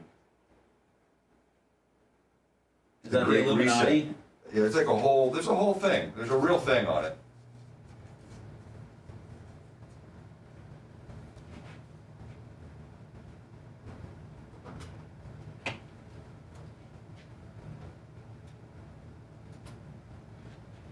Don't you think he just lacks a little charisma, Bubba?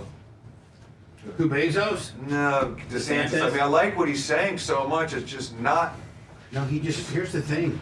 He's not likable. He completely ruined his chances by, if he had just didn't do what he did to Andrew Warren. Yep. 1. 2, been more sensible on abortion, not lock it down to 6, but maybe keep it where it's at now, 16, 17. But it's looking like really the Republicans might, via referendum, if number 4 passes or number 1, they open it up to 22 or 23. But he locked it down to 6. Fucked with Disney, got in bed with big insurance. Like, had he not done that, he would be the sexiest guy in the room to be either 1, VP, or 2, could have maybe been a better alternative for Trump. But that second, as soon as he won his second administration, he came in like a fucking wrecking ball, started fucking being like a Gestapo, just really fucked with some unnecessary stuff. And his first term, fucking the best. Came in, fucking opened everything up, let us live our life. Fuck, he was the man. I still think he's the best governor and probably the best politician, just as pure politics of getting a state to do what he wants, and probably in the nation. And then he just turns into a megalomaniac his second fucking term. He's not likable like that's sad. It's because just, he was there's just something about him. He was trying to be so conservative to be evangelical. Yeah, he outright winged Trump. Right. And he just... But Trump has a personality, and he can be funny, even when he's not trying. Like, DeSantis just is very straight to the point politically, which I guess is fine. Yeah, I wish there was a little bit more entertaining. There has to be charisma. When you look at all the presidents of the past, almost everyone has a baseline level of charisma. George H.W. Bush, the only H.W. did, but George W. Bush, Ronald Reagan, Clinton, Obama, other than Biden, Trump, super charismatic. These guys are all super charismatic, walk into a room and light it up. I just don't see DeSantis doing that. I mean, when Trump walked on the track, it's like he took the air out of the entire Formula One race. It was incredible. Here's the thing, man. Trump, no matter what they say about him, no matter how much of a fucking boss hog, fucking mean-spirited, fucking abrasive asshole he is, he has the it factor. He has the fucking it factor. And the other dude just doesn't. Yep. Like, Just take politics completely the fuck out of it. Donald Trump walks into a fucking UFC fight at UFC 303 with McGregor, fucking place will just pop. Fucking Biden walks in there, and I guarantee he gets booed. But the other thing is, the Biden people are fucking up because Donald's getting out to all these male skewing events. I know. He goes from he went from the Formula One to a thing in Wisconsin to the trial on Monday. So they just got him him at a firehouse giving pizza on Friday. Yeah, but they don't. And he was at a Chick-fil-A. I mean, he's really using this. And Biden his people should realize, okay, here's our limitations with him, but we can still get him out. They must not be able to get him out, though. Dude, there came a point with my dad where it's like, we protect him. There came a point where your dad you protect him. You were like, a few people want to say him. We're like, okay, yeah, right. You can come over and see him, but not many. No, you're right. So I think that's where they're at now. Oh, I think they are too. Otherwise, I'd have Joe out because there's some events that he could go to that make a difference. Love or like him, or like or hate him. I mean, at one point, Joe Biden was kind of a funny guy, a gaff master.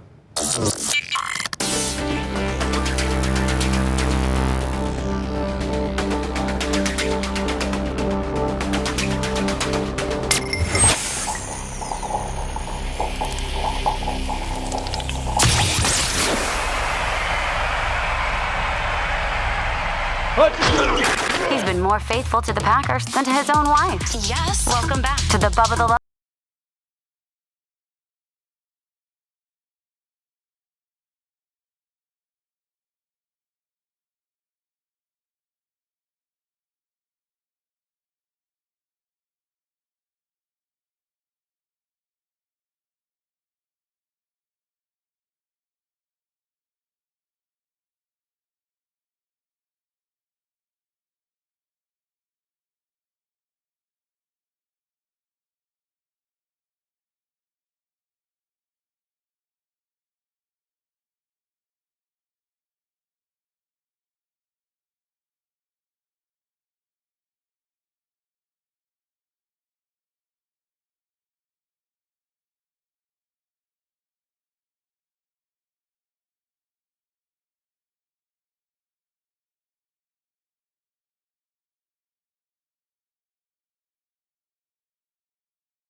Homer.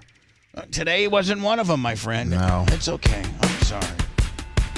I'm sorry. Clem Kush. I'm sorry. You get I gotta go poop real fast. Okay. Okay, wonderful. And so Kush, maybe 10:30. Sounds great. All right. Jay, thank you. Thank you.